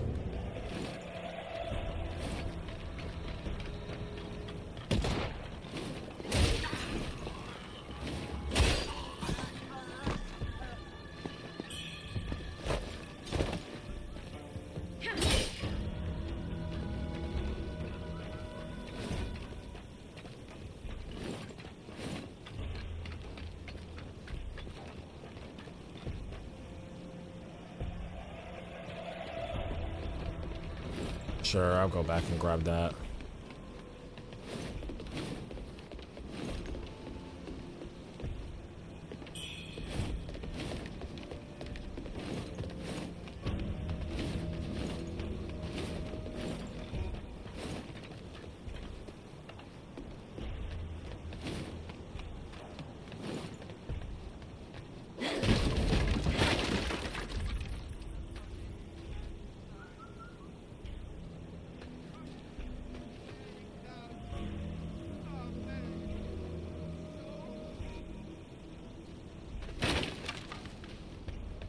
The amount of raging I did on him.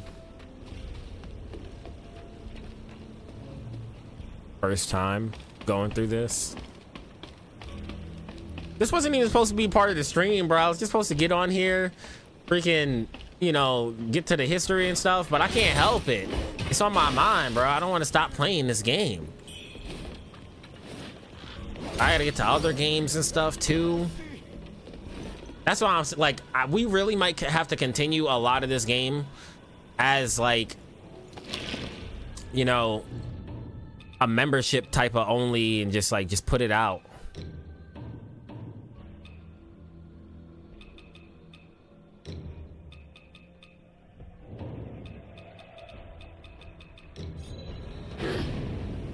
For those that like really want to see it.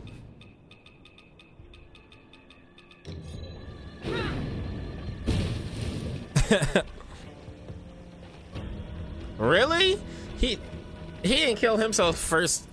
Oh my gosh, bro, he was just on my ass the first time.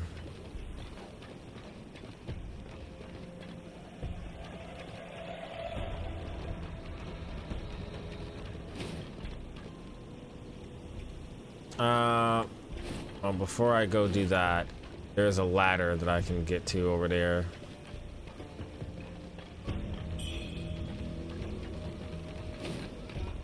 Okay, I don't have to push that ladder down. Never mind then.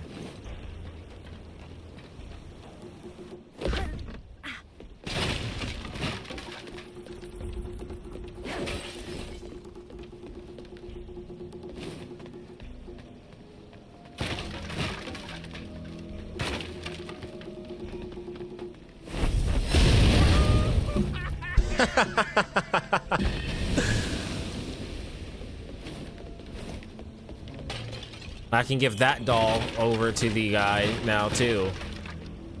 To the kid.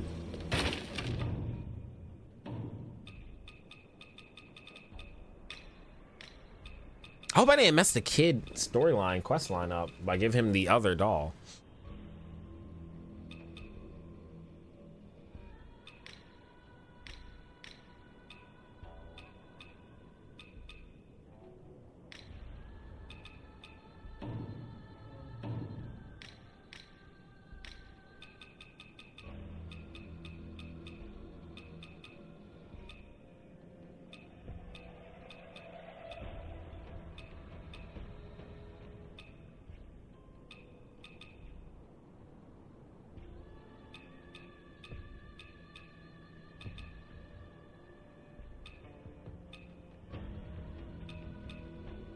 Oh shit, yeah, I'll put that on right now.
I remember the first time I was through here, I had to freaking fight my inner demon because I died as I killed him.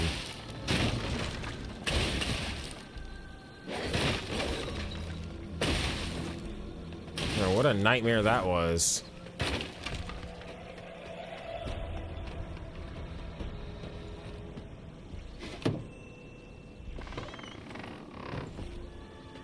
One you got goes to the woman you gave the damaged letter to.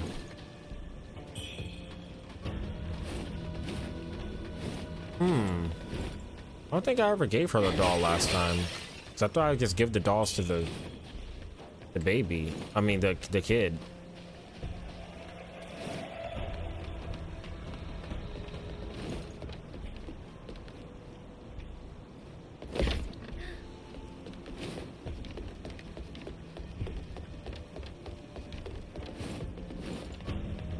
I might have.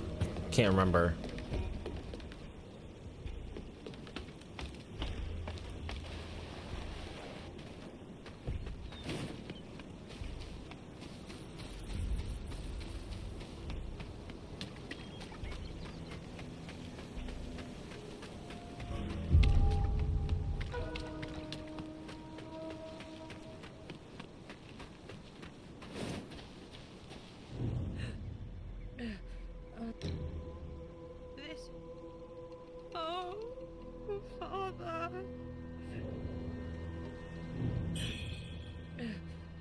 Oh, I did. He gave me burnt meat before.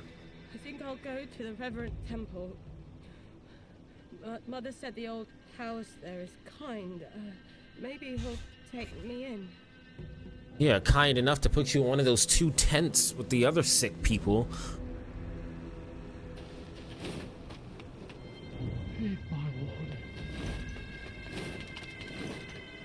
Maybe it's not that she never goes there, so we never see her, but she never shows up. Maybe she does, and she obviously gets experimented on before we get an actual good chance to see her.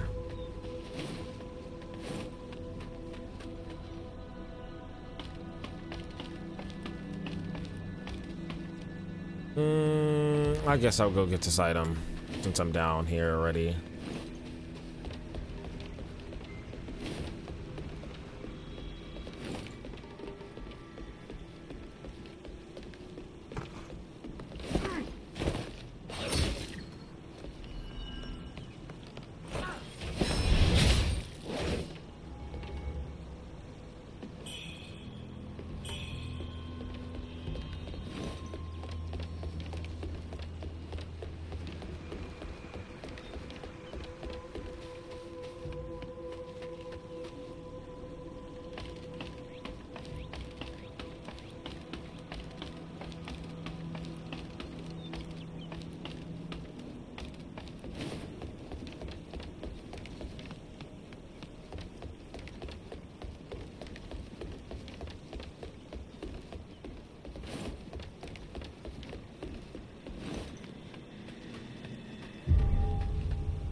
We are steamrolling through this right now, making excellent progress as well.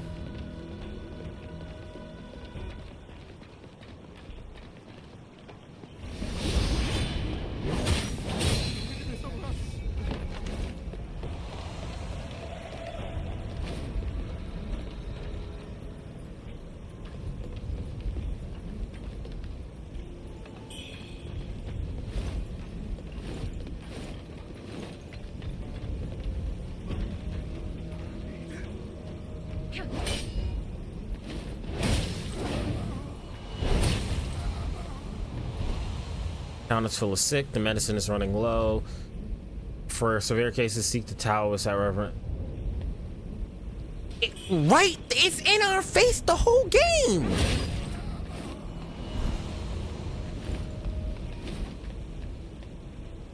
Did they ever say he was the Taoist in the beginning of the game?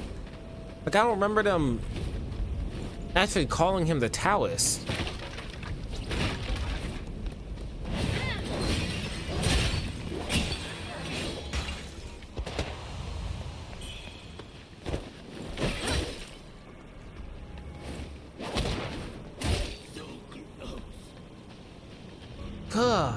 Damn, this shit is like right there.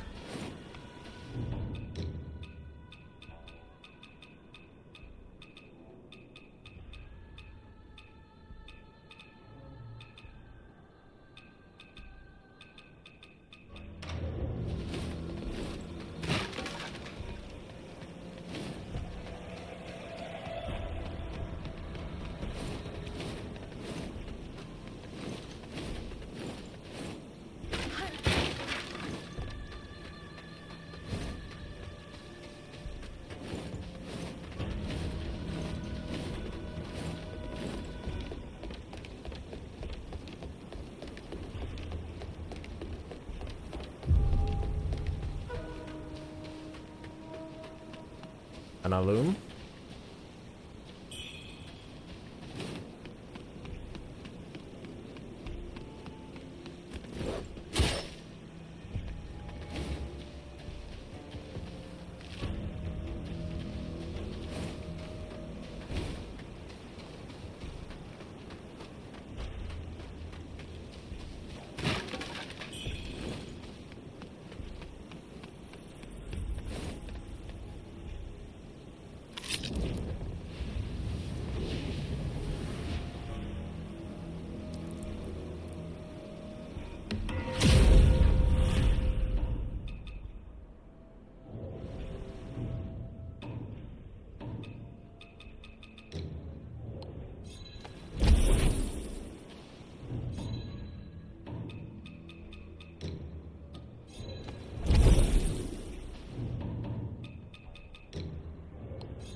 What does it say over here?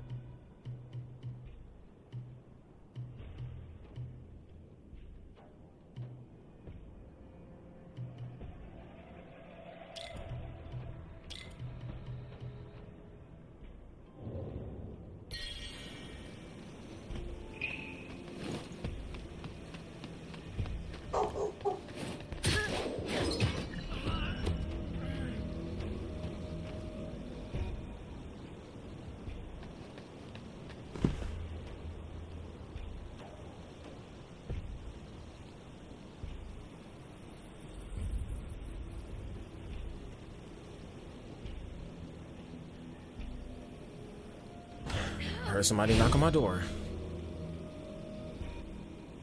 Hey Siri, message Jordan.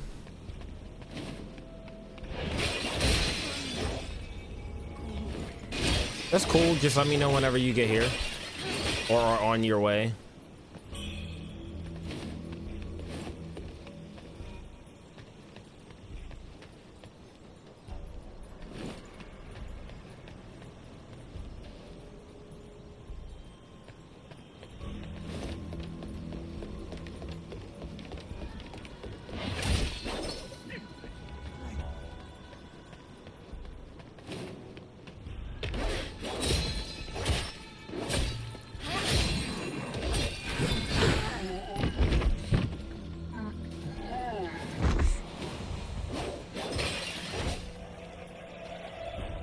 That's crazy that all of the jars that we're breaking right now are just more stuff for him to stuff different versions of Wuchang inside of.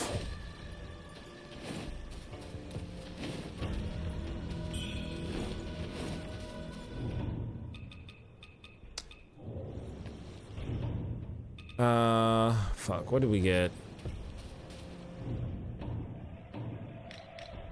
The scenic painting. That's right.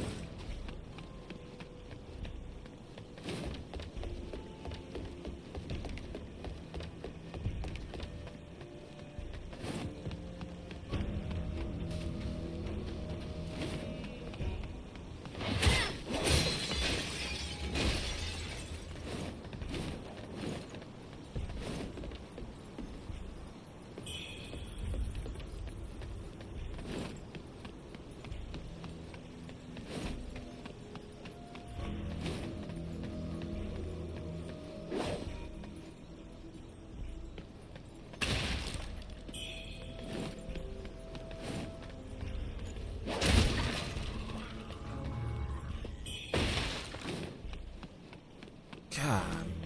Come on.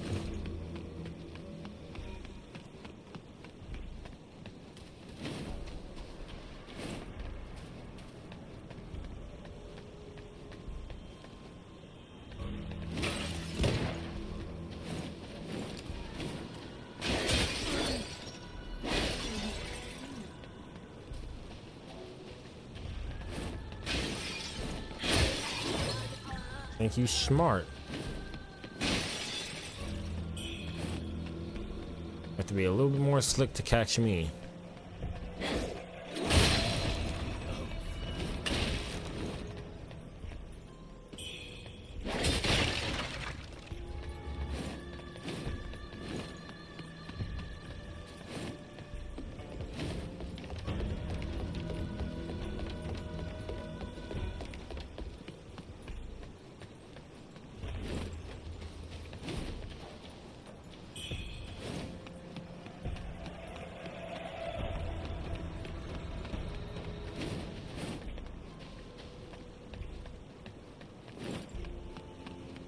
I was about to say, we don't get to fight our inner demon again?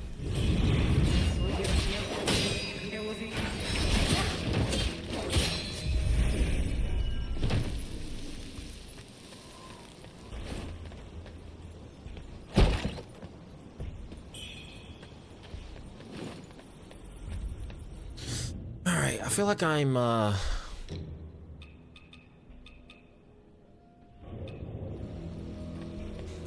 I need to look up where all of the demon fights are as well. I must have missed one, at least one, last time.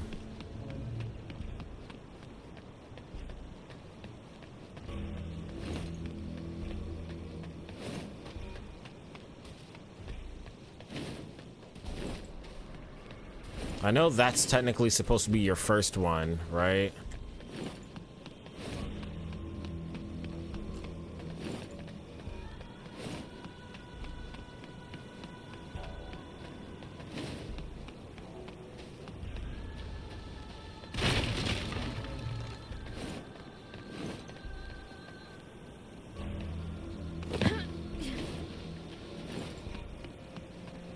It's like I hear certain stuff that you didn't pay attention to in the first playthrough. They did a really good job of keeping the very first chapter of this game like very level-headed.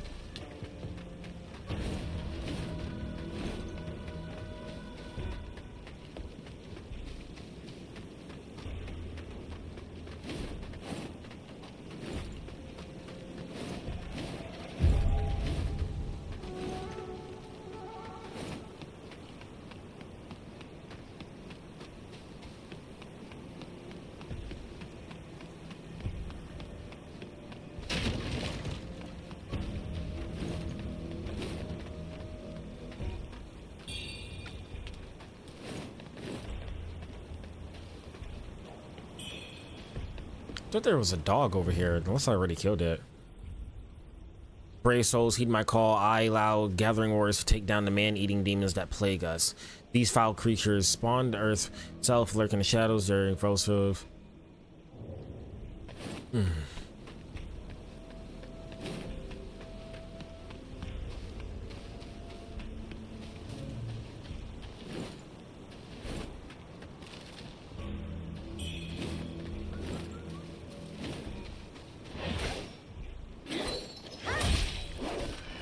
It feels like all of the bones that we're seeing now are the feathered coming back to life in that final chapter of the game. Or, I guess, chapter before the final one.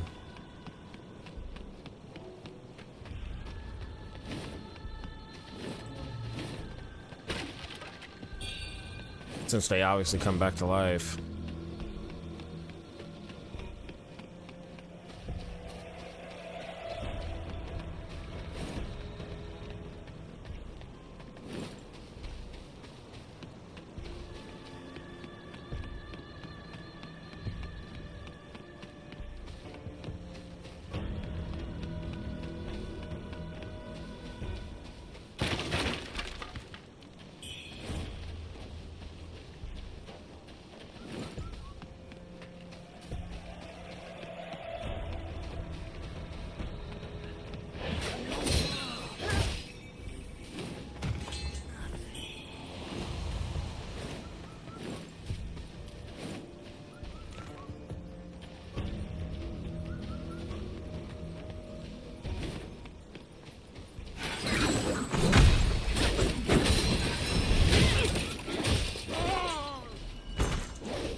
Wuchang. Wuchang.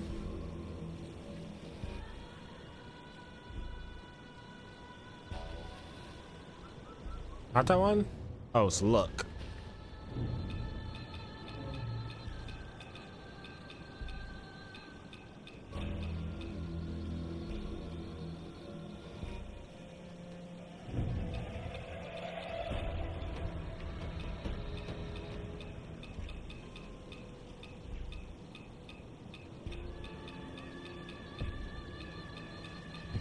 Oh, did they change the name to Gaze?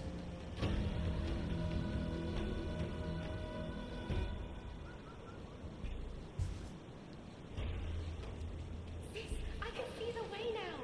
Come on, let's head to town. I want a steamed bunny. Hey, yo, everybody that's in here on YouTube right now, please do not forget to leave your boy a like. I really appreciate it. It does help the channel out. Got 80 y'all in here, only 2 likes in here. Thank you. You know, I gotta remind y'all, sometimes I just be chilling and stuff too myself.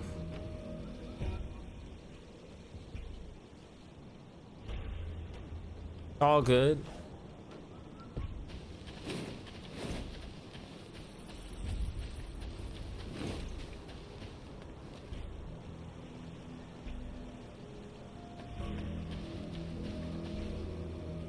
Wow, I never noticed you could see the boss from up here.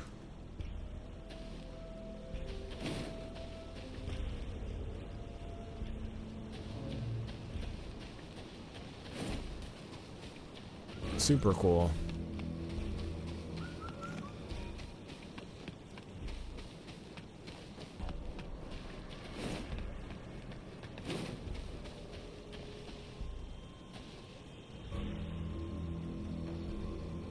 And you could see the whole other area where you end chapter 1, where you fight Honglong.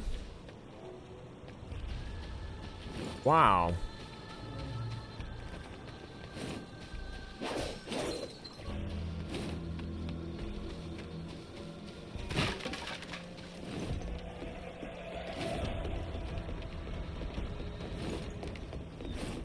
But then obviously this is the later game area that you can experience by opening that door. And the Taoist was down here. I remember saying like, oh, I talked to somebody down here. I forgot it was him. Seek the path to the Tang Emperor's palace. I fear that the route is no longer open. The rebels departed months ago, yet the soldiers still stand guard there. It is rather peculiar. Rumor has it, it holds secrets. I had hoped to search for cures among the Emperor's scriptures there, but now it seems the only Yeah, it really is. Doom Willow Beach. Now that I think about it, though the road to Doom Willow Beach is blocked by flames, I have heard whispers from the townsfolk of a hidden passage beneath the Shu Sanctum. As for where the entrance lies, no one seems to know. Now that as for where...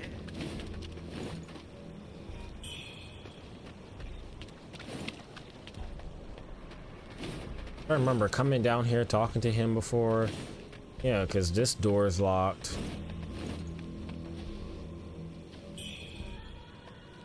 This would lead to the end of the end area. A lot of the stuff is really just door open from the other side, and it makes it seem bigger than it is because you have to go around the entire map to get to it.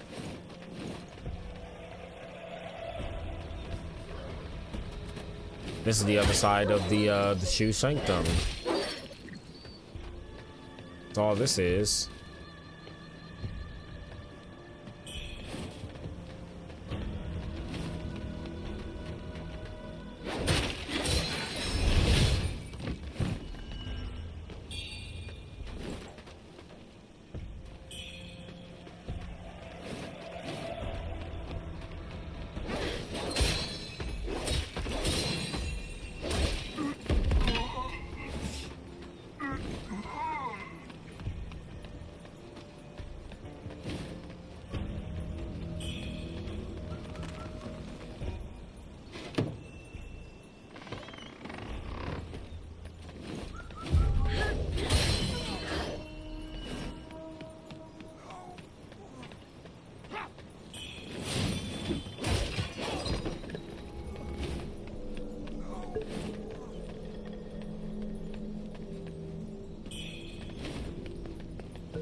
Oh, Lee.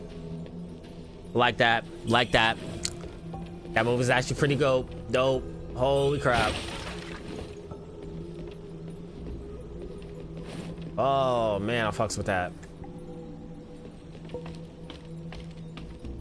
One of the better spells, 1000%.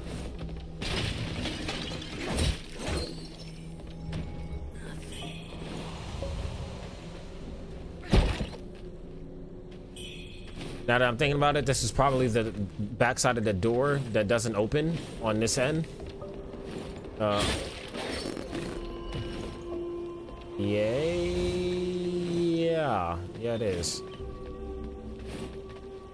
Holy hell, quit no. We're gonna go all the way back around here. Got what we needed from there.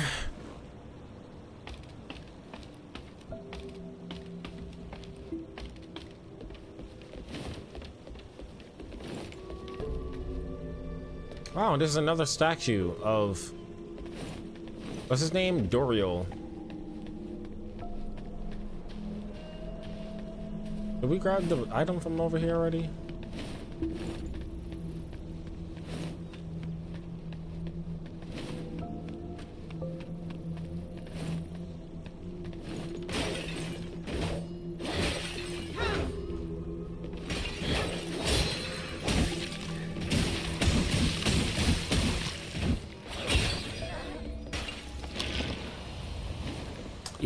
Yep, this is a new game plus. You missed the ending.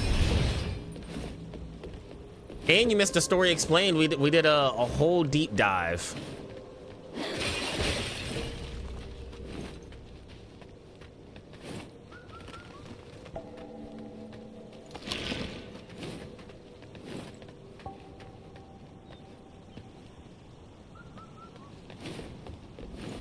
Visual bug. How you been, by the way? How you been?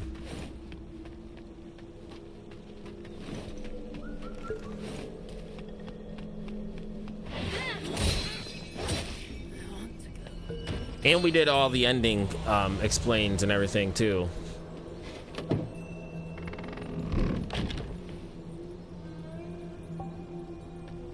I am. I'm just waiting for my other weapon to get stronger, basically. My next weapon that I'm trying is going to be the axe. And I already have benedictions on them as well.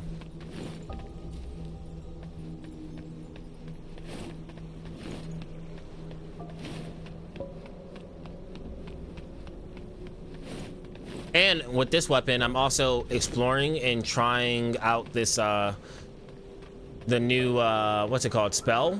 I guess use discipline skill. Basically, the entire first playthrough, I did not use anything other than the blink kick because it's just that fucking good.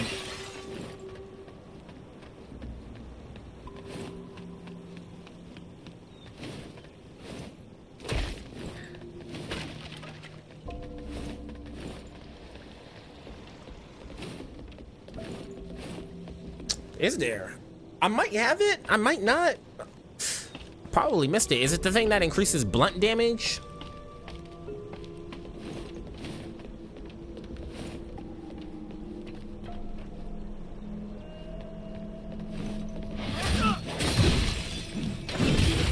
No way! It's my first death. It's my first death. Damn, I made it all the way over here. Excuse me. That's fine.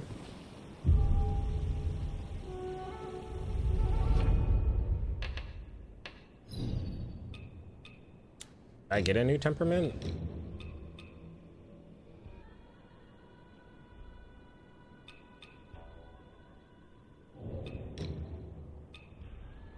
Oh. Yeah.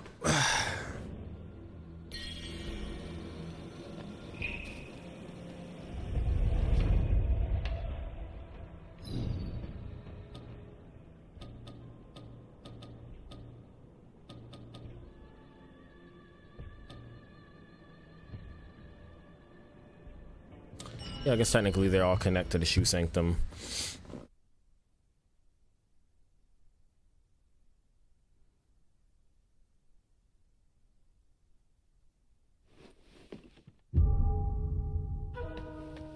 Just call me with that whistle, and I'll be in. Got you, brother.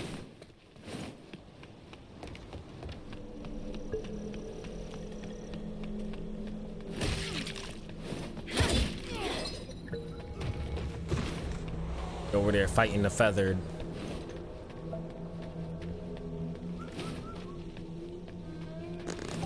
Where did I die? I died over here.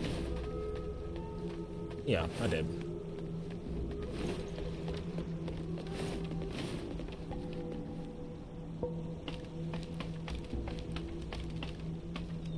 Alright, we're not gonna die again for like the rest of the playthrough. It was an absolute fluke.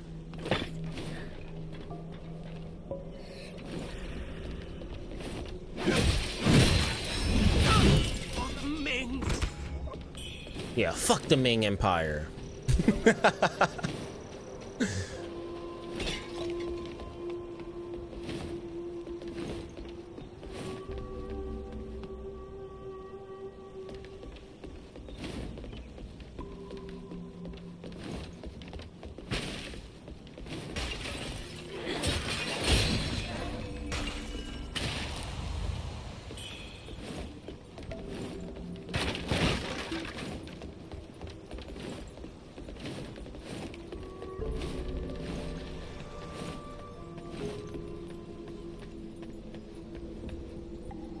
I kind of like just want to speed run to the fucking Honglong fight.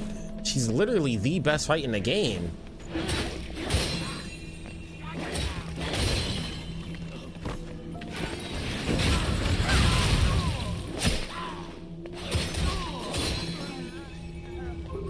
Man, that shit barely did anything to them. Wait, does it do feathering damage now that I'm thinking about it? You know, my feathering is not very high. It does do feathering. That's cool. We'll get our feathering up higher.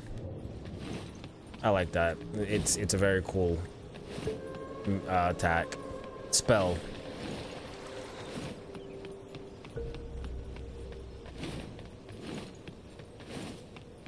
Alright, I think with that being done, there might be one more. Okay, you really want it?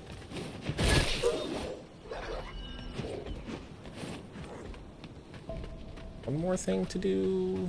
No, there's nothing else to do. And there's no reason for me to go back up that way.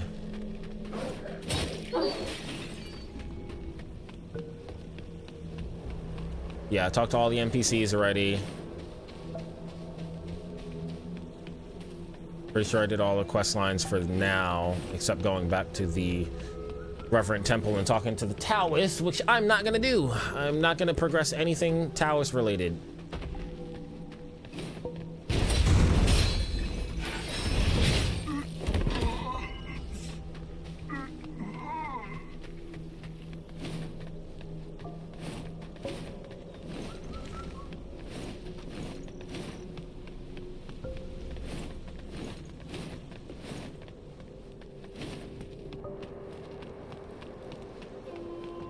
Treasures do you have for me today?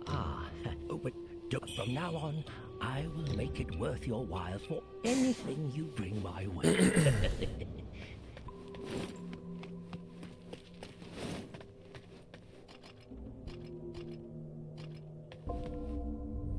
I'm gonna go to the bathroom real quick. I will be RB.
Alright, my fault.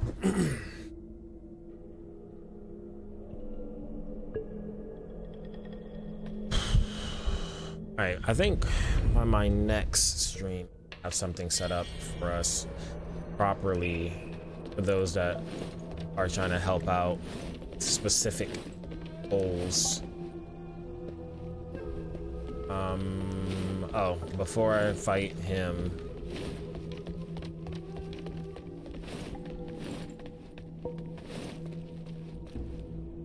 yeah, no, actually she's upstairs. Forgot, yeah. Upstairs, then to the left. Right. Yeah, this way.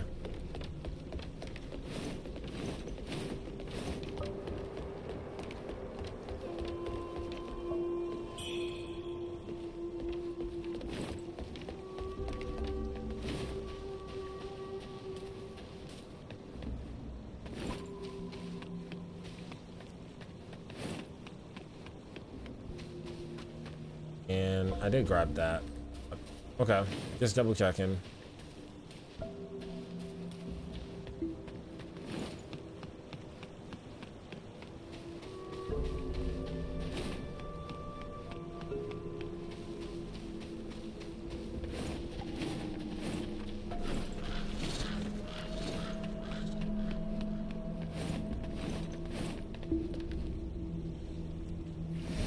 Alright, this is where we fight the Met. I'm just kidding.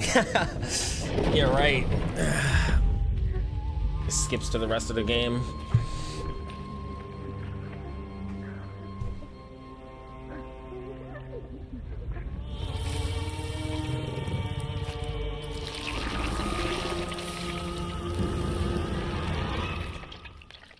He should make a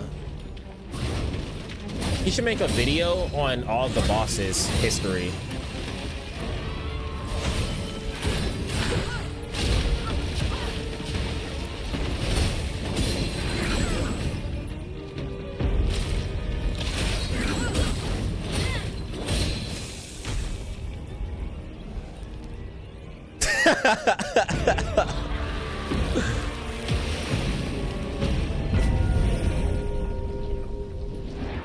Sanghara Wuchang.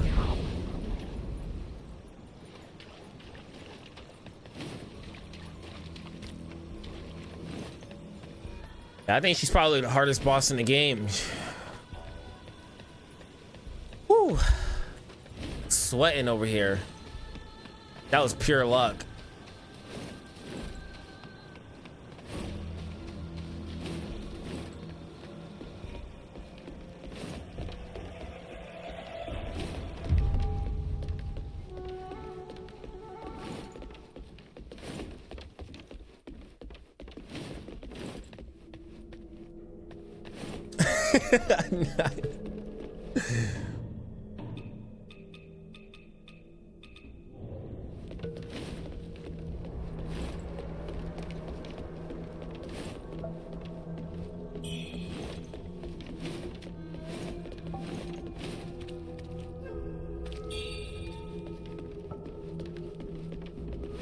Bloodstained letter. We give the bloodstained letter to who again?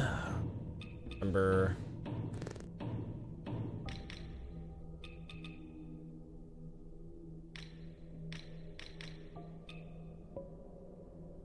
Oh, the Reverend Temple Maiden, which is me, isn't it?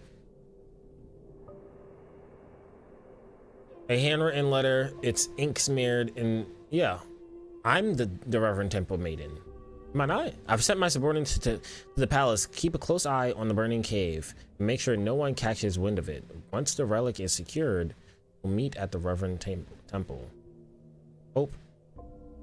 Treasure this moment. Wait for the good news. Respectfully, Hong Long.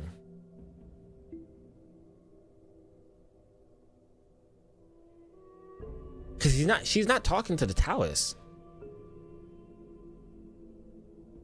And she's saying, yo, keep an eye on that burning cave. That burned cave.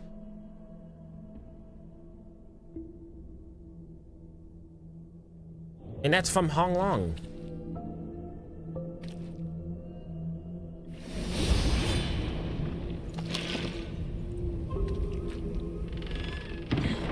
All right, I won't forget the whistle.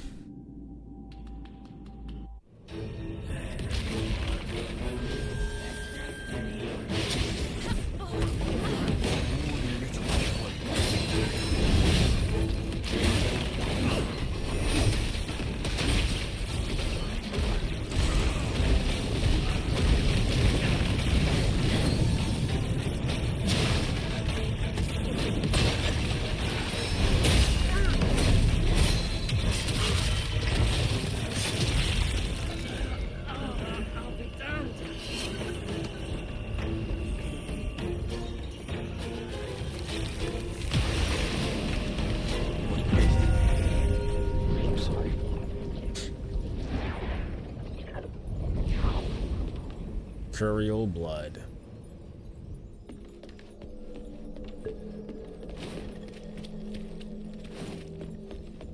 All right, perfect. Now we just go back to the Reverend Temple. Well, actually, no, we don't have to.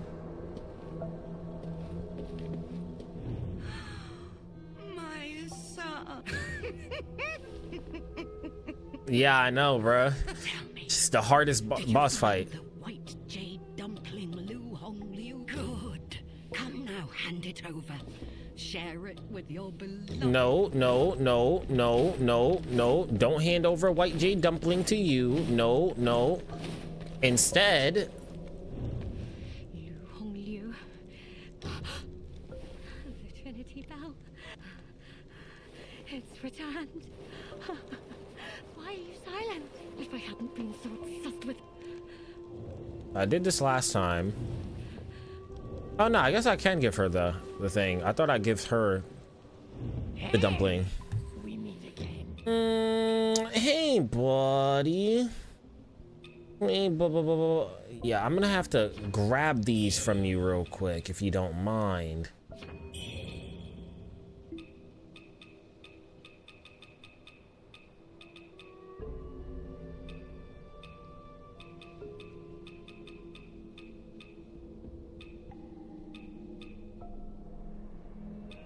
Don't I have these clothes already? Add doctor. No, I'm not finna grab them just cause.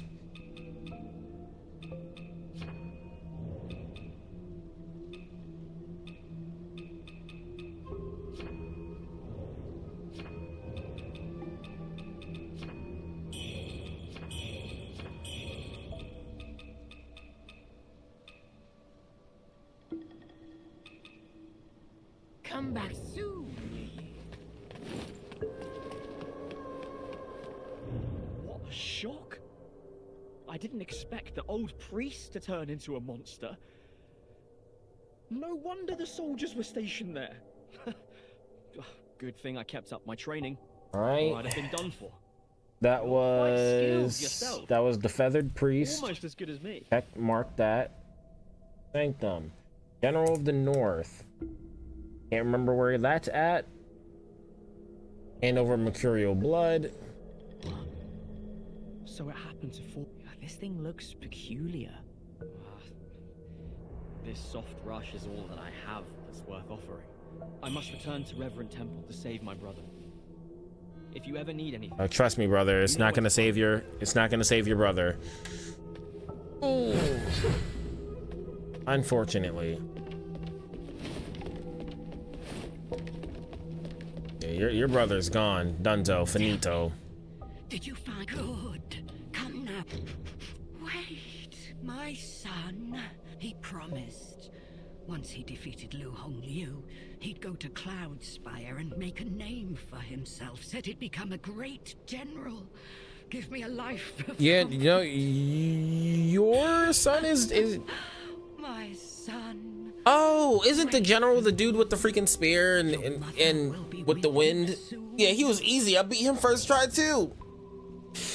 On first playthrough. It's crazy.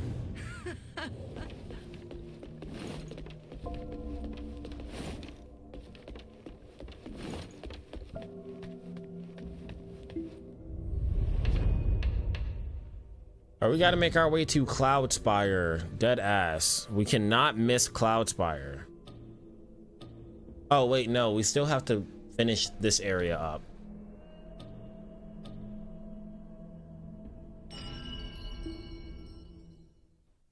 And we do got to go downstairs as well. But before we do that, we got to, you know, talk to people and continue quest lines.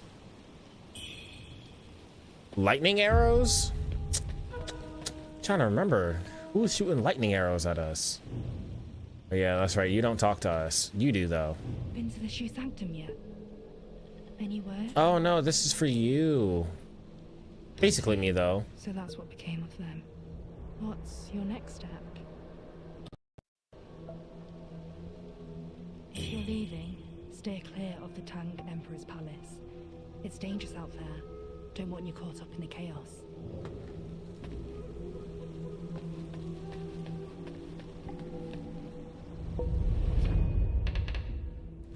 Really trying to remember lightning arrows.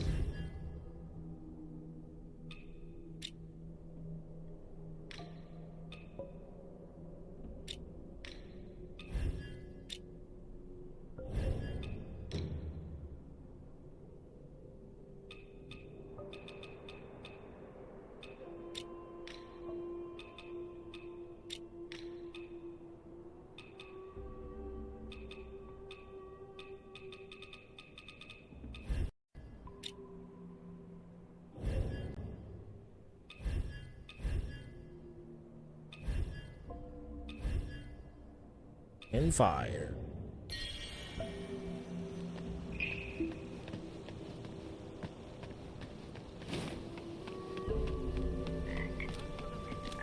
Oh shit. Yeah, I can probably upgrade my weapon mastery on it.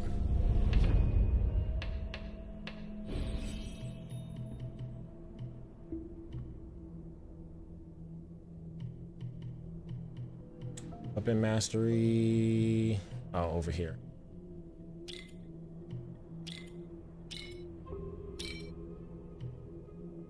There we go. I can use my axe a little bit more now.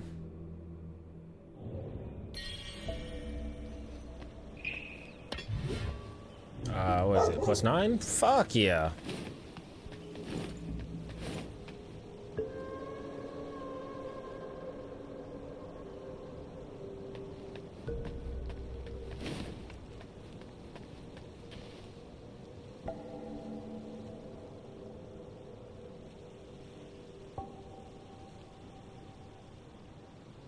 The rebel camp.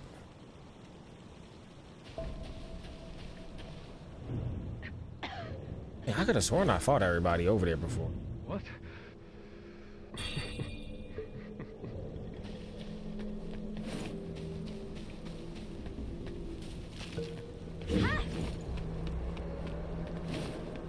I just need to make sure I'm doing the proper quest line to make sure I have options to all endings.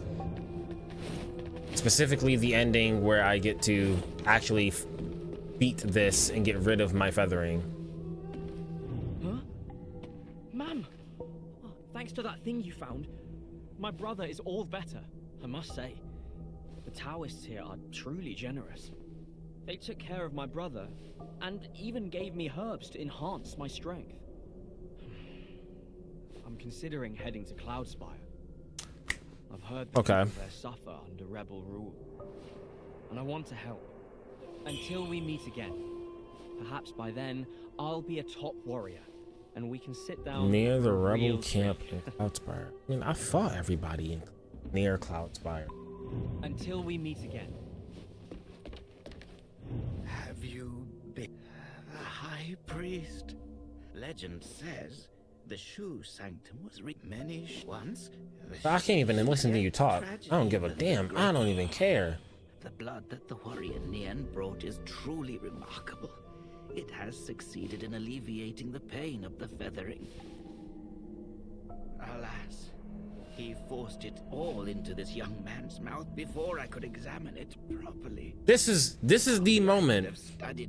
This is literally the moment where I was like, I don't trust him. In my first playthrough, you can go back to my freaking first playthrough and see where I was like, wait, what? If only you could have studied him more. And then after that, it was so bizarre and weird how when we I guess, fuck, the Tang Emperor, I guess is him. We kill him, and then all of a sudden he's like laughing his ass off. I was like, yeah, nah, something ain't right with him. Buddy gotta go.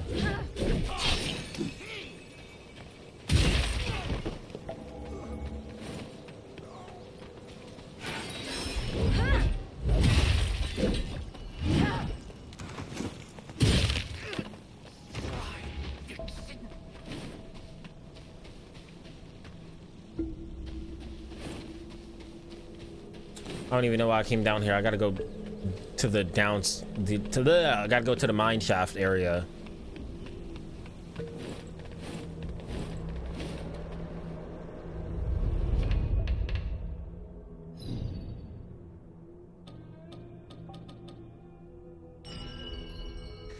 Underneath the Shoe Sanctum.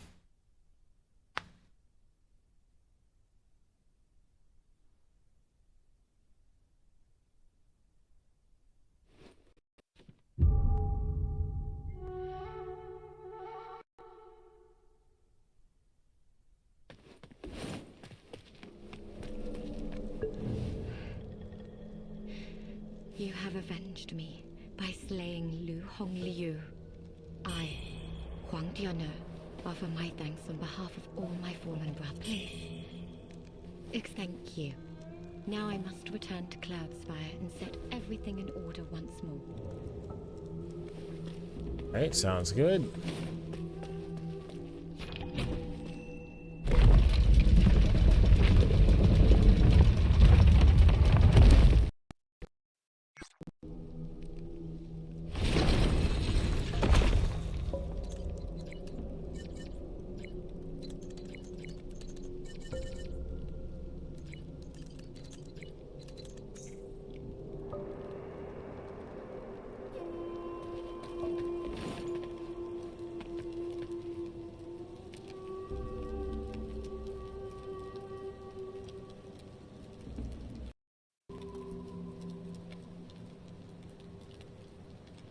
See if I can set this up live. Move this to the side.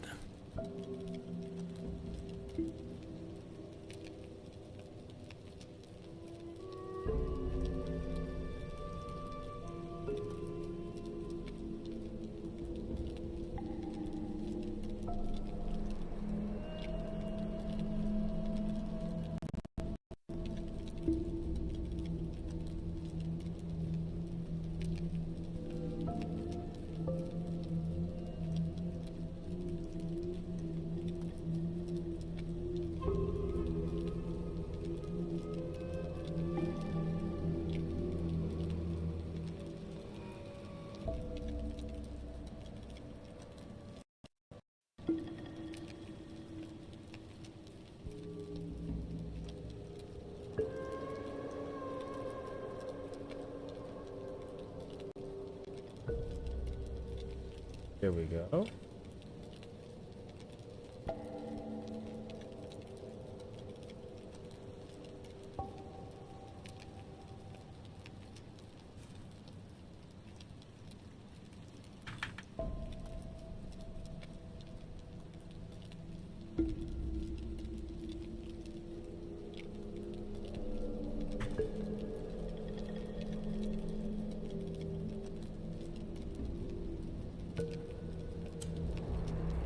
This is the 17th.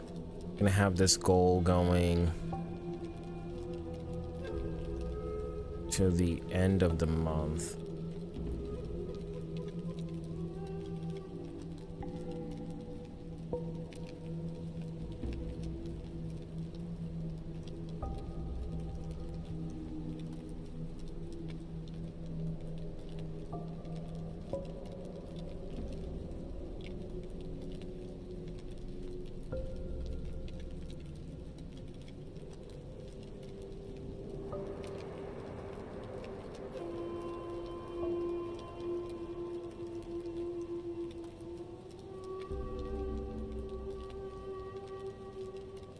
Here we go. I can adjust this and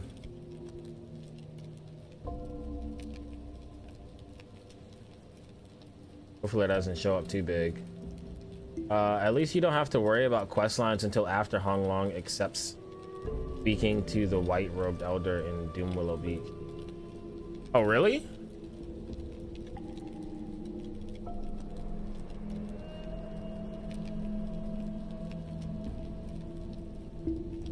That's good. I'm glad that I don't have to sit there and like worry about it.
So this next part, I can just kind of steamroll through this. I don't have to worry about talking to like every single person.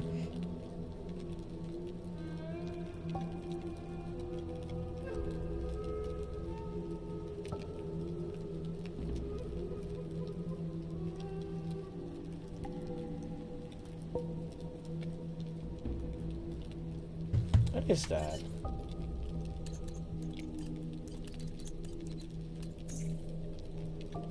Well, I said that my password was wrong when it was that.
All right, here we go. And then I'm gonna pin this, and every stream I do for the next week or two, I'm gonna keep this pinned because this is help. I'm also gonna edit my description, so it's one of the first lines of text in my description.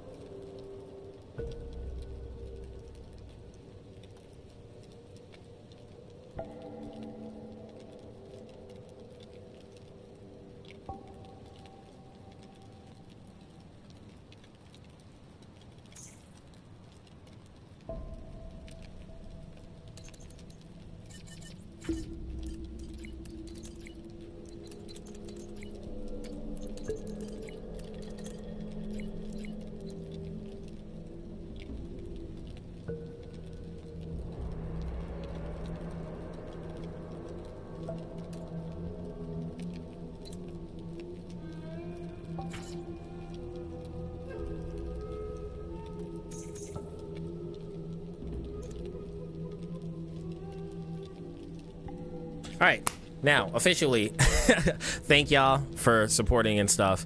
I just wanted to get that set up. It was on my mind. I have like a one-track mind sometimes, where if I have something in my head and I don't get it out, it like drives me nuts. So I mentioned this earlier, and I mentioned this like more the other day. I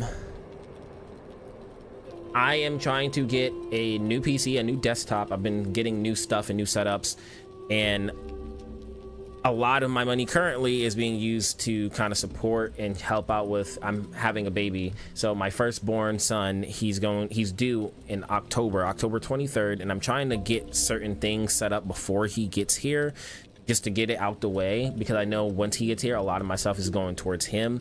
And I wanted to officially set up the donation goal and put it on the channel, because in the past you guys have helped me with certain games, certain equipment. I mean, you guys helped me get my laptop years and years ago, back in 2020. So again, I'm very thankful for that. So I put the goal here. There's a link that's, I believe I just pinned the link inside of the messages and the chat. And then if you go inside of the description of the stream itself, after you get through like the meat of the description that explains what the stream is, you should be able to see that the first link before the everything else, like my socials, is the donation link, and that will automatically update on the screen and inside of the Streamlabs thing. So thank you again to anybody that ends up supporting. I appreciate you, and it goes a long way. And obviously I try to invest that back into us, because the entire point is for me to get a new PC, and it's going to be a desktop, and it should be there for the longevity. So there's certain things and specific things that you want me to do, I'll be able to do that with a PC that's, you know, powerful enough to be able to do that. And if I need upgrades in the future, I can literally just swap out parts and just do that. You can't really do that with laptops. So I'm trying to invest in the future, not just for me, but for the channel and for things that I can do with everybody else, because there's lots of people and creators that I know that I can't really collaborate with, because they only do stuff on PC and I play on PlayStation, PC, and anything else out there, and not everything is, you know, cross-play. And then, you know, the modding scene, if we ever wanted to mod or come back to this game or any other game out there. So I just wanted to put that there. It does help out a long way. Thank you. I want to continue now. And then, you know, of course you can do that through super chat. You said Hiyozai is here, meaning the beginning of Doom. Yeah, that's true. You can't really miss Hiyozai. Shit, I forgot how much poison is in this area.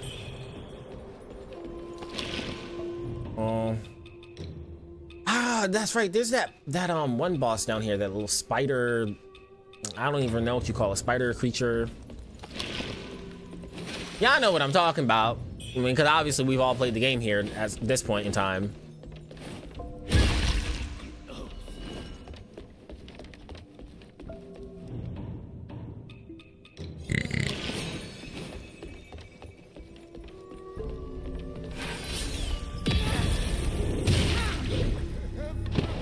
Yes, I'm gonna get this, please.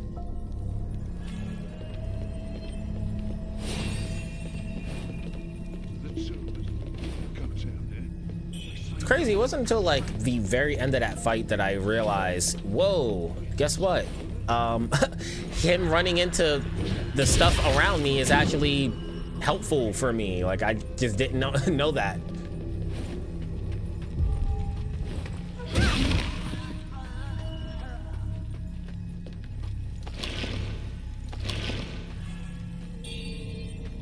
Will I actually change my clothes at all during this playthrough? We will see.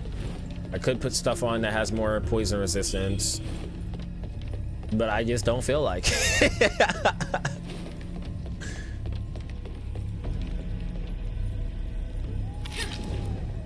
We'll also see if I actually fall for the mimics, instead of it saying offer blood. Nah, we're good. We're gonna keep going.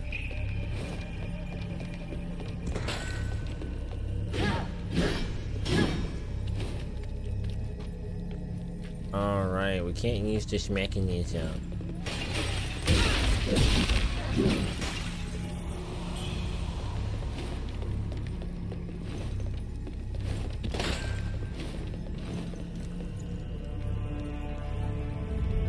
You know, since that is what stuns the boss, we finna go to the temper.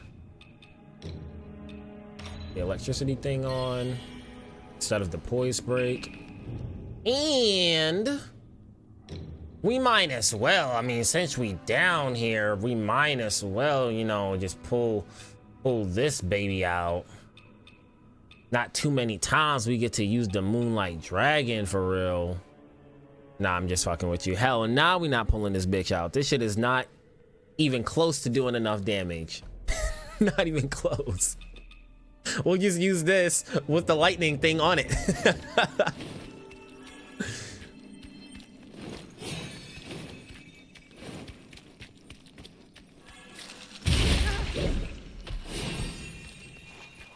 How many of these will I actually accidentally fall down? We'll see.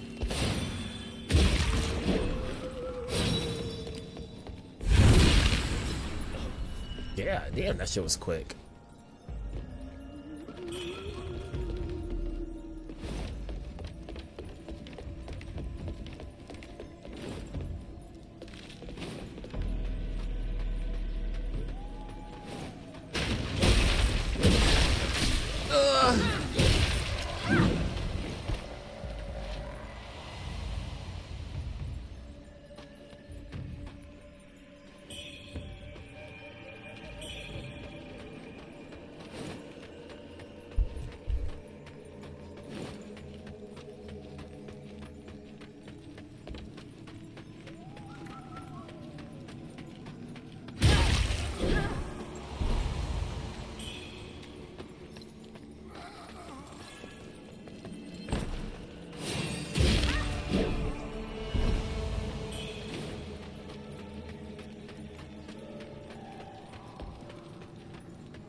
All these aren't the bow people. Those are the other people.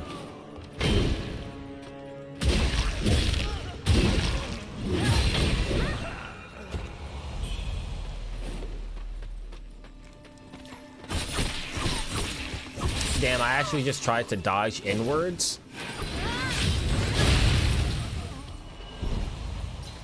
Not gonna get me no poise break. Got me twisty. Thanks.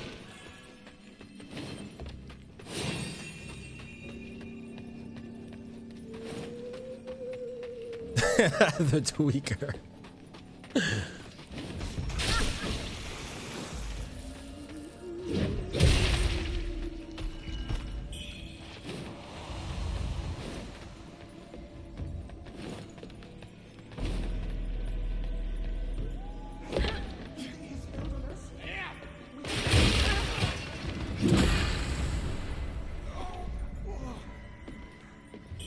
That's right, there's like 3 levels to this place.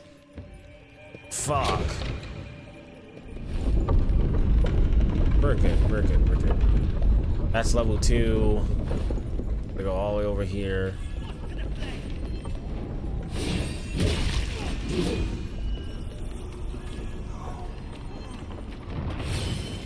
Yeah, we're not falling down anywhere. We're going down the correct way.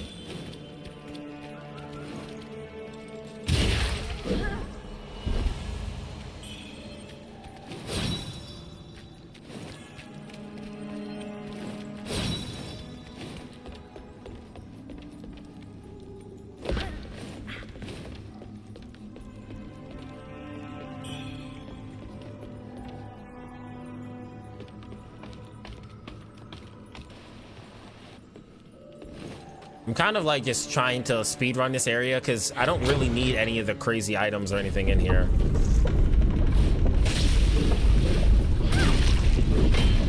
Oh yeah, and then there's the I guess I could get the other pendant that helps with these things.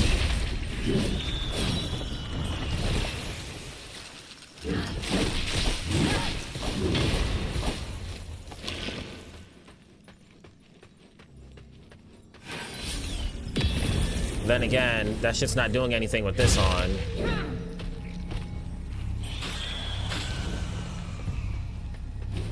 Exactly, that shit's not doing anything with this on.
Jesus.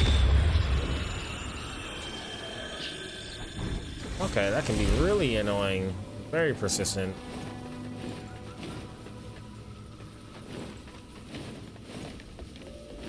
Promise you, I don't care about any of this. Don't care about it. It is, I don't need the +1 to it. I already have the regular one. It's not like the +1 is gonna like do that much more. It's not gonna resist it anymore. It's just gonna what, maybe make my what's it called? Maybe make my damage reduction higher.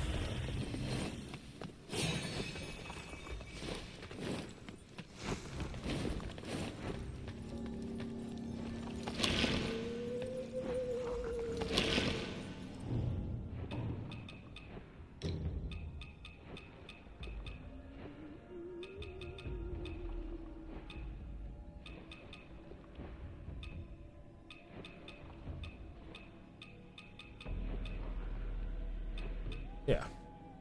Here. What was that thing that I just had on? What, the damage against large enemies?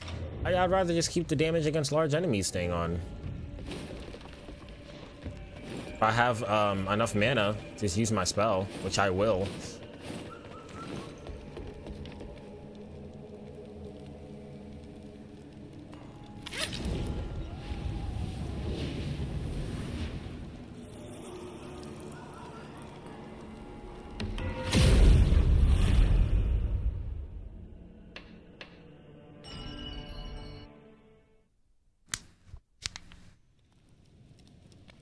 Oh, fuck. Before we can even get to Cloudspire, we gotta go through my least favorite area in the entire game. Shit.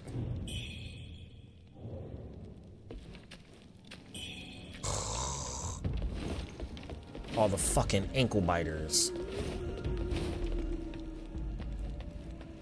Actually the worst area of the game.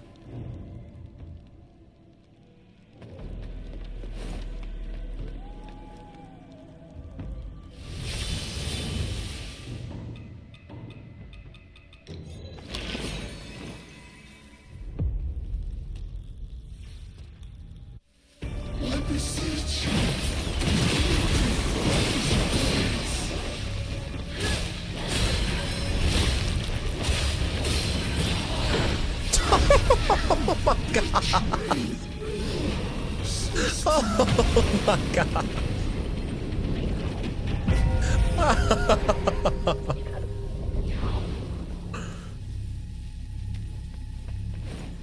Oh, Wuchang, if you do not put the fucking and beat the brakes out of people in your second and third loop, you just deserve to get stuck in it.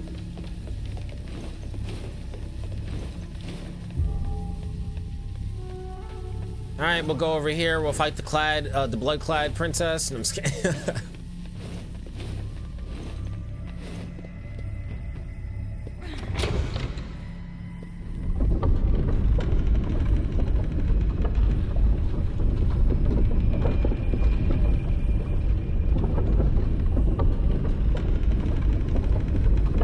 Talk about an elemental weakness on 10. Yeah, I just didn't like this area either. So I just wanted to get the fuck out of this area as quickly as possible. Same thing for this next area. Oh my gosh, I hate this area. I'm gonna talk to the white sage or the white general.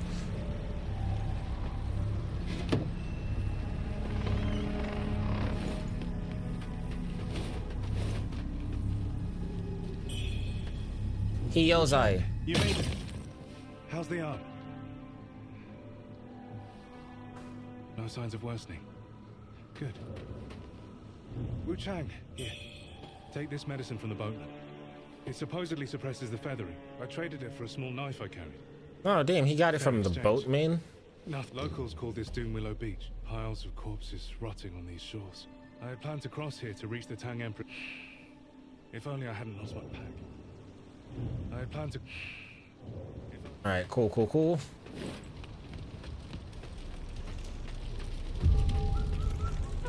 All right, so we could have just used this to just get through from over there, but it was burning. That's right.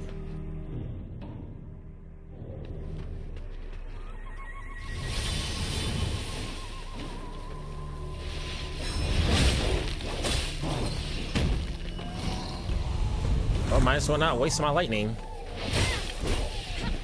You bitch. You bitch.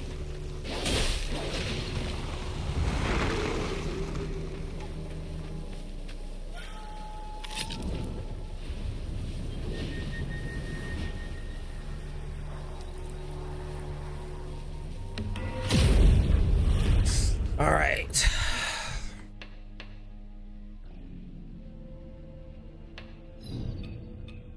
Now from here, I do believe I'm just gonna put my poise break thing back on.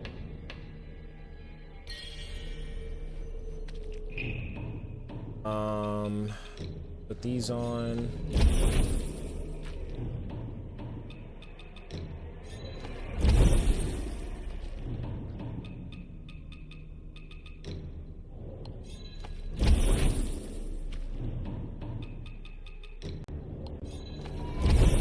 What's the quickest you think somebody could beat this game if they're like not worried about and getting the true ending, doing side quests, getting the true ending? What do you think is the quickest somebody could beat this game? Because for Bloodborne, I think the fastest I ran through that game was like 3 hours, maybe 4. I just knew so much, but that was like new game plus. I'm like one-shotting damn near everything except the fucking boss.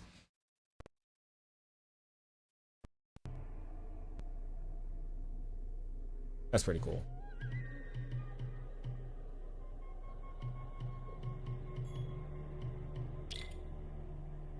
Oh, we skipping frames? We skipping frames? I'm sorry. What's going on?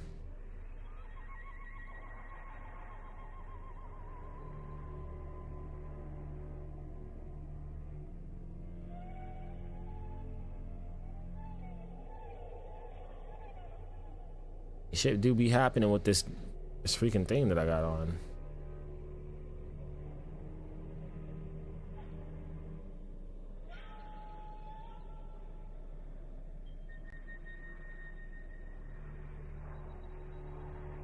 All right, we good. We're good. My freaking laptop decided to literally take a shit.